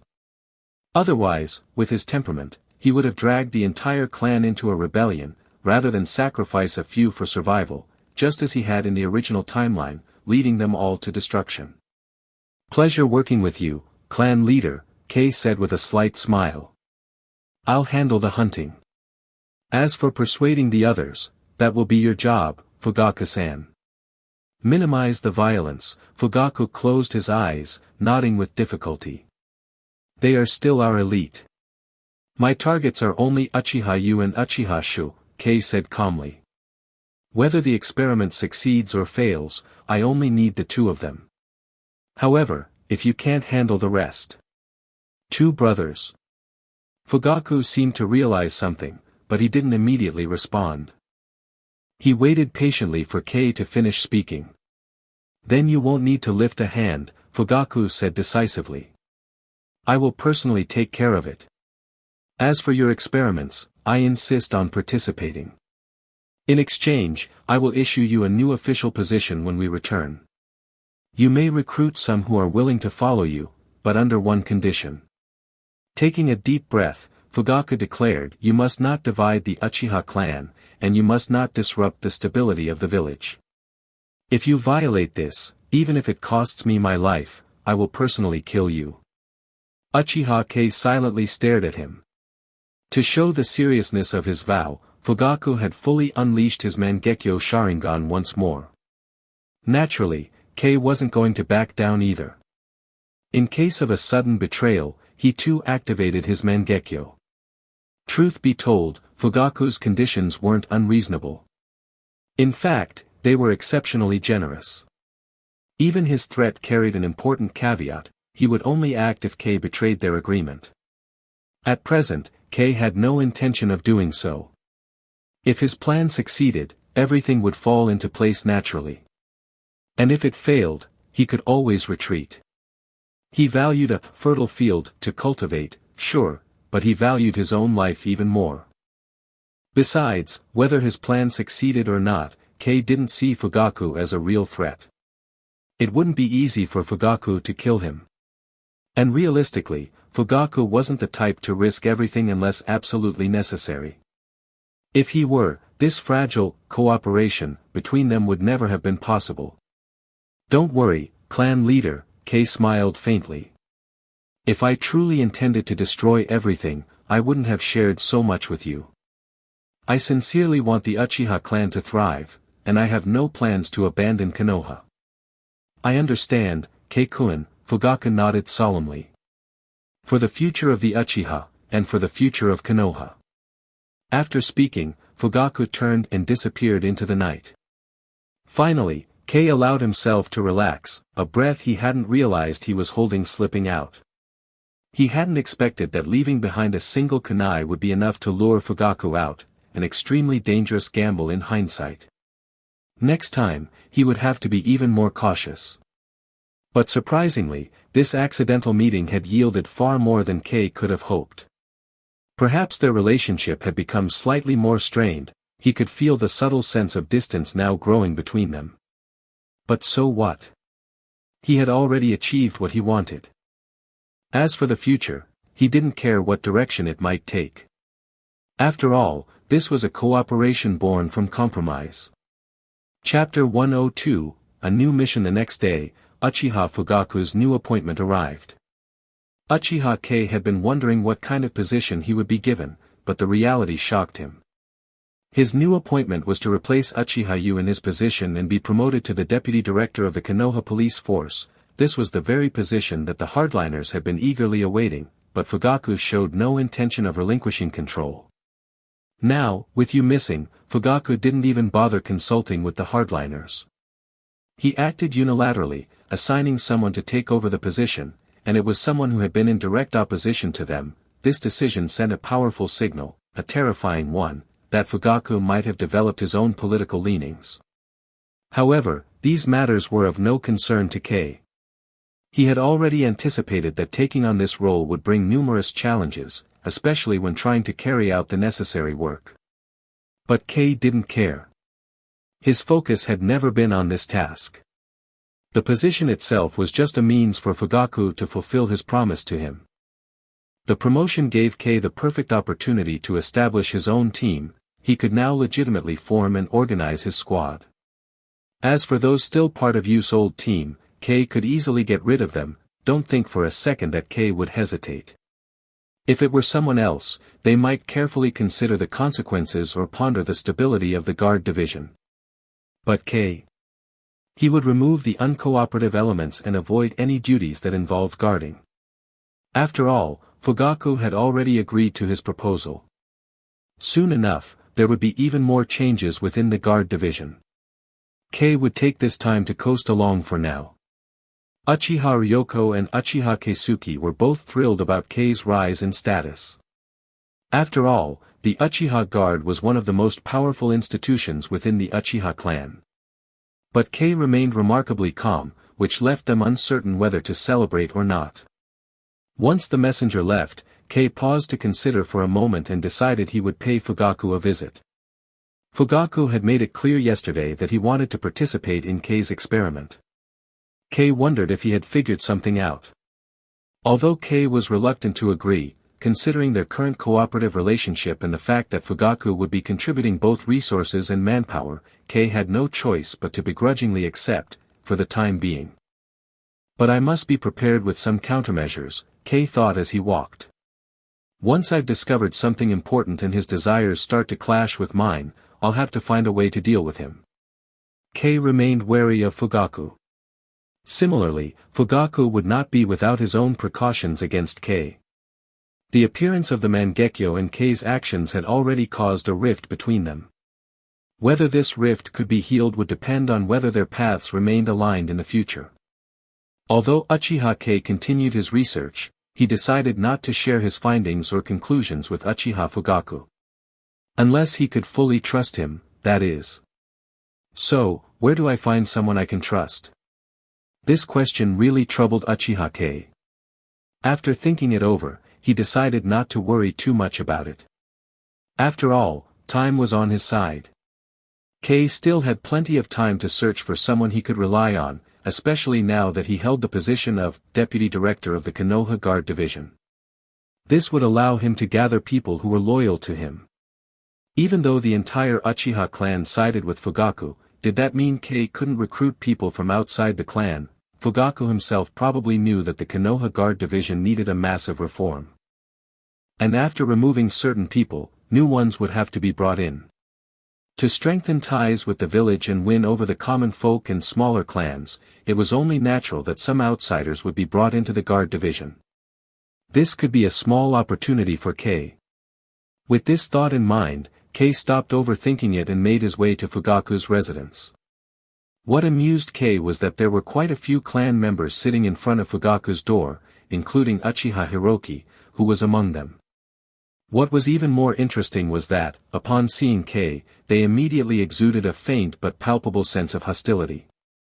This really is lively, isn't it, clan leader? After entering the room where Fugaku was, Kei sat down and chuckled. Seems like your policies aren't making everyone happy. Naturally, not everyone will be satisfied with these policies, Fugaku replied calmly, gazing at Kei. But such growing pains are inevitable. I need time to deal with them. Of course, clan leader, Kei nodded.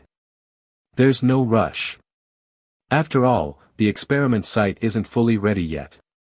We must be more cautious for the time being, Fugaku said, taking a sip of tea. The situation with Orochimaru is escalating. It seems Konoha Zumbu has already begun an investigation. Their focus includes the spreading rumors and Orochimaru himself. So soon. And so ruthless, Kei furrowed his brow. It seemed that the third Hokage had truly made up his mind. Fugaku's caution was indeed warranted. However, Kei couldn't help but feel frustrated. His own people were caught, and he was about to begin the experiment. Yet, now someone had interfered, putting the experiment on hold. How could Kei, who might soon be sent on a mission, be content with that? He wanted to see if his assumptions were correct, but now things were looking more complicated. By the way, Kei-kun, just as Kei was full of complaints, Fugaku spoke again. It seems someone might take the fall for your capture of Uchiha. Orochimaru. Kei wasn't at all surprised. The timing of my actions was exactly when his situation started to boil over. My original plan wasn't just to deal with Orochimaru, but also with those behind him. At least these two might end up taking the fall. Of course, it's also a small contribution to someone I'm keeping an eye on. This was exactly Kei's plan, so he wasn't surprised by the outcome. How could he pass up such an opportunity to kill multiple birds with one stone? Not only could he eliminate someone who was causing him frustration, but he could also use it for his experiments. He could also take down Orochimaru and Danzo, and finally, help boost the reputation of Minato Namikaze. What's not to love about that? I see now, Kei-kun, Fugaku said, giving Kei a deep look before nodding. By the way, Kei-kun, the third Hokage is planning to gather ninjas to return to the land of grass. Negotiations are almost complete, but it seems they've discovered mist ninjas in the area, so an investigation is required. What are your plans? Mist ninjas? Kei furrowed his brow, then nodded in response. It seemed that the time had finally come. He sighed helplessly. He had originally planned to drive Uchiha mad first. But now, it seemed there would be no chance for that. Fortunately, the deal with Fugaku had been struck that very night. Otherwise, by the time Kei returned, Uchiha would probably be a corpse. Chapter 103, Assembly. Although it was frustrating, Uchiha Kei couldn't change his plans. So, he decided to go to the land of grass. This decision puzzled Uchiha Fugaku at first, but soon, it seemed like he had come to some realization and simply nodded in agreement. In Fugaku's eyes, Uchiha Kei might be intending to set an example. After all, he was now the deputy director of the Konoha police force, and his position wasn't low. His actions could easily be seen as conveying certain ideas. Whether it was for the clan, Konoha's higher-ups, or even the ordinary ninjas and civilians, Kei's decision could be interpreted as a positive and proactive signal. Moreover, with his Mangekyo Sharingan and his cautious nature, Fugaku believed that Uchiha Kei had little chance of being killed on the battlefield. What's more, Minato Namikaze seemed to be deploying forces as well, so Kei's trip to the land of grass could be an opportunity for him to interact with Minato. Wasn't that what Kei had planned in the first place? Fugaku's analysis had caught even Uchiha Kei by surprise. He hadn't realized there were so many nuances to his simple trip to the land of grass. Then, I'll leave Uchiha to you, clan leader. Kei didn't forget to mention this. Please make sure not to expose him before I return. Don't worry, he's still there. I've already covered his eyes and hooked him up to the nutrients, Fugaku reassured. The guards I've assigned to him are the most trustworthy people I have. They won't say a word, nor have they seen anything. With Fugaku's guarantee, Kei finally felt a bit relieved. Although he remained cautious and wary of Fugaku, Kei trusted that Fugaku wouldn't act recklessly. Kei's relationship with his family didn't need to be scrutinized, everyone knew how indifferent he was at home. Therefore, using his family as leverage was the dumbest thing anyone could do. If anyone were to harm his family, who knew if Kei would go insane?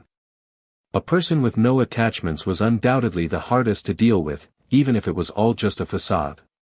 The third Hokage's announcement came fairly soon, so after a day of rest, Kei headed to the Hokage's office to report for duty.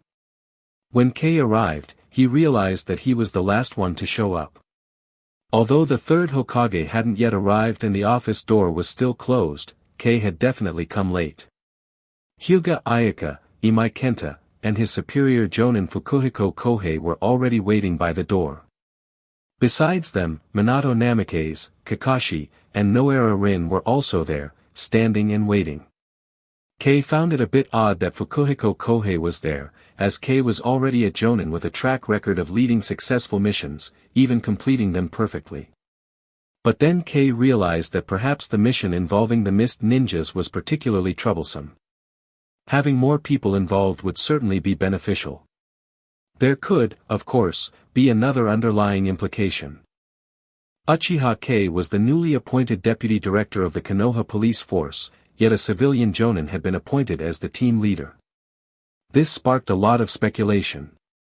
For instance, it could be seen as a way to demonstrate the third Hokage's authority, or perhaps as a sign that the Hokage valued civilian ninjas more. Kei, you're here. Fukuhiko Kohei, unaware of all the intricate politics, smiled when he saw Uchiha Kei and called out to him. By the way, thank you. My brother has returned home. Oh. Is that so? Congratulations, Captain Fukuhiko. Uchiha Kei nodded with a smile, though he felt a bit awkward, as he had completely forgotten about this matter. It was likely that Uchiha Fugaku had helped resolve it. Kei-kun, long time no see. Minato Namikaze also greeted Uchiha Kei with a smile. Congratulations. I heard that you've replaced Uchiha Yu as the Jonin in the Konoha police force and have even been promoted to deputy director. Thanks, but as you know, I'm not really interested in such things. If I were, I wouldn't have come here. Uchiha Kei shrugged, appearing indifferent to the whole situation. However, internally, he couldn't help but sigh. It seemed that the village was still paying a lot of attention to the Uchiha clan. It seemed that the current attention was mainly focused on large-scale shifts, and hadn't yet evolved into covert operations like espionage. This was something Uchiha Kei would have to be cautious about. He couldn't help but think that Fugaku was right to be cautious at this time. Who knew what might happen if he started purchasing random equipment for covert purposes? Oh, you seem to have recovered well. After exchanging pleasantries with Fukuhiko Kohei and Minato Namikaze, Uchiha Kei nodded to Kakashi and Rin, before returning to his own team.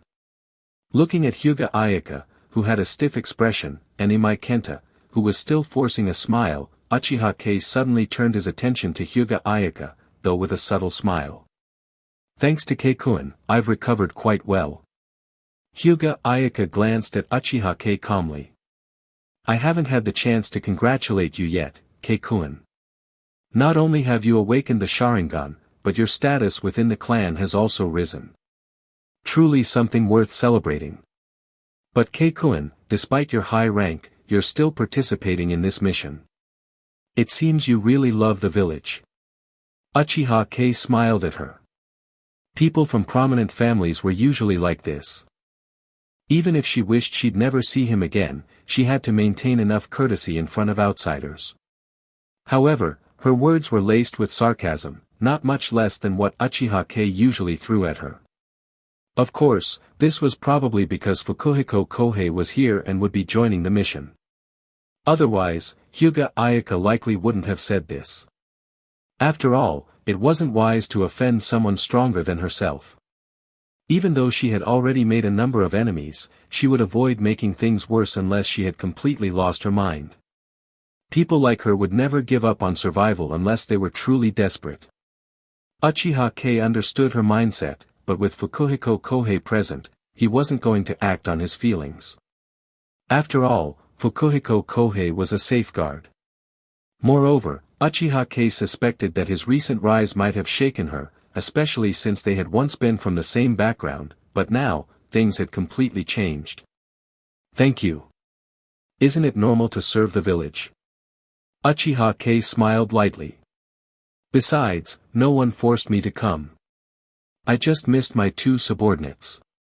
Apologies, Kei-kun, but with Captain Fukuhiko here, I don't think the team will be yours anymore.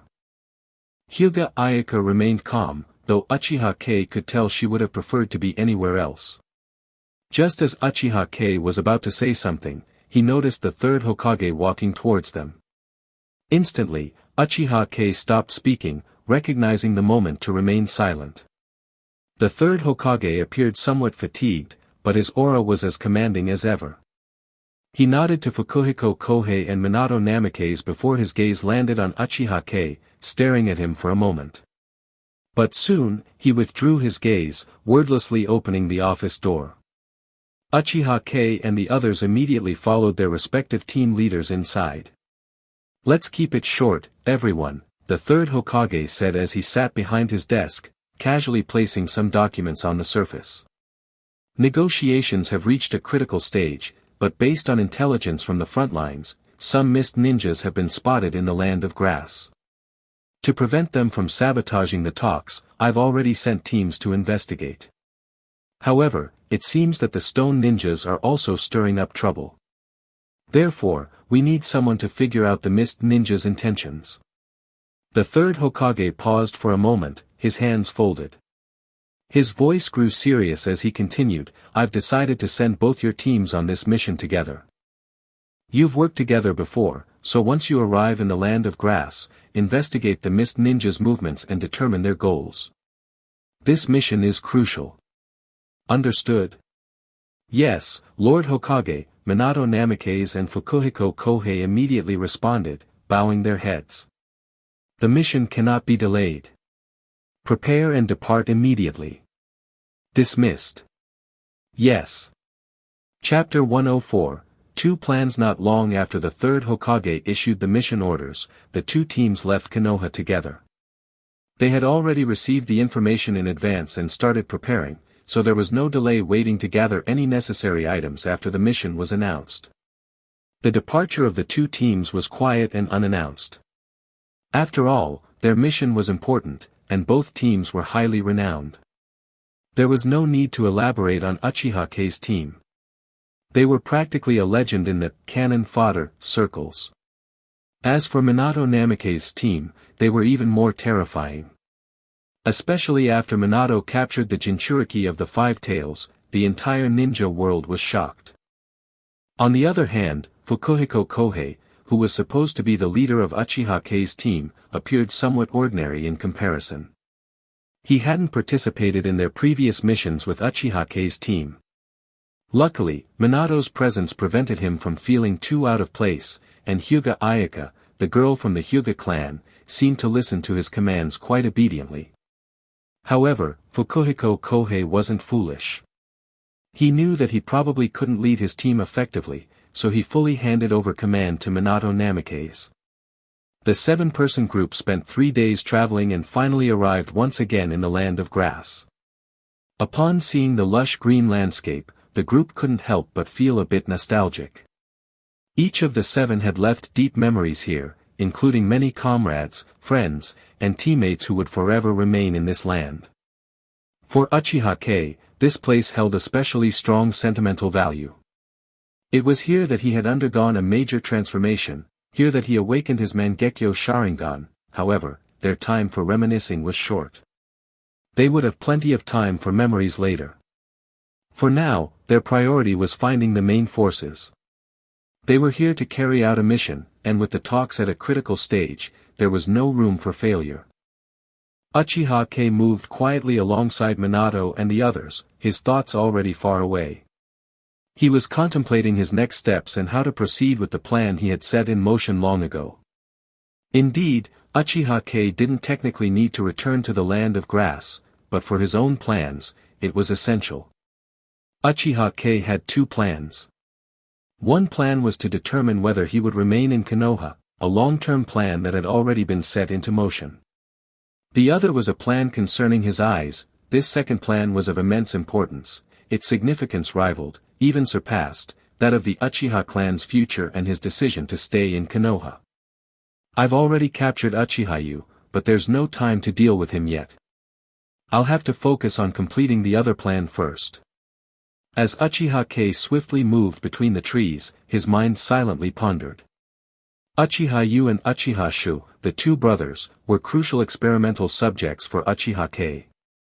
The degree to which their eyes had evolved was a key factor in his hypothesis. Uchiha Kei's hypothesis was that the eternal Mangekyo Sharingan required two different tendencies of power to come together.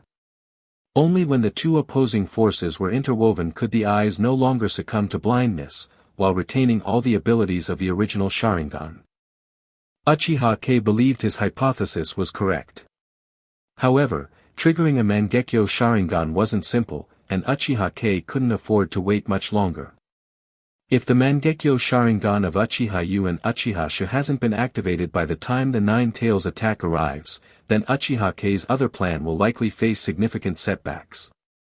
Before that happens, Uchiha Kei must find another key factor, something that Uchiha Madara left behind. That something is white Zetsu. The cells of white Zetsu originate from Senju Hashirama and are even using the products left by Otsutsuki Kagaya.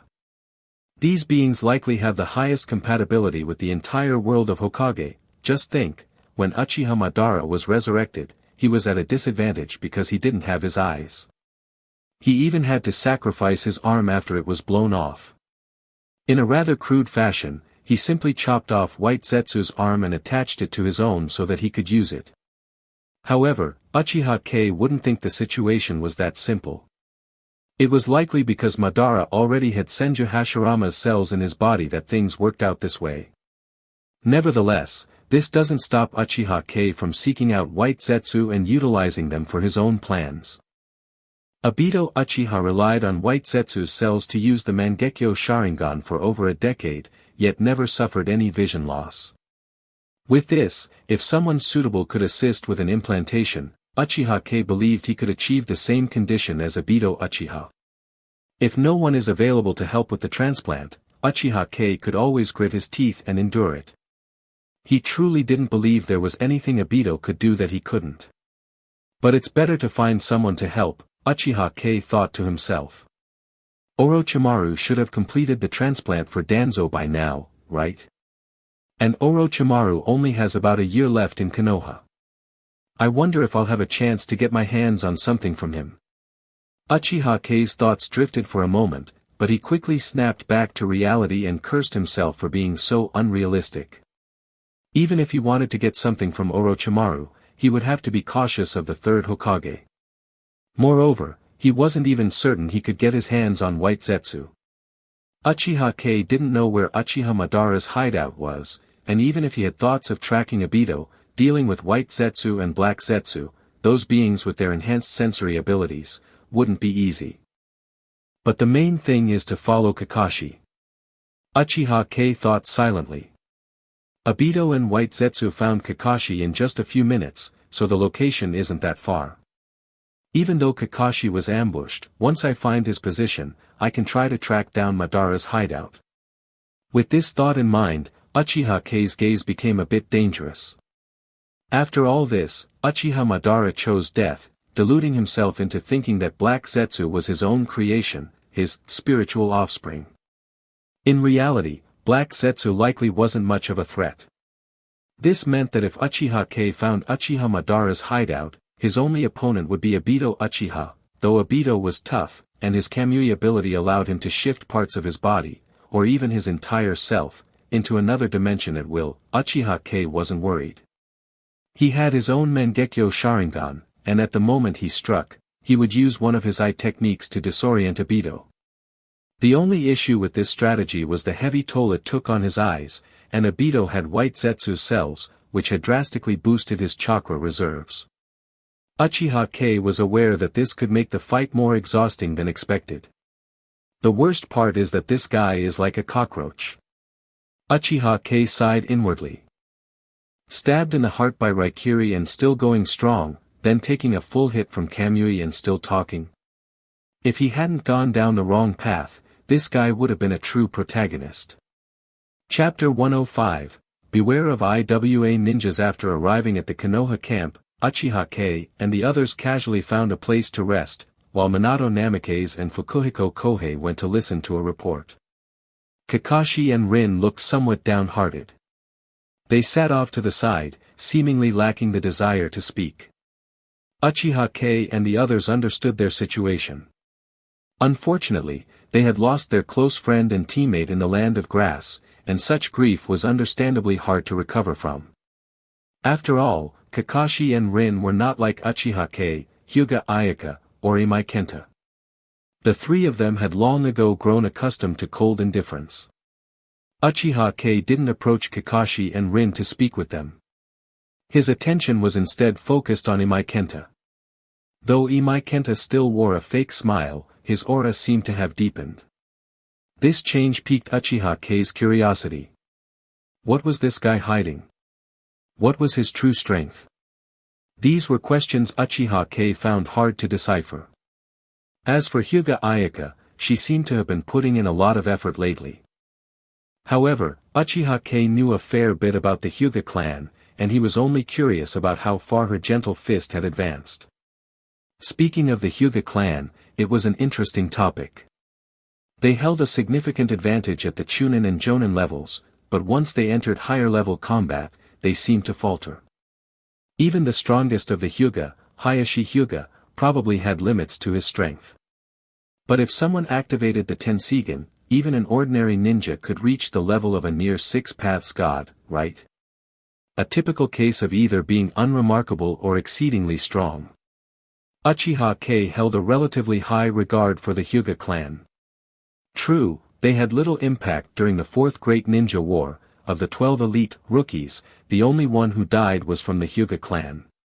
But later, even with little combat experience, Otsutsuki Kinshiki, who barely knew how to fight, activated the Tensigen and nearly overwhelmed the battle-hardened Naruto Uzumaki. This was a prime example.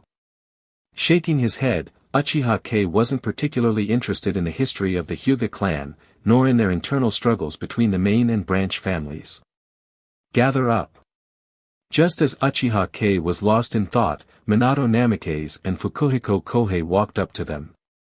The five of them immediately stood up, each with an expression ranging from calm to serious as they looked at the two. Minato didn't waste any time and immediately laid out a map before them, drawing several circles on it with a pen. According to the information we have, the mist ninjas have been seen in this area, Minato said, pointing to the circles. There's no pattern to their movements, and we don't have a clear objective from them. They've attacked one of our reconnaissance teams. So, our mission is to find them in this area and figure out their purpose. Understood, the five responded immediately. Also, I might not be able to accompany you on the mission, Minato sighed. Jiraiya-sensei told me that the negotiations are currently at an impasse, and he needs me to participate in the talks. He'll report to the Hokage, so Fukuhiko will lead the team for this search. Minato not accompanying them on the mission to join the negotiations. Of the five, only Uchiha Kei was unsurprised. The other four frowned slightly, though their professionalism as wartime ninjas kept them from asking too many questions. They only needed to follow orders and complete the tasks assigned to them, the rest was not something they needed to worry about. However, Minato Namikaze, being the person he was, understood that everyone had doubts, so he decided to explain the reason himself. The reason was quite simple. The IWA ninjas did indeed have the intention of ending the war honorably, but the negotiations had been stalled for a long time. To be honest, the third Hokage had already offered very low conditions that could be considered a betrayal to the sacrifices made by the Konoha ninjas who had fought valiantly. But the third Hokage had no choice. Konoha had been at war with 4 different villages, and they had reached a point of physical and mental exhaustion. If the IWA ninjas truly decided to remain obstinate, refusing to budge and willing to drag Konoha into a prolonged two-front war, then the third Hokage would become a traitor to Konoha. The third Hokage was not like Uchiha Kei, he had no knowledge of Iwa's true intentions, nor did he understand the fear that the Tsuchikage had towards Minato. In such an uncertain situation, the third Hokage couldn't afford to take any risks. He was more willing to forfeit some of Konoha's interests in exchange for peace. But even though the IWA ninjas were considering surrender, they were not willing to accept too many losses, which is why both sides had reached a standstill. As a war hero, Minato would have significant influence in the negotiations. Nara Shikaku, who was in charge of the talks, believed that Minato's presence would apply enough pressure on the IWA ninjas.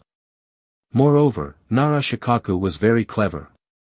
He knew that Jiraiya had probably grown tired of the situation there, so he requested Jiraiya to convince Minato to stay and participate in the talks. As for Minato's original mission, they were confident that Uchiha Kei and the others could handle it. After all, Minato still had the Flying Thunder God technique. So, I'll give each of you a kunai, Minato said, before pulling out 6 kunai and handing them out to Fukuhiko Kohei and the others. Kakashi, Kei-kun, you both know how to use this kunai. In a critical moment, channel chakra through it, and once I receive the signal, I'll come as quickly as possible. We understand, Uchiha Kei and the others responded immediately. Minato was taken away by Jiraiya, and there was nothing he could do about it. Jiraiya was the highest-ranking officer on the battlefield, and he naturally had the authority to deploy ninjas. Moreover, his actions were procedural, as he would report to the Hokage. So, as long as Minato was willing, he would stay behind. Clearly, Minato could not refuse his teacher's request, so he had no choice but to stay, even though he would have preferred to focus on his original mission. But before you head out, I must give you one last reminder, Minato said quietly after the others had stored their kunai. Although the negotiations are ongoing, if you encounter IWA ninjas, don't hold back. Huh? Uchiha Kei and the others were taken aback, but they nodded in understanding. This isn't about revenge, Minato explained quickly, seeing their confusion. Some IWA ninjas refused to negotiate and are currently hunting Konoha ninjas. Even if we want to retaliate, we can't eliminate all of Iwa's forces. So, be careful, make good judgments, and don't trust them. Understood? Understood, Captain Minato. Chapter 106, The best opportunity. There were indeed many who were unwilling within the IWA ninjas, especially among the frontline ninjas who had fought in the battlefield of the Land of Grass. These individuals were not few in number. For them, they would rather die in battle than become pawns for Konoha to exploit their country's resources. As a result, these people started to act on their own, and their actions cast a shadow over the ongoing negotiations. Unfortunately, the IWA negotiation team seemed to be reluctant to address the issue. They refused to discuss it and similarly declined to provide any relevant information. This caused a lot of headaches for Konoha, and so they sent out cleanup teams. Unfortunately, they had not made much progress so far. Thus, Konoha ninjas were being extremely cautious during their patrol missions. The IWA ninjas had been trapped in the Land of Grass by Konoha, and even if they managed to cross the already destroyed Kannabi Bridge, it would be difficult for them to return to the Land of Earth. At this moment, when victory was within reach, no one wanted to die for no reason in this cursed place. Therefore, whenever they encountered IWA ninjas, they would not hesitate to strike. However, they could not easily kill these ninjas, as they were maintaining the negotiations. But Uchiha Kei and his group were different. They were on a different mission, and for them, if they encountered a threat, they were authorized to act. This situation required caution, which is why Minato had chosen to lower his voice when informing them. Minato could also tell that the frontline ninjas were suppressing their anger. As a result, he decided to let his team, who were free to act, do something. After all, the chances of encountering IWA ninjas were not low. Although Uchiha Kei and his companions felt uneasy about the news, they remembered it. They had become accustomed to facing various dangerous missions. If they did encounter IWA ninjas, they would do as Minato said and eliminate them. After all, they could rely on support if needed. Though Minato's support had always been reliable, it was uncertain whether Kakashi had learned this from him, or if it was just that they shared the same habit as Obito, always arriving a step too late. I hope this time won't be necessary. Under Fukuhiko Kohei's leadership, Uchiha Kei and the others quietly and swiftly entered the forest.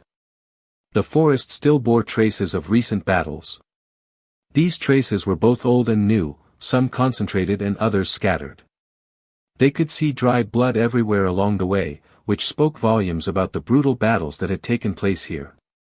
However, Uchiha Kei did not focus on these remnants. To him, it was better to focus on the present rather than dwell on the past.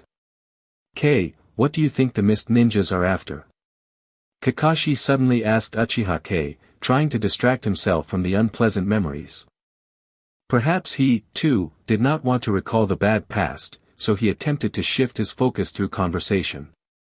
I don't know, Uchiha Kei shook his head, but his gaze involuntarily shifted between Kakashi and Noara Rin.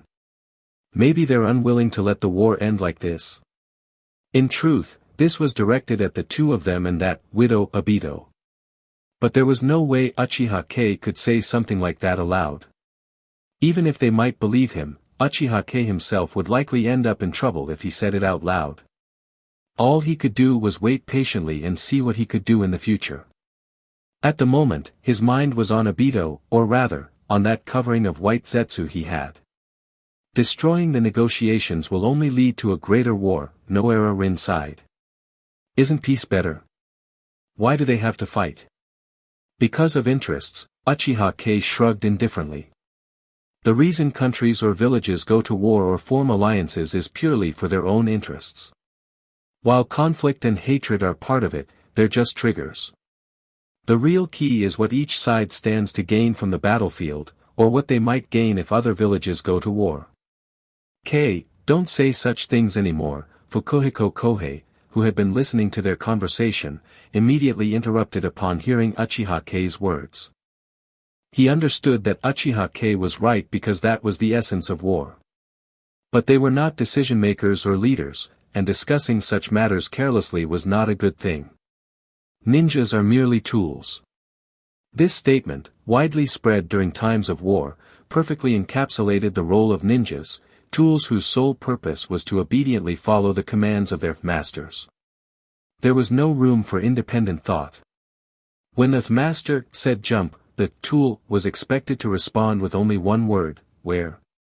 Uchiha Kei understood what Fukuhiko Kohei was thinking, so he refrained from saying anything unnecessary.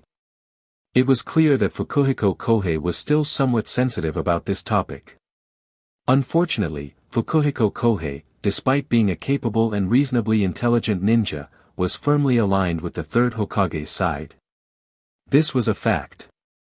After all, Fukuhiko Kohei had started out as a civilian ninja, shaped by the second Hokage's education policies, and later rose through the ranks after the third Hokage took office.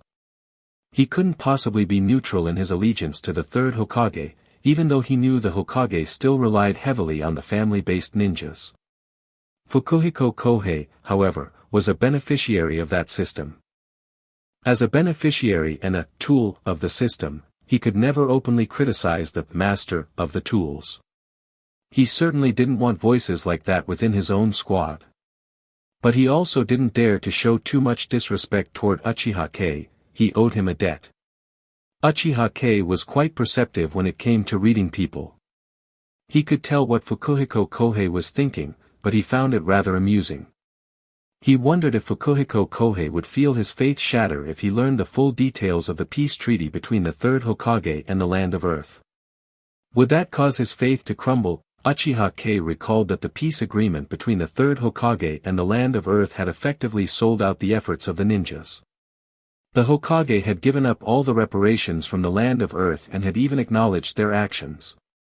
Of course, this was part of the original story, and Uchiha Kei wasn't sure how things had turned out now. The mission he was involved in at Kannabi Bridge was already deviating significantly from the original timeline. There might still be some variables at play, who knew? However, regardless of how things unfolded, the third Hokage's stance and certain actions had already made his intentions clear. Perhaps the final peace agreement between the Land of Earth and the Land of Fire wouldn't be as excessive, but it probably wouldn't meet the standards of a victory either. Anyway, in the end, the third Hokage will likely choose to step down. This may be the best opportunity. Chapter 107. The worst plan. The ninja blade in Uchiha Kei's hand lightly slid across the throat of an IWA ninja in front of him. With just the right amount of force, neither too strong nor too weak, it was perfectly fatal. Uchiha Kei silently watched as the man collapsed without uttering a sound. Turning his head, he met the gaze of Imai Kenta, who had already finished his fight. Uchiha Kei gave a slight nod. His gaze then shifted toward Hyuga Ayaka, just in time to see her signal the "all clear" gesture. Despite her past tensions with Uchiha Kei and having provoked him on more than one occasion, Ayaka was still fully aware of what needed to be done on the battlefield. Uchiha Kei sheathed his blade, and soon, Fukuhiko Kohei, along with Kakashi and Noera Rin, arrived from another direction and joined up with him. They had already ventured deep into the land of grass. Over the past few days, they had encountered a few IWA ninjas along the way. These IWA ninjas were likely either on patrol or possibly those who had specifically come to target Konoha ninjas. However, to Uchiha Kei, they were all the same. After accepting the mission from Minato Namikaze and following Uchiha Kei's advice, Fukuhiko Kohei and his group had taken down every IWA ninja they encountered. Whether it was to frame the mist ninjas or to send a warning, it was all a very effective choice. It seems everything's been taken care of. Fukuhiko Kohei glanced over the battlefield where Uchiha Kei and the others had been, then spoke in a deep voice, "Let's move out. The mission is urgent." Understood, Uchiha Kei and the others nodded, then followed Fukuhiko Kohei as they continued deeper into the forest. They had been out for nearly 3 days, but aside from encountering some IWA ninjas, they hadn't found any sign of the mist ninja forces. It was as if the mist ninjas didn't even exist, leaving no traces behind. This was starting to make Fukuhiko Kohei anxious. The negotiations back at the village were imminent. If they couldn't figure out the mist ninjas' intentions, everything would become much more complicated. If the mist ninjas were plotting something, it could lead to the collapse of the peace talks between Konoha and Iwagakure. However, unlike Fukuhiko Kohei's growing concern, Uchiha Kei wasn't worried about this. He knew the mist ninjas wouldn't impact the peace talks. Still, the fact that the mist ninjas had effectively hidden themselves was certainly troublesome. They were born killers, especially after the implementation of the blood mist policy. Almost every qualified mist ninja had been turned into a killing machine. Their methods were often the most brutal, malicious, and extreme. Uchiha Kei didn't have particularly strong feelings about the mist ninjas, neither good nor bad. However, compared to other ninja villages, one particular rogue ninja from the mist had left a significant impression on him. That person was Kisame Hoshigaki, who had almost perfected every aspect of what a ninja tool could do. Even his death had been clean and efficient, leaving a lasting impact. It was a shame that Uchiha Kei couldn't recruit him, especially since he wasn't currently planning on betraying his village. "Captain, we've got a situation." While Uchiha Kei was pondering the mist ninjas, Hyuga Ayaka suddenly interrupted his thoughts. Uchiha Kei tilted his head to look at her, noticing that she had stopped and was now looking at the body of an IWA ninja lying on the ground. A corpse. Fukuhiko Kohei also halted and walked over, though he didn't approach too closely. The body on the ground appeared to have been dead for some time. It was an IWA ninja. Ninja bodies provided a wealth of information, so when possible, checking the bodies of fallen enemies was a necessary task, one that was common practice in the ninja world. Furthermore, Uchiha Kei and his group were now deep in IWA territory, with no information coming from Konoha. As a result, questioning and inspecting the enemy's corpses became their primary source of intelligence. There was also a common practice: ninjas often carried dangerous items on their bodies to deal with anyone who might search them after their death. The most common of these items were poisons. Each ninja village had its own specialized poison research departments, but within the entire ninja world, the poisons developed by Sunagakure were the most famous and most potent. There's also another possibility: the enemy intentionally places something on the body, such as a detonator tag. Fukuhiko Kohei was concerned about this issue as well. "I've already checked. There's no problem," Hyuga Ayaka replied, giving Fukuhiko Kohei a glance before speaking calmly. In addition to assisting in combat, the Byakugan has many other useful applications. For example, in basic reconnaissance missions, it can also be utilized in medical ninjutsu, and beyond that, it can be just as effective for interrogation and corpse examination. Having untrained people search through bodies is extremely dangerous, which is why many squads, lacking professional personnel, would rather go without intelligence than risk searching corpses. Is that so? What did you find? Fukuhiko Kohei nodded. Not being a professional, he wouldn't approach such an unfamiliar body. Time of death was about 5 days ago. The cause of death was a single, clean strike. There are no signs of a struggle, Ayaka said, her veins bulging as her eyes narrowed. She looked almost savage as she continued, the person who killed him was skilled with a blade. The body hasn't been moved much, and this place is quite far from Konoha's patrol point. It's the mist ninjas. Uchiha Kei crouched down to examine the body. He then took out a map and pointed, I remember Captain Minato marked a circle here. This is the area where the patrol team reported the mist ninja sightings. There's some discrepancy, but considering the mist ninjas are on the move, this could be.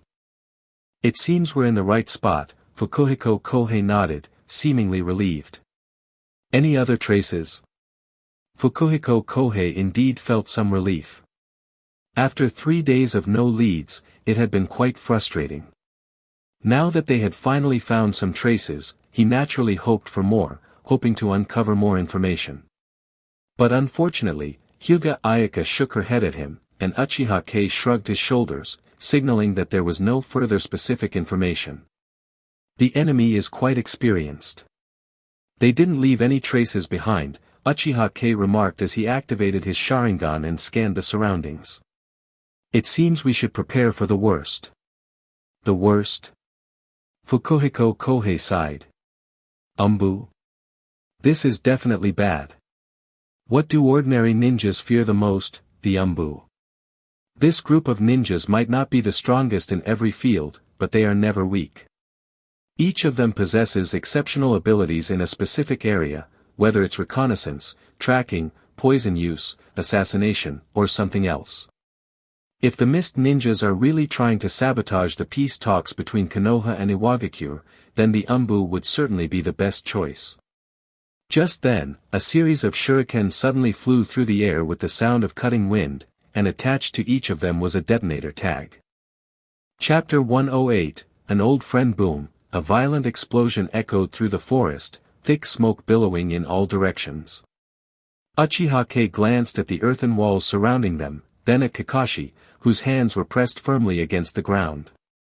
It was obvious that Kakashi had acted quickly enough to release an earth-style technique, erecting walls to block the explosive-tagged kunai. When Kei had heard the sound of weapons slicing through the air earlier, he had been ready to use the body flicker technique.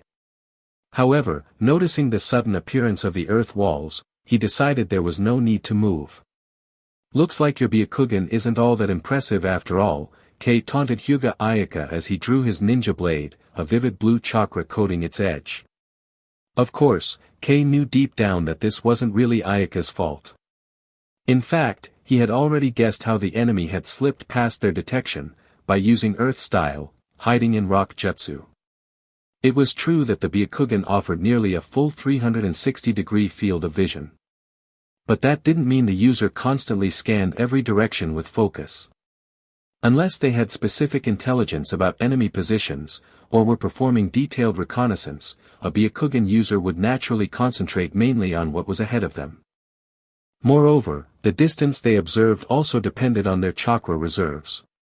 Staring constantly into the far distance would quickly deplete their stamina. Back during his early encounters with Hyuga Ayaka, Kei had once evaded her Byakugan by conserving his use of the Sharingan and only activating it at critical moments. In the midst of an intense battle, who would have the luxury of monitoring everyone's exact status, even if Ayaka might have caught a glimpse of Kei's strange chakra with her peripheral vision, she couldn't possibly rewind her memory like a machine to analyze it in detail, right? It was simply a human flaw, and because Kei and Ayaka hadn't spent much time teamed up, it hadn't surfaced before. Humph, rather than blaming me, Kei-kun, perhaps you should focus on thinking about how we're going to deal with this, Ayaka replied coldly. This time. It looks like an old friend of yours has come. An old friend? Kei froze for a moment, and then realization dawned. Kitsuchi. Kei almost immediately thought of that name. During the Kannabi Bridge mission, only 2 people had managed to seriously challenge Kei and survive. One was Minato Namikaze, and the other was Kitsuchi. There was no need to elaborate on Minato Namikaze. Kei had nearly lost his life to him back then. At his most desperate, just when he was ready to risk everything in a final exchange, he awakened his Mangekyo Sharingan. In some twisted sense, Kei owed Minato. Without that life-or-death crisis, Kei might not have unlocked his Mangekyo for a very long time, if ever. As for the other, it was Kitsuchi. Back then, Kei had been in poor condition, having deliberately split his chakra with shadow clones to lure away the other Iwagakure defenses. To make matters worse, Kei hadn't yet developed any real techniques capable of breaking through defenses, nor had he had time to fully explore the powers of his new Mangekyo Sharingan. Kitsuchi had very nearly cornered him completely. Fortunately, although Minato had arrived late, he had still shown up in time to save Kei at the most critical moment. Seems like Keikuin still remembers the son of the third Tsuchikage quite well, Ayaka sneered. But soon, her expression grew serious. They're approaching. What now? Prepare for battle, Fukuhiko Kohei said firmly. Kei, handle the enemies on the left. Kenta, take the right. Ayaka, watch our rear. I'll handle the front. Kakashi, protect Rin. And be ready to break through whenever the opportunity arises, Kohei added. Our mission isn't to engage them directly. Also, Kakashi, summon Captain Minato immediately. Understood, Kakashi responded crisply. Uchiha Kei and the others responded in unison. The moment Kakashi's earth walls crumbled away, they each rushed toward the approaching enemies from their respective directions. Fukuhiko Kohei charged forward, placing himself directly between the advancing enemy force led by Kitsuchi and the rest of the team. With a swift sequence of hand signs, a massive earth dragon erupted from the ground, roaring toward Kitsuchi's group and preventing them from advancing further toward Kei and the others. There were over 30 Iwagakure ninja in this assault, while Kei's group numbered only 6. The numerical disadvantage was obvious, but they weren't easy targets. Although Kohei had managed to stall Kitsuchi and his elite, other enemy ninjas still broke through and charged at the rest of the team. Uchiha Kei watched calmly as one of the Iwa nin rushed toward him. In an instant, his eyes turned blood red, and the enemy suddenly froze mid-stride. Seizing the moment, Kei's blade flashed across the ninja's throat. Without stopping, Kei took a step forward, his Sharingan scanning rapidly. Every move of the incoming enemies was laid bare before his crimson gaze. Ducking under a kunai aimed at him, Kei swung his blade upwards, severing the arm of the attacker. Moving fluidly, he stepped again, his blade shimmering with a cold light as it slashed backward, while his left hand snatched the wrist of another enemy thrusting a kunai at him. The captured enemy was forcefully dragged sideways, colliding hard with the blade of the previous attacker. In the next second, both ninjas felt a sharp pain at their necks, blood gushing from their wounds. Without even understanding what had happened, they collapsed to the ground. Kei's Sharingan spun once again, the three-tomo pattern radiating a sinister energy. In the distance, an Iwa nin preparing to cast a jutsu suddenly froze on the spot. Kei didn't hesitate. While the enemy was stunned, he formed hand seals at lightning speed and unleashed a roaring fire-style jutsu. Although the enemy regained awareness at the last moment, it was too late. Caught in the flames, he let out a miserable scream before collapsing to the ground, the fire quickly spreading toward others nearby. Kei took a deep breath. Even though it had only taken moments to eliminate 5 Iwa nin, he knew that these enemies were merely at the level of average chunin. This puzzled Kei slightly. Why was Kitsuchi's squad composed of such weaklings? Tilting his head slightly, he quickly realized the likely reason. Either by luck or design, the stronger enemies hadn't targeted his position. More likely, it was Fukuhiko Kohei's deliberate arrangement. Kohei had personally intercepted 3 enemy elites, each of whom had strong chakra signatures, and was currently holding off Kitsuchi as well. However, Kohei's situation was not looking good. Facing Kitsuchi one-on-one would already have been difficult for him, and now he had to handle multiple strong enemies at once. Meanwhile, the others were faring relatively well. Aside from Kakashi, who seemed to be struggling a bit, Hyuga Ayaka was about to finish her opponent, and Imai Kenta was still locked in combat but managing.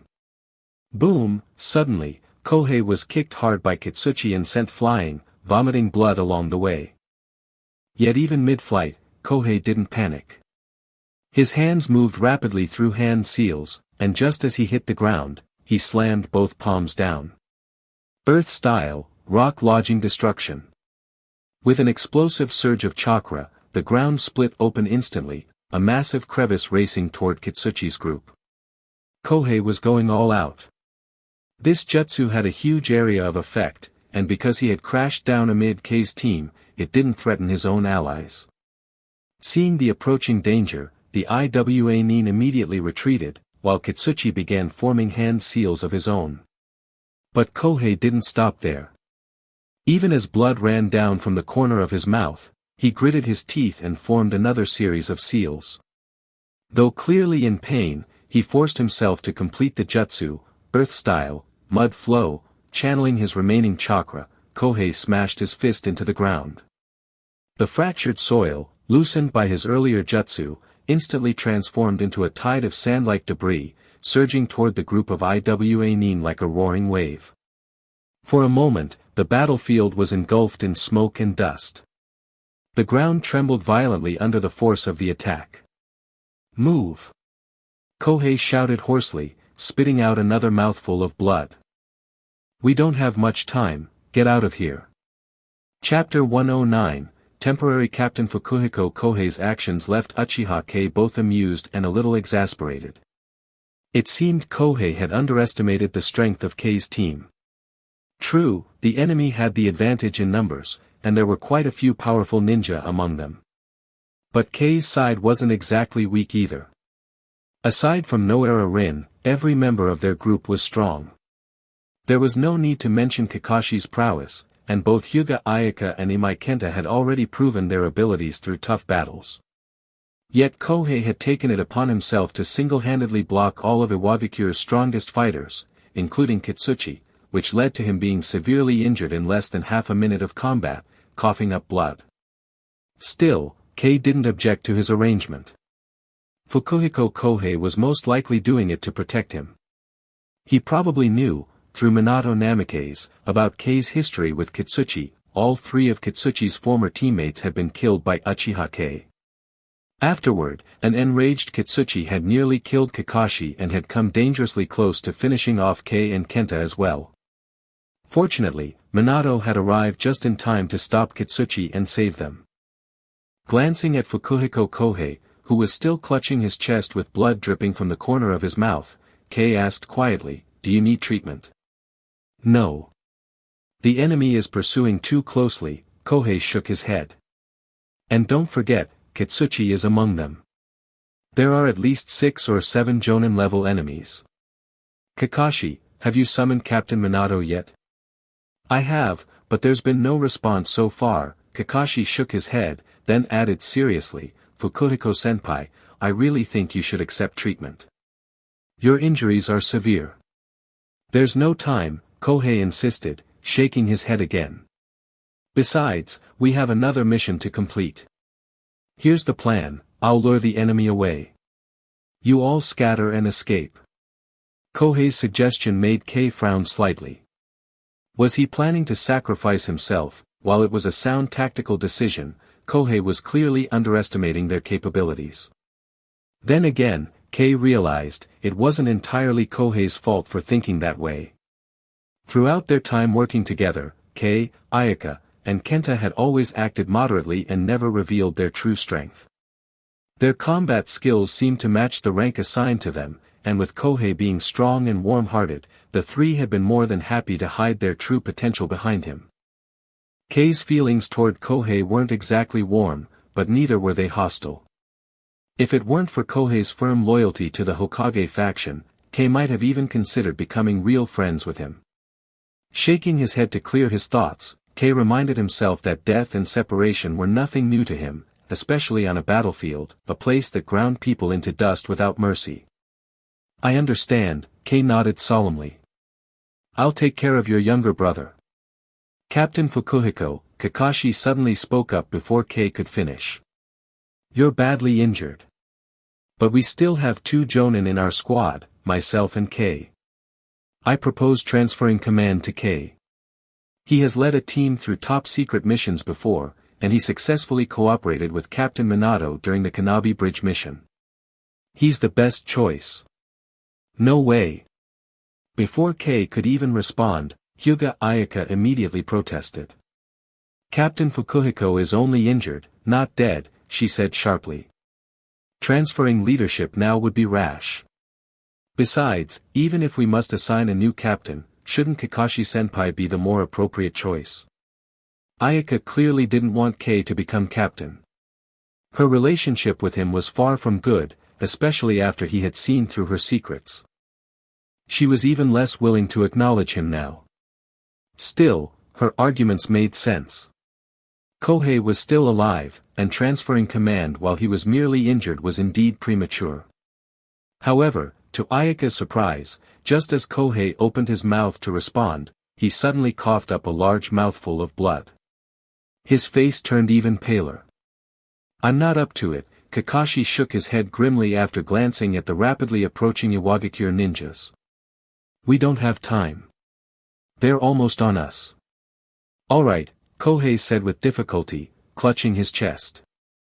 Kei, I'm counting on you again. He truly hadn't expected that Kitsuchi's single kick would inflict such devastating injuries on him.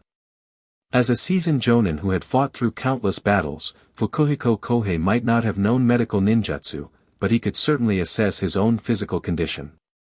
Right now, he knew things were looking grim.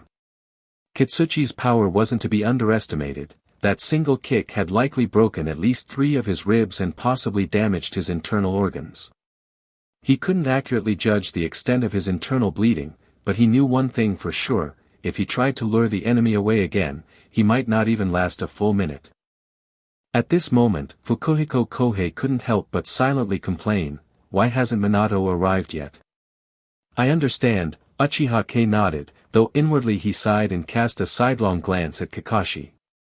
After thinking for a moment, he gave his instructions, Rin, take Captain Fukuhiko and stabilize his injuries. Kakashi, Kenta, Ayaka, you'll each break off in different directions to cover their retreat. Good luck, everyone. Understood, Captain, came the instinctive reply, as if they had all returned to those earlier days of tight coordination under Kei's command. Even Hyuga Ayaka didn't object. As a shinobi, even if she disliked the decision, she wouldn't openly defy an order during a mission. Ayaka's previous opposition to Kei becoming captain had always been within reasonable bounds. She knew Kei probably harbored some dark intentions toward her, but as long as things stayed within professional lines, and as long as Fukuhiko Kohei was around to supervise, she believed she was safe. Still, she remained cautious of Uchiha Kei. She knew very well the kind of reputation Kei had back in the village, cold, calculating, and ruthless about protecting his secrets. Ayaka understood perfectly, Kei would never allow certain matters to be exposed, especially not by someone like her, someone from the Hyuga branch family, someone without freedom or power. That's why Ayaka had never wanted Kei to take command. She had tried to align herself with Fukuhiko Kohei whenever possible. But now that Fukuhiko had formally appointed Kei as the new captain, she had no choice but to comply. Her priority was to leave no opportunity for Kei to target her, and especially never allow herself to be alone with him. That was Ayaka's way of surviving. After receiving Kei's clear orders, Fukuhiko Kohei gave him a long, meaningful look before sighing and following Noera Rin away from the battlefield. Uchiha Kei, Kakashi, Imai Kenta, and Hyuga Ayaka exchanged a brief glance. Then, without hesitation, they each turned and fled in different directions. As for when, and how, they would regroup, they would deal with that after shaking off the Iwagakure pursuers. Chapter 110, Hatred. Uchiha Kei chose to retreat in a straight line, though he intentionally shifted his route slightly away from Fukuhiko Kohei's path. Moreover, he deliberately waited a short while before setting off. He didn't want what was about to happen to involve Fukuhiko Kohei, or worse, be discovered by him. Uchiha Kei had always been a calm and cautious person. However, his calmness and caution didn't mean he was without a temper. Kei firmly believed that the most prudent way to deal with trouble was to eliminate the root of the problem completely. If the source was gone, then the trouble would vanish along with it. It was much like a joke he remembered from a video game he had played in his previous life: if I kill everyone, there'll be no witnesses to my crime. At first, Uchiha Kei had thought of it as a mere joke, but not anymore. His experiences, especially before he awakened the Mangekyo Sharingan, had taught him a harsh truth: if everyone who witnessed his Sharingan was dead, then no one could reveal his secret. Of course, things were different now. With the power of the Mangekyo, he no longer cared whether his regular Sharingan was exposed. Between Kei and Kitsuchi, their relationship had already gone far beyond mere trouble. There was deep, personal hatred between them. Uchiha Kei had killed Kitsuchi's close teammates and comrades, and had nearly sent Kitsuchi himself to the afterlife. Had Kei not been so low-ranked back then, had he mastered more powerful jutsu or been stronger overall, Kitsuchi might not have survived even that encounter. Kei would never forget how Kitsuchi had beaten him like a dog back then. If it hadn't been for Imai Kenta saving his life at the critical moment, Kei would have died on the battlefield that day. Even after that, Kitsuchi had shown no mercy. Had it not been for Minato Namikaze's last-minute arrival, both Kei and Kenta would have died with regret. Kenta's death might not have mattered much to Kei, but he had no intention of throwing away his own life. That grudge had been engraved deeply into his heart ever since. Taking a deep breath, Uchiha Kei slowed down gradually.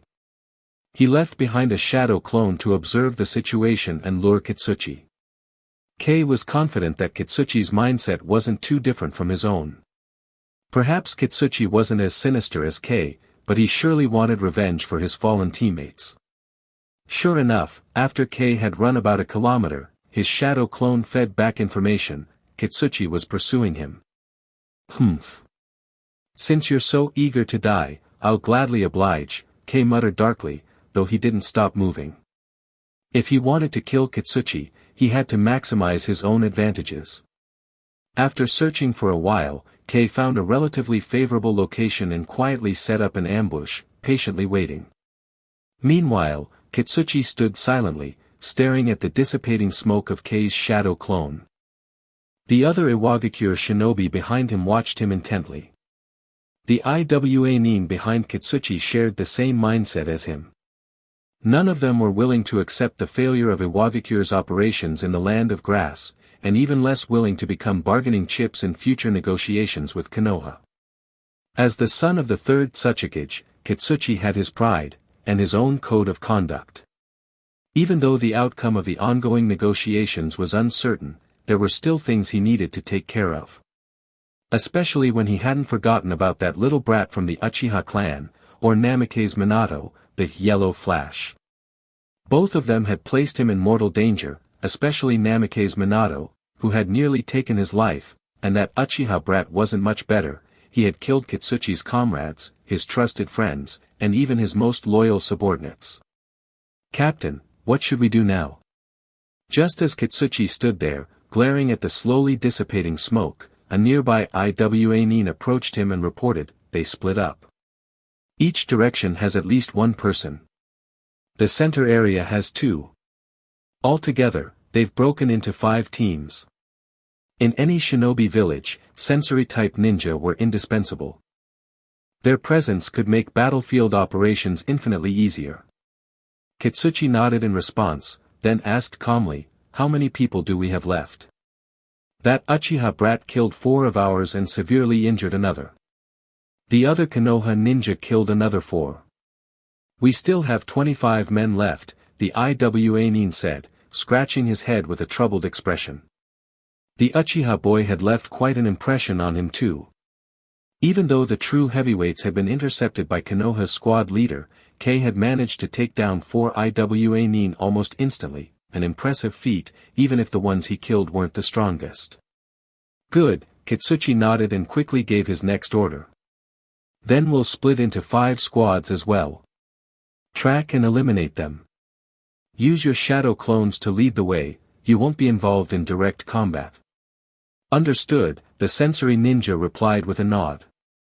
As a sensory type, it was natural for him to avoid direct fights. One last question, Kitsuchi said, taking a deep breath. Which direction did that Uchiha brat go? This way, the sensory ninja said after a brief pause, pointing straight ahead, in the direction where Uchiha Kei had fled, right where his shadow clone had disappeared. Kitsuchi's face darkened further as he nodded grimly. Without hesitation, he randomly picked a few IWA chunin to accompany him and set off at once. Truthfully, Kitsuchi didn't want to bring anyone along. He knew that if he wasn't careful, Uchiha Kei could easily wipe them all out. Still, he had his own reasons. Even if he felt a little guilty, he didn't say much about it. Silently, he accelerated forward. Before long, he, along with 4 IWA nin and a sensory clone, arrived at a relatively open clearing. He's here, the sensory ninja's shadow clone announced. But just as he spoke, before he could say anything more, whoosh, the kunai flew through the air, aimed straight at them. Kitsuchi reacted instantly, throwing his own kunai to intercept it. The 2 kunai clashed mid-air and fell harmlessly to the ground. But the IWA nin immediately noticed, there was an explosive tag tied to the incoming kunai. Watch out! Explosive tag! The sensory ninja shouted urgently, and everyone scattered immediately. Boom! A deafening explosion sent rubble and thick smoke billowing into the clearing. Although none of the IWA nin were seriously injured or killed, their vision was completely blocked. The sensory ninja's clone dodged the blast, but he remained on high alert, scanning his surroundings carefully. Suddenly, the clone sensed a surge of chakra rushing toward him, fast. He barely had time to react before he saw it, a blade coated in blue chakra slicing through the smoke, and a pair of emotionless, blood-red eyes locking onto him. Thanks so much for listening to this episode of This Uchiha is Way Too Cautious. Do you want to see what happens next, or maybe you'd rather read ahead at your own pace? Check out my Patreon page at patreon.com/mvsensen7, where you'll find early access to upcoming parts and plenty of other fanfiction stories waiting for you. If you enjoyed this video, please leave a like, share it with fellow Naruto fans, and subscribe to the channel for more epic adventures. I'll see you in the next episode.